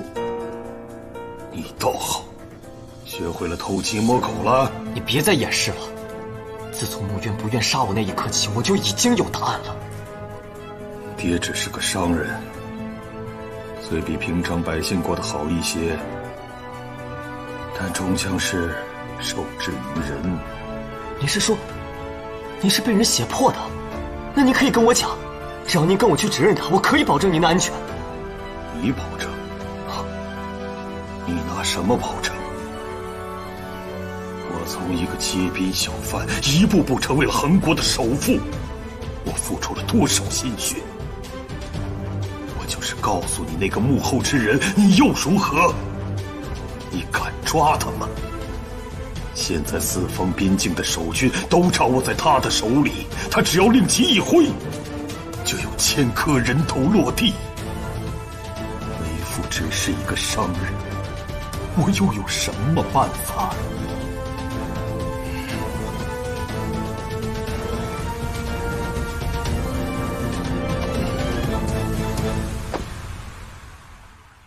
要想活得久一些，最好是少知道一些事情。父亲，这些事太子殿下已经查清了，不日就会禀报圣上。凭皇家权威抓捕丞相不在话下。您看看现在外面多少百姓流离失所，饿殍遍野。够了！我不做这些事，你以为就没有人做了吗？为父只是一个商贾，哪里敢对朝廷说三道四？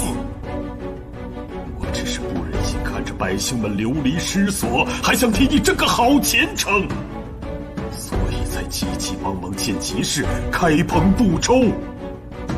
你倒好，不仅不体谅为父的艰难和苦心，还对我妄加猜测、指责。你太让我失望了。可是父亲，这账本……好了，天儿，为父不是没有良心之人。若你们真能将丞相一网打尽，我自会出来作证。否则，你就是今天将我绑到了监察司，我也会一言不发。若你忍心看我们姚家从此没落，甚至灭门，若你能眼看着自己以后变成黑心商人之子，前途尽毁，就把为父绑了吧。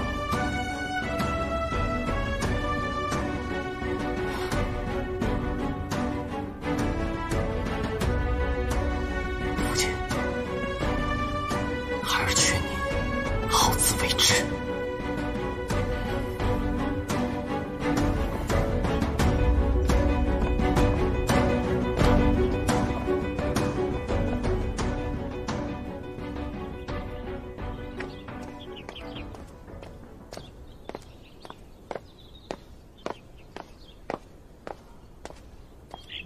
曼玉姑娘，您是来找姚司城的吗？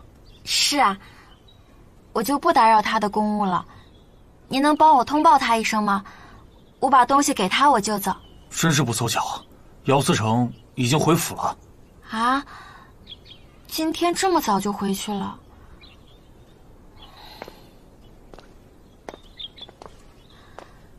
姚司城，曼玉姑娘，你怎么来了？我是来给你送点心的。曼玉姑娘有心了。有酒吗？酒？你要喝酒啊？没有就算了。你跟我来。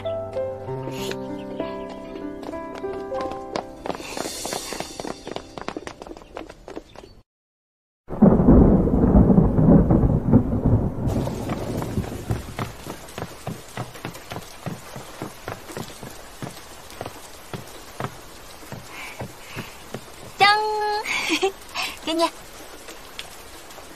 这是太子妃教我做的烧麦、虾饺、萝卜糕。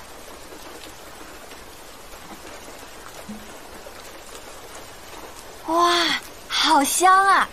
这梅子酒也是太子妃教我做的，搭配起来正好。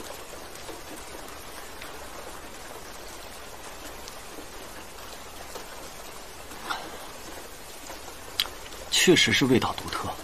看来你在太子妃那儿学到不少奇奇怪怪的东西。是啊，不知道你有没有发现，现在的太子妃变了好多。太子妃现在确实和我刚认识她时大不一样了。可能人都是会变的吧？是，人都是会变的。你今天看起来心情好像不太好，是因为公务上的事吗？姚天只是一路走得太远，有些迷茫，不知道面对意料之外的结果该怎么办。我是太子妃的陪嫁侍女，从药神谷出来之后，便一直都待在丞相府。丞相大人对我们这些下人都很好，可是想不到还有小师叔，从小教我很多本领，爷爷责罚我的时候，也是他出来保护我。想不到我这些最信任的人，竟然都是罪魁祸首。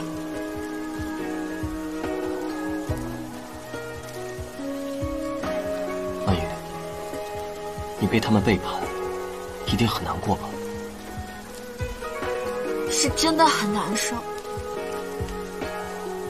但是幸运的是，曼雨遇到了太子殿下、太子妃，还有你。有你们在，这种难受就会少很多了。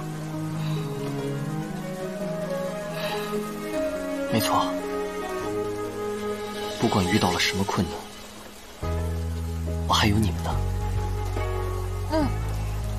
不管发生了什么事情，曼雨永远都会在背后帮助你的。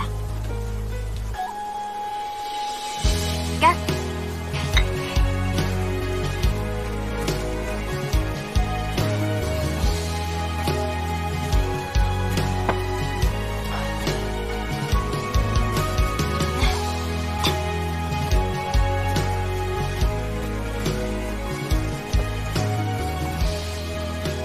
姚思成，你知道吗？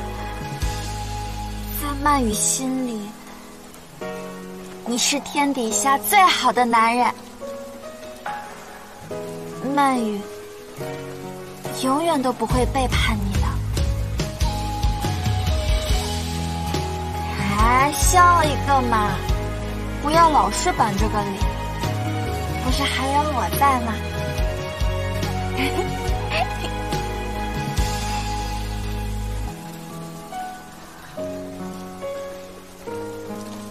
曼雨姑娘，谢谢你。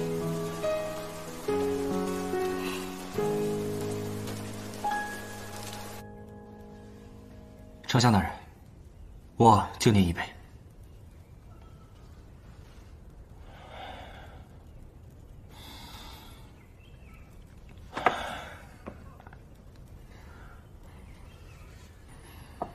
秦侍郎之事，我已禀报父皇，父皇特许以王侯之礼厚葬秦侍郎。秦侍郎叛逃之事，据已查清，是穆渊作乱所为。老臣谢过圣上，谢过太子殿下。爹，你除了谢恩，没有别的要说的吗？有太多的话想说，却不知从何说起啊。那不如就从你当管家开始说。好啊，好啊。我一心为了这一双儿女，可最后这双儿女居然联起手来对付我。可是我做错了什么？我一心为国，可圣上一直对我放心不下，处处打压我秦家。是我上下疏通，才让你得以嫁给太子殿下，让凤儿进了兵部。你可知你爹的用心良苦？丞相大人，父皇何曾怀疑过你？只是恒国想要千秋万代，朝廷不能只有您一人精明能干吧？必须不断的提拔新人。您有没有想过，倘若您100年之后，父皇能将朝廷、朝政交给谁呢？您真是糊涂啊！圣上真是这么想的？那是自然。若是他不信你，怎会让西月与我成婚？以后让西月成为皇后，母仪天下呢？老臣糊涂啊！爹，您现在后悔还来得及，若真的等起兵造反，就一切都来不及了。造反？你可知你爹被裹挟其中有多难受吗？起初辽高找到我，说给我资金的供应，保我秦家的地位，前提是要我在朝中运作，助他姚家的生意。这是今年1年宫中采买的清单，全部由你供应。谢过丞相大人。丞相大人，令公子进兵部的事儿，在下已经安排妥当，请丞相放心，绝对不会怀疑到您的头上。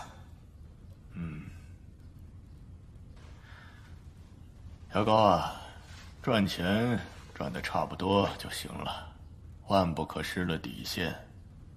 有朝一日朝廷追查起来，老夫可帮不了你。丞相大人，我送您的每一件礼物，这上面均有记载。我是个商人，有记账的习惯，您别介意。若有一日东窗事发，你我都脱不了干系。你威胁我？丞相大人，您早就回不了头了。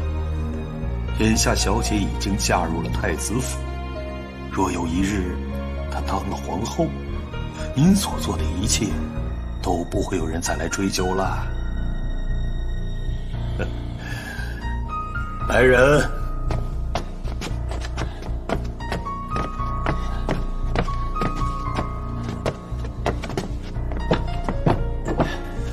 打开。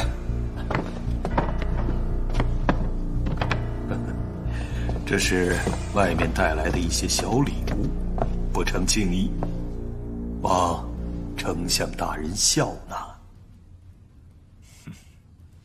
喝茶。好，喝茶。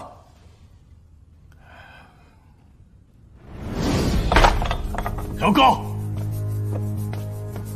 贩卖私盐可是要杀头的，你知道吗？你勾结吴世正，哄抬物价，把整个恒国搞得鸡飞狗跳，本相绝不会坐视不理。与私盐有关的生意，基本都落在了秦风公子名下。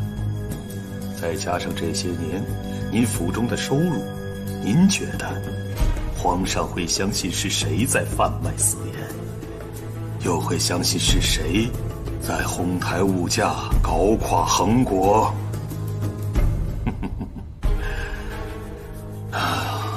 要我看呢，就是丞相您为了夺权而故意制造的小把戏。好你个姚高，你好深的算计！这没什么高深的，只不过丞相您太自负了，您总以为能掌控一切，其实你什么也掌控不了。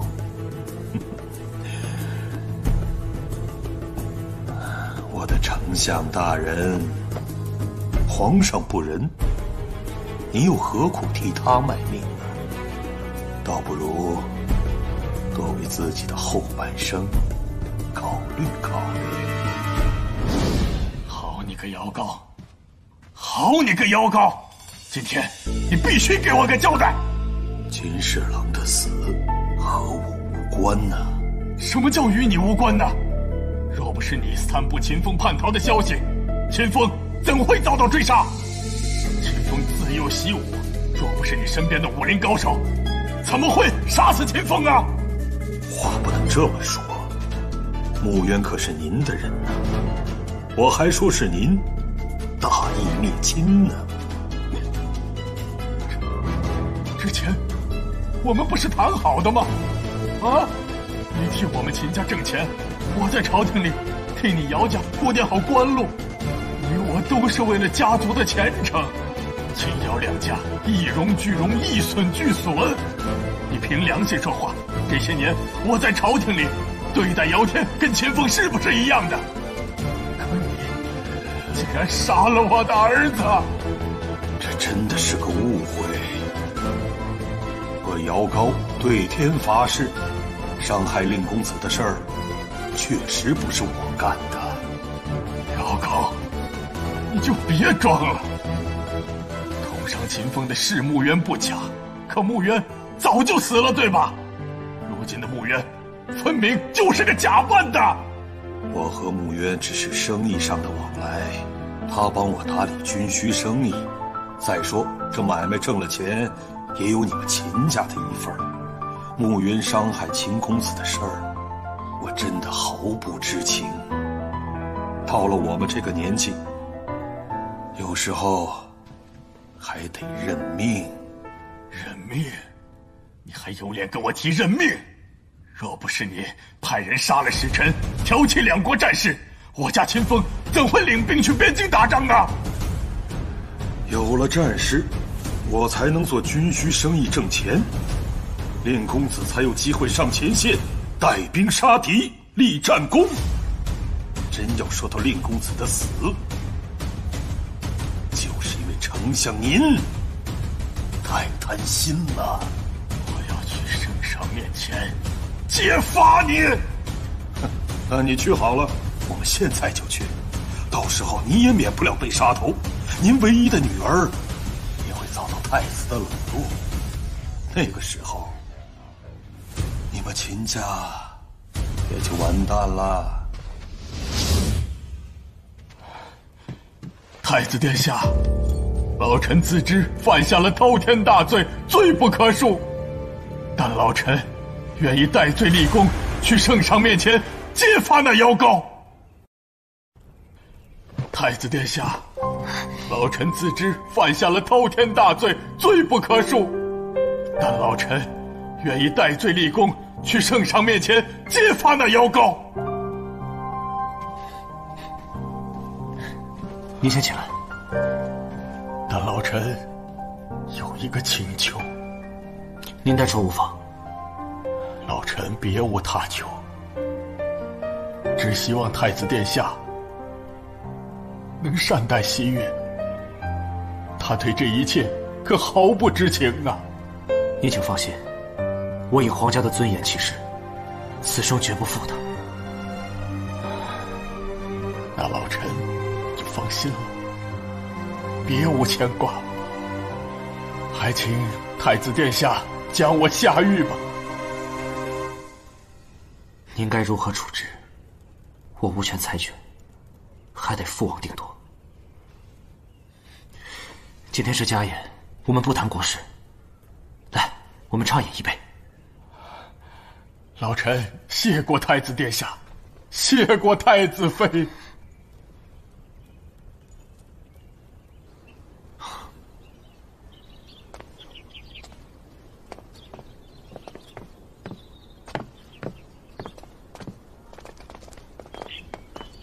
太子妃，来，慢饮。朴大人，茶给您放这儿了。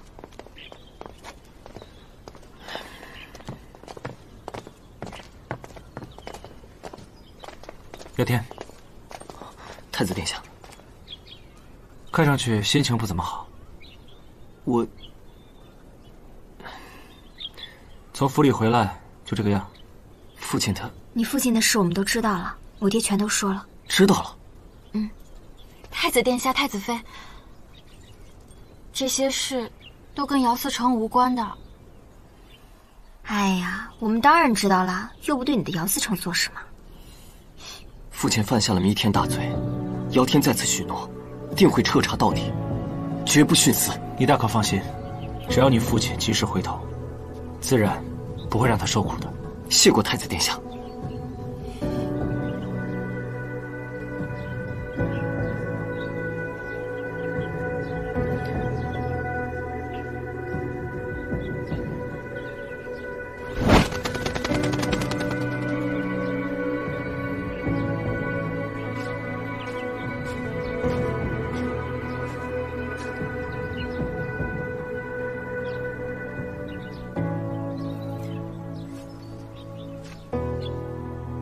我已经向孙一飞哥传书，让他全面监视我家了。这个东西叫糖果，难过的时候吃一颗。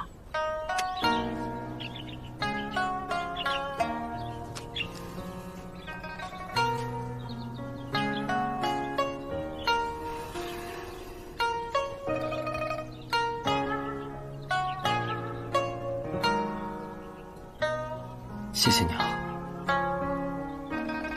父亲本说过，只要丞相认罪，他便去自首。想不到他连我也会骗。姚思成，你还有我们呀！就算姚大官人他做错了事，可是太子殿下从来都没有怀疑过你啊。可我真的很迷茫啊。父亲从小就对我很好，就算真的把他抓进去了，那我呢？我以后该怎么办呀？铁面无私有亏家族，包庇藏匿有愧于公道。我是两头围。姚天，你以前是那么果断坚毅的人，现在怎么变得扭扭捏捏的了？你想想，太子殿下和太子妃今日为何会来？丞相可是太子殿下的岳丈，太子妃的亲爹，但是他们在大义面前毫不含糊。你以为他们心里不难过吗？可是他们还是会不留余地地寻找凶手。你到底在烦恼什么？难道你的父亲就是父亲，别人的父亲便不是父亲了吗？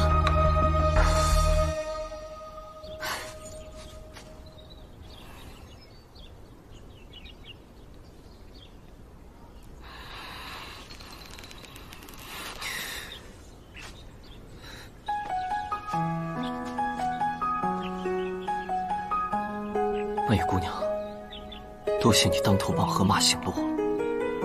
不错，仁义也分大义和小义，在大义面前，就不该为小义所困扰。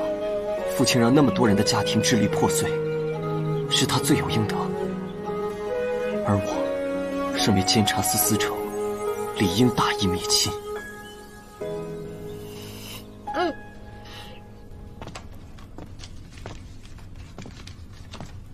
主人，事情都办好了，都已经安排妥当了。但是我刚刚得到消息，丞相已经全部交代了，目前已经被太子重兵看守起来。丞相这个老东西，要知道他这么没用，早就应该杀了他。好在安西国还是我们的盟友，明日就会护送我们出城。现下恐怕是出不去了。我刚刚来的时候，看到府外多了很多摆摊的小贩，这些人步伐稳健，行走如风，绝不是普通的百姓。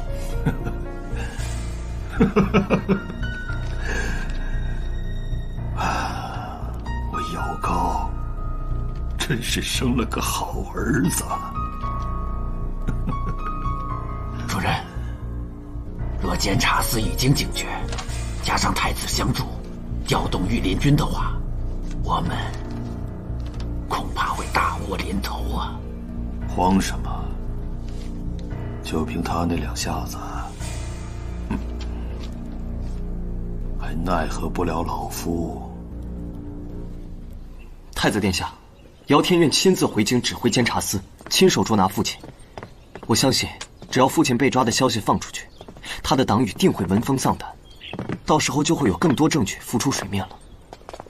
姚司长，依我看，还是换一个人吧。莫非太子是怕我徇私？那倒不是，只是我不想陷你于不义。姚天身为朝廷命官，有负皇恩，未能及时察觉父亲的罪行，还请太子殿下给我一个戴罪立功的机会。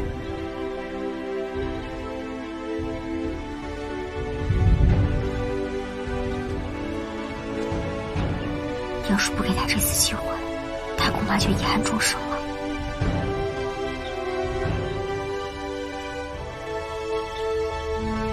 姚高现在已经身处监察司的监视之下，剩下就全权交托于你了。姚天领命。姚司长，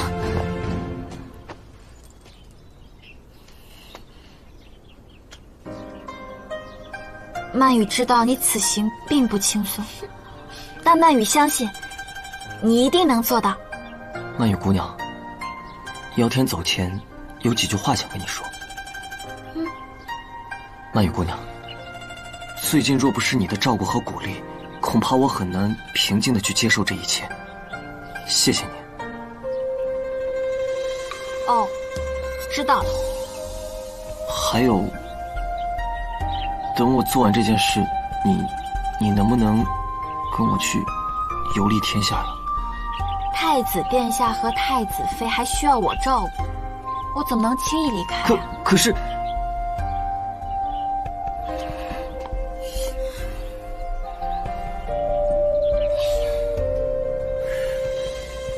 可是如果没有你，我吃饭也吃不下去，睡觉也睡不了，因为我控制不了我自己。我看不到你的时候，满脑子都是你。我觉得我不能没有你。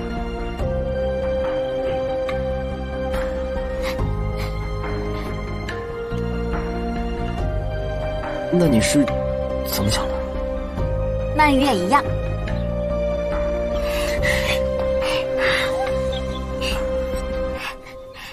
这俩木头终于开窍了。我本来还担心姚天这一次一蹶不振，现在看来是我多虑了。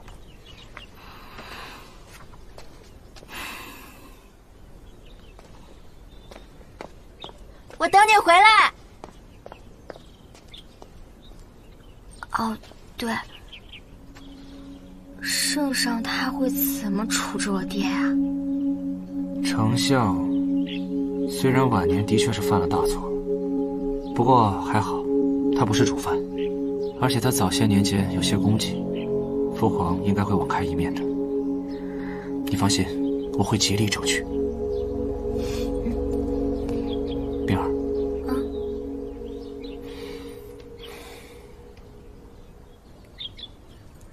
以后不管发生任何事情，我都会在你身边。好。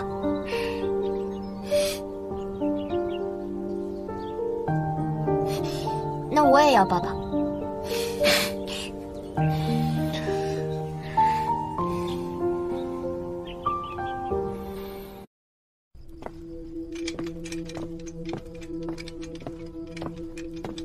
父亲，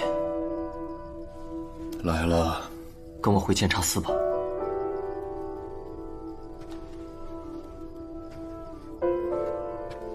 怎么，丞相认罪了？您做了什么，您自己清楚。这次我不会再相信你。监察司的人已经把这里围得像铁桶一样，我劝你别再挣扎了。罢了，想不到算计一生，最后却栽在了你这个亲儿子的手里，也算是死得其所啊。这些都是我整理的证据，你去检查一下吧，让我好好再看看这个家。以后，怕是回不来了。父亲，孩儿答应您，进了监察司，绝不让您受苦。这是我最后能为您尽的孝了。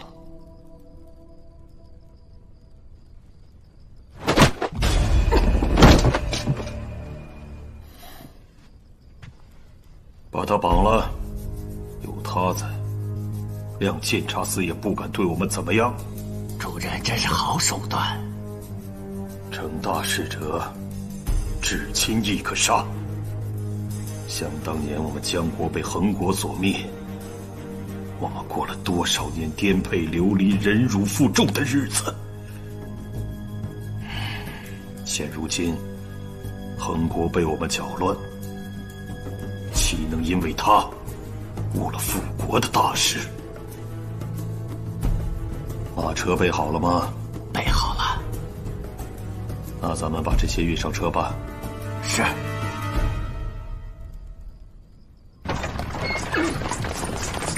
快，这边！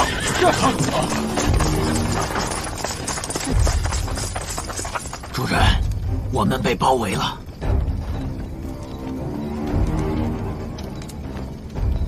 拦我者何人？姚大官人，这么晚了，要去哪里啊？太子殿下，我有一个请求。你尽管说。快到京城时，我先行一步，您到监察司等我。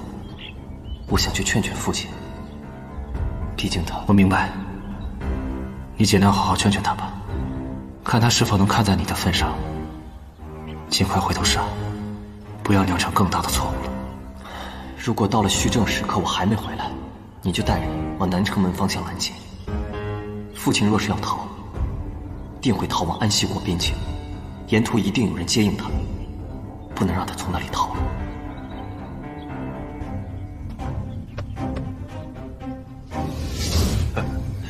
太子殿下这个时辰找老夫有何急事啊？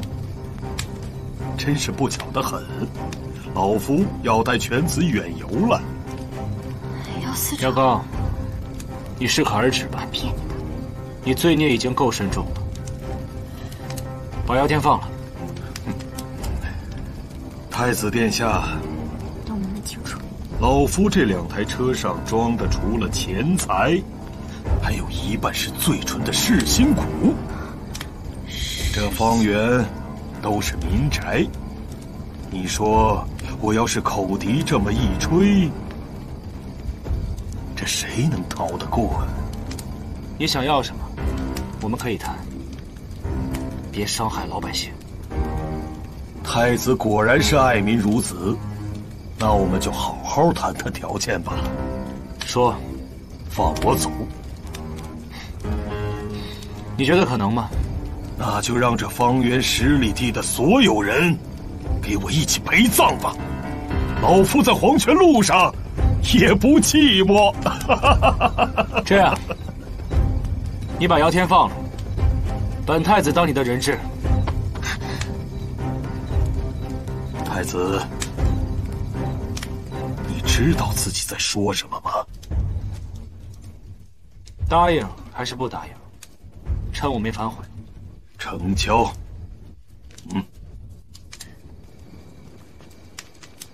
等等，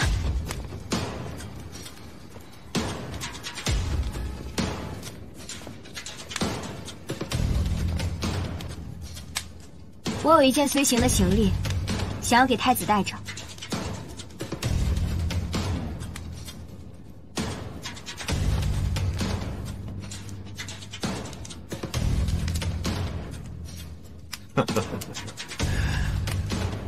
好一个伉俪情深呐，太子妃，老夫今天就失陪了。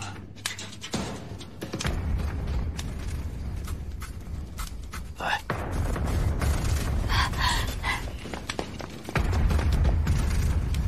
走。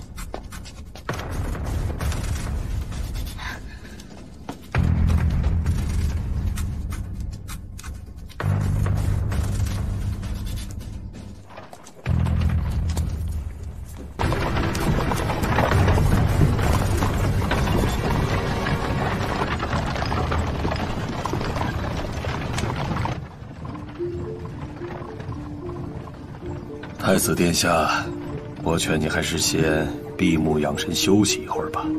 一会儿到了安息国，你恐怕就没有这么好的条件了。廖高，我一直想不明白，朝廷对你不薄，父皇也封你为商贾的领袖，你为何做这一切？真相很残酷，太子殿下，我劝你还是不知道的为好。总之啊，我今日所做的种种，都是你们父子给逼的。那你这么做，会伤害姚天，知道吗？他是我们姚家的人，必要的时候，就必须为我们姚家做出牺牲。你不是衡国人。哦，太子为何会如此认为？我见过不少的黑心商家，也有很多贪污的官员。他们不是为了财富，就是为了权力。而你姚高，把赚来的大部分财产都给了安息国。况且，你在衡国，也只是一介草民，官场也不愿意涉足。这让我一直想不明白，只有一种可能，你不是衡国人。那你倒是说说，老夫是哪国人啊？应该是江国人。江国灭亡的时候，以你的年纪，应该是经历过全城的。太子真是好眼力呀！那你不妨再猜猜，老夫到底是何许人也？我尚年轻，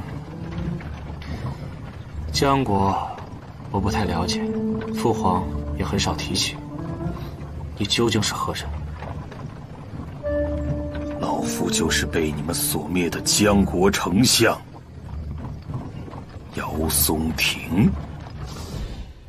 江国虽然不大，但是却很富庶，反倒是你的父皇，那个才刚刚登基。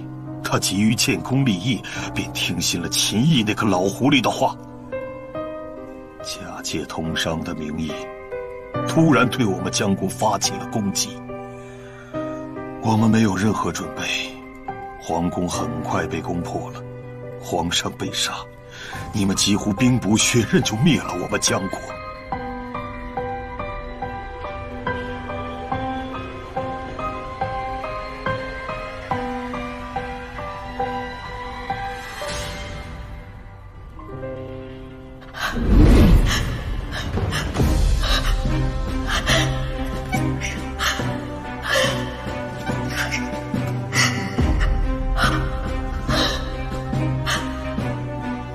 夫人，大人，你可回来了！夫人，你听我说，皇上跟皇子们都被杏林子杀了，衡国人很快就到这里了。我已经安排了接我们的人，我们赶快走。给我仔细搜！是。一定要斩草除根。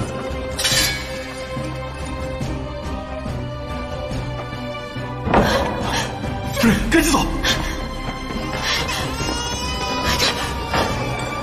夫人，快！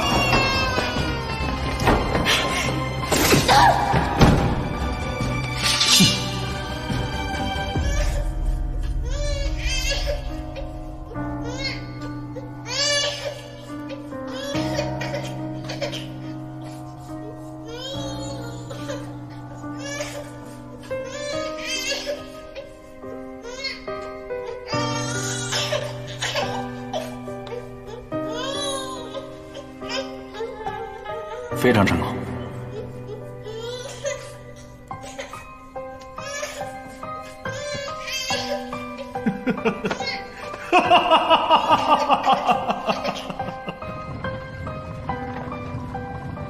你口口声声说是为了江国复仇，为了妻子复仇，可你究竟做了些什么？你自己清楚吗？拿着钱财贿赂高官，替你贩卖私盐，还囤积了大量的粮食布匹，还有民生物资，扰乱市场。你知道你害死了多少人，又有多少人想找你报仇吗？只要能毁了恒国，死再多的人，我也在所不惜。安西国的兵马不日就将抵达城外。太子殿下，我会让你亲眼看到恒国的毁灭。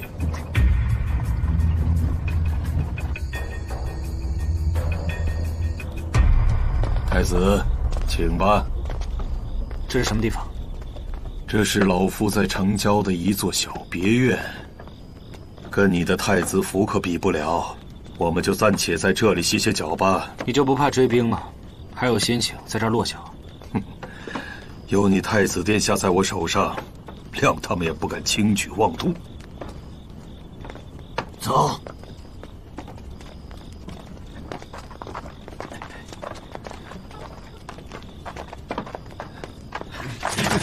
别动，站住！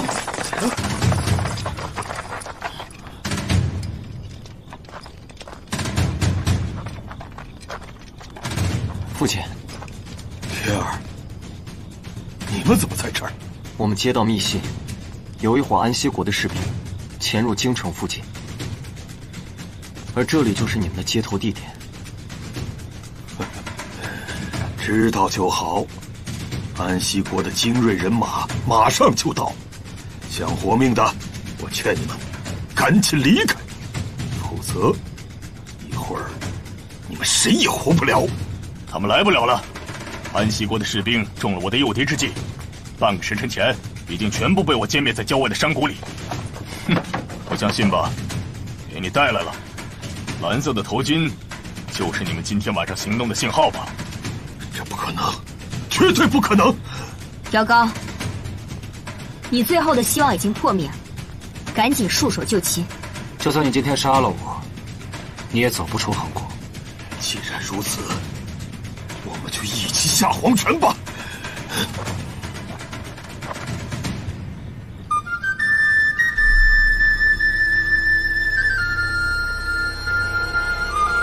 来人，怎么回事？不是在太子的包袱里放了药吗？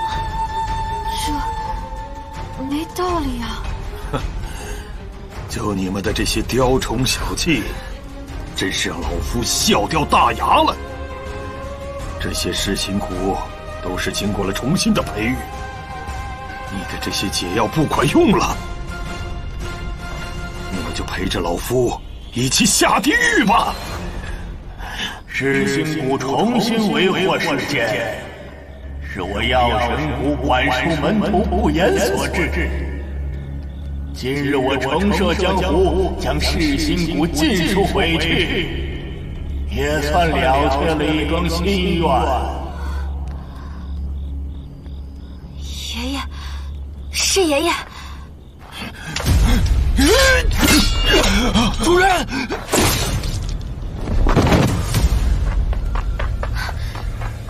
你没事吧？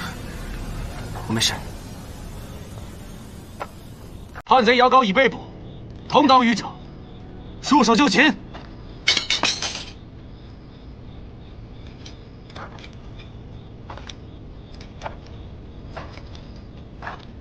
太子殿下，我能再和父亲说几句话吗？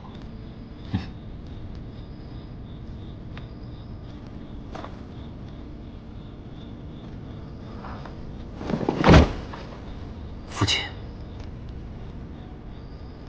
姚天身为监察司丞，有皇命在身，不得不对您不敬。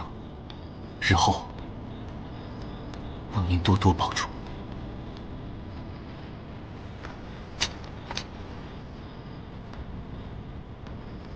天儿，我一直当你是个孩子，其实你早已经长大，不需要爹了。你长大了，你不需要爹了。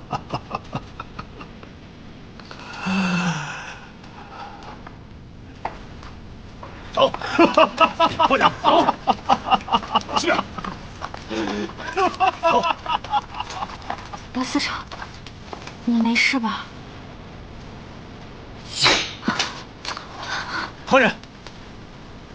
小伙子，你的功夫不错，有情有义。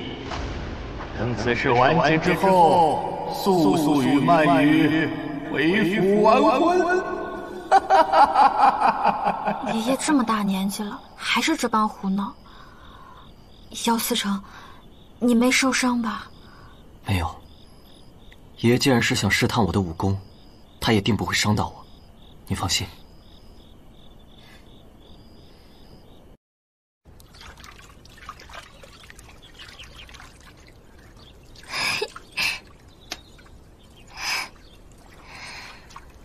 他们这一走呀，就不知道什么时候才能回来了。是啊，不过曼雨倒是跟我说了，他们成婚之后还想回太子府，我果断拒绝。人家新婚燕尔，我怎么会让他们分隔两地？有道理。哎，你朝中的事情都处理完啦？处理完了。姚高被判了秋后问斩，至于丞相，父皇为了保住他的名声，决定不把他的罪行公布于众。还有秦风，给他追加了忠烈侯。所以啊，你就放心吧，你们家的名声没有受到半点影响。我知道，所以谢谢你们。现在呢，曼雨走了，我亲自下车奖励你。好啊，还有件事情，我呢，已经向我父皇告假了。告假？从明天开始，我就带你游山玩水。好。吃遍天下最好吃的东西。好。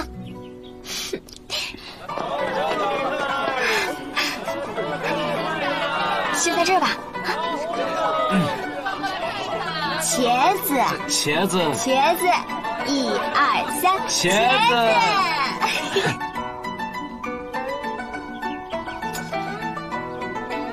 不行，不够潇洒。啊！你怎么吓我啊？这个怎样？我也带上。你会带吗？之前不是学过吗？啊，等，不够威武。那就还没好吗？不错。这样。哎，这个好。哎，你别动啊！你不能动。哇，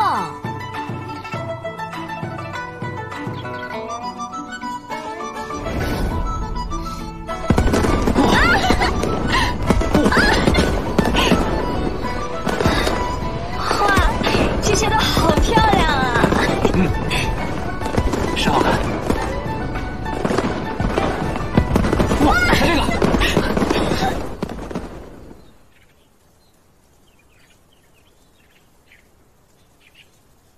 别光只吃菜啊！来，拿起手中的酒。祝你们一路顺风。一路顺风。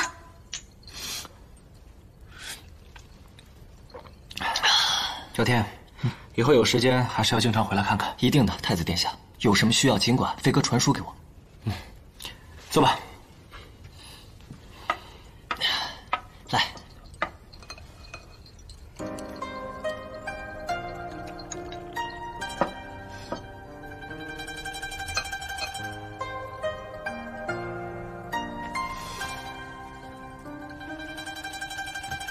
曼雨，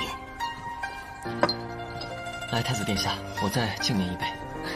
怎么了这是？啊，都已经嫁人了，不再是小姑娘了，以后还要自己独自管理药生谷呢。别再这样了。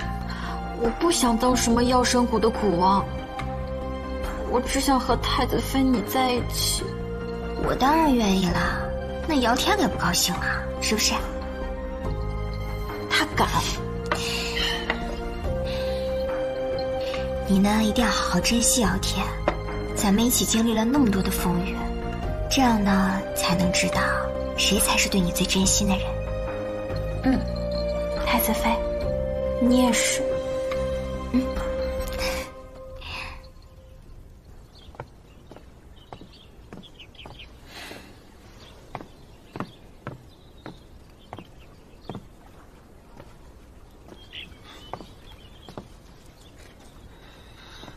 们走了？是啊。不过姚天给我们留了一样东西，看看。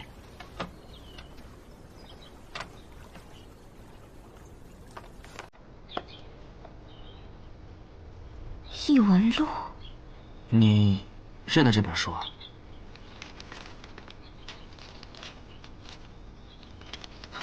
原来这本书是姚天写的，他把我们相遇的事情，还有那些案件，全部都写在里面了。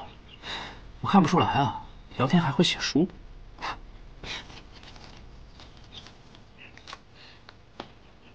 原来这本书的作者是姚天。我说他怎么把幕后凶手的故事给隐掉了呢？你似乎看过这本书，但是不可能啊，他这不是刚写完吗？我说出来你可能不信，我就是因为这本书才来到这个世界的。现在这本书又出现了，是不是说明我马上就要走了？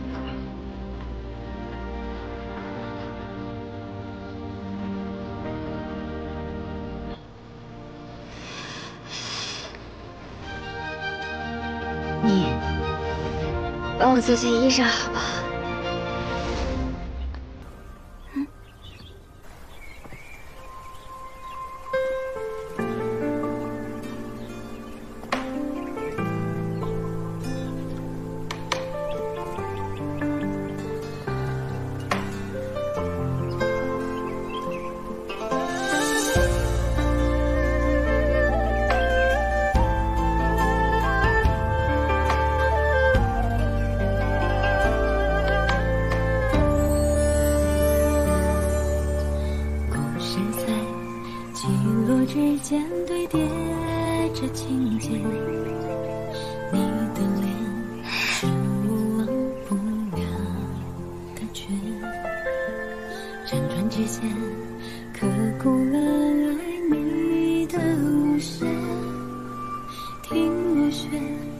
怎么样？太美了，简直是巧笑倩兮，美目盼兮。这就是你说你们那个年代的嫁衣？从前的我呢，并非是我，现在的我才是真实的我。我想真正嫁给你一次。请问林轩先生，你愿意娶唐碧儿小姐为妻吗？不论贫穷还是富贵，健康还是疾病，一生一世，永远守护她，陪伴她，尊敬她。我愿意。那唐碧儿小姐，你愿意嫁给林轩先生吗？不论健康还是疾病，贫穷还是富贵，一生一世尊敬他，忠于他，守护他。我愿意。我只愿与你相牵，时光也蝴蝶会为他人怜。你和我若能相识无的渊源，只圈住今夜莫谈诀别。缘字月，几时遇见你的特别？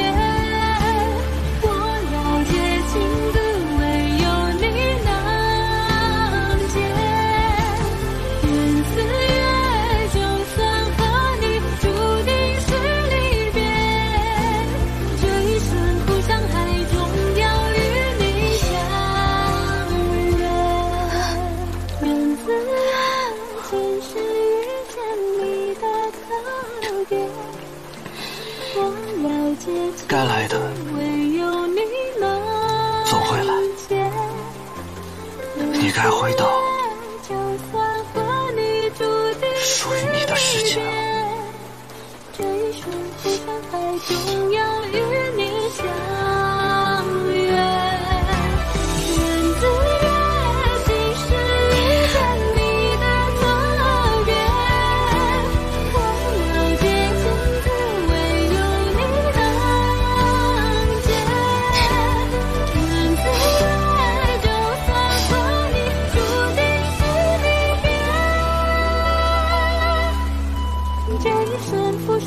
海终要与你相约。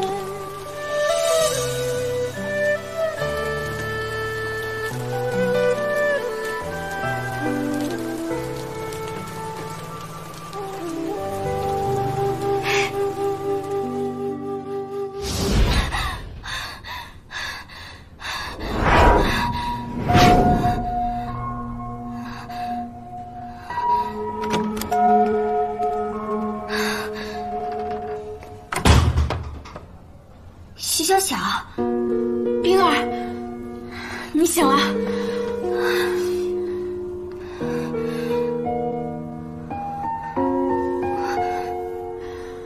你都躺了好几天了，到底发生了什么事情啊？我接到电话的时候都快担心死了。我被人推下水了。什么？那天，你好，我是薛安宁的粉丝，来给他送花。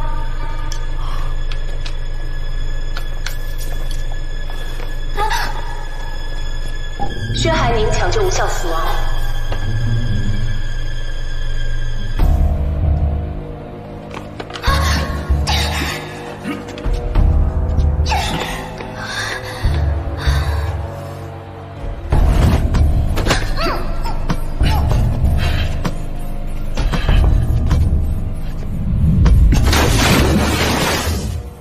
天哪，这么惊悚！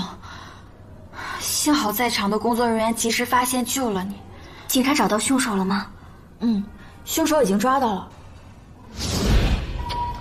凶手是个变态，发现薛寒宁跟男朋友亲热，他就疯了，觉得薛寒宁给他戴绿帽子，所以计划杀他，结果被你发现了。小小，我这次昏迷的时候，我去到了另外一个世界。你猜我碰见谁了？谁啊？你说的不会是骆锦川吧？你怎么知道？你别笑，还有你呢！啊，在那个世界，他是太子，我是太子妃。你别笑，你是我的小侍女曼月。哎，你这一听就是做梦了啊！不是做梦，是真的。你好好休息吧，我先回学校看书啦。周一考试，我明天再来看你啊。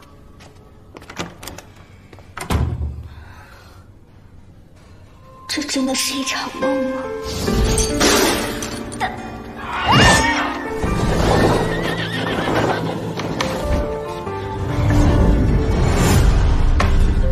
你等一下，我去给你叫人。别走。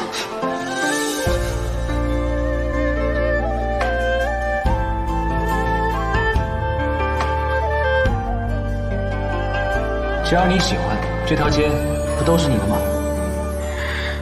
哎，不都说了吗？夫妻之间也是需要小惊喜的。你刚才说什么之间？你分明就听见了。梁子，来叫一句官人听听。不，那我就来了。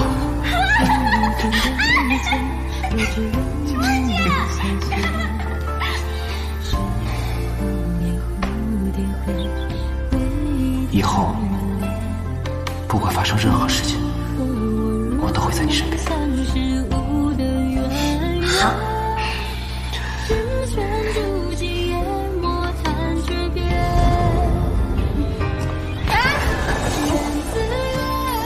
你逃我追，你插翅难飞。眼神不对，女人，你这是在玩我。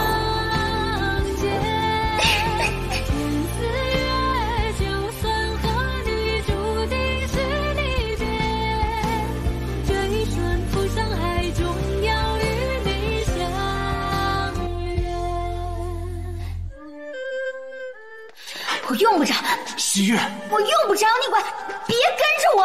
我错了还不行吗？你哪能有什么错呀？都是我的错，行了吧？我想一个人静一静。不是，我不知道什么时候会回去，而且我回去了，可能就再也回不来了。我知道我说这些你很难相信的，但是我真的没放。不信。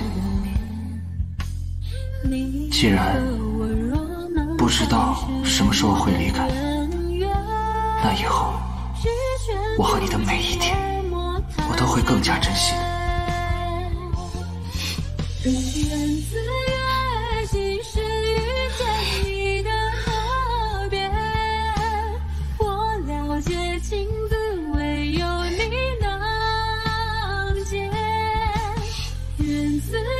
这样，哎，这个好，这个好，哎，你别动了，我也带上。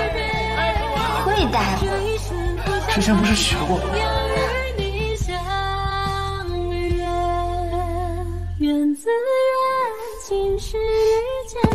哇，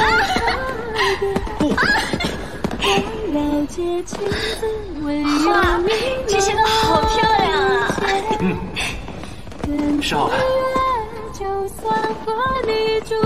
哇，看这个，游山玩水，好，吃遍天下最好吃的东西。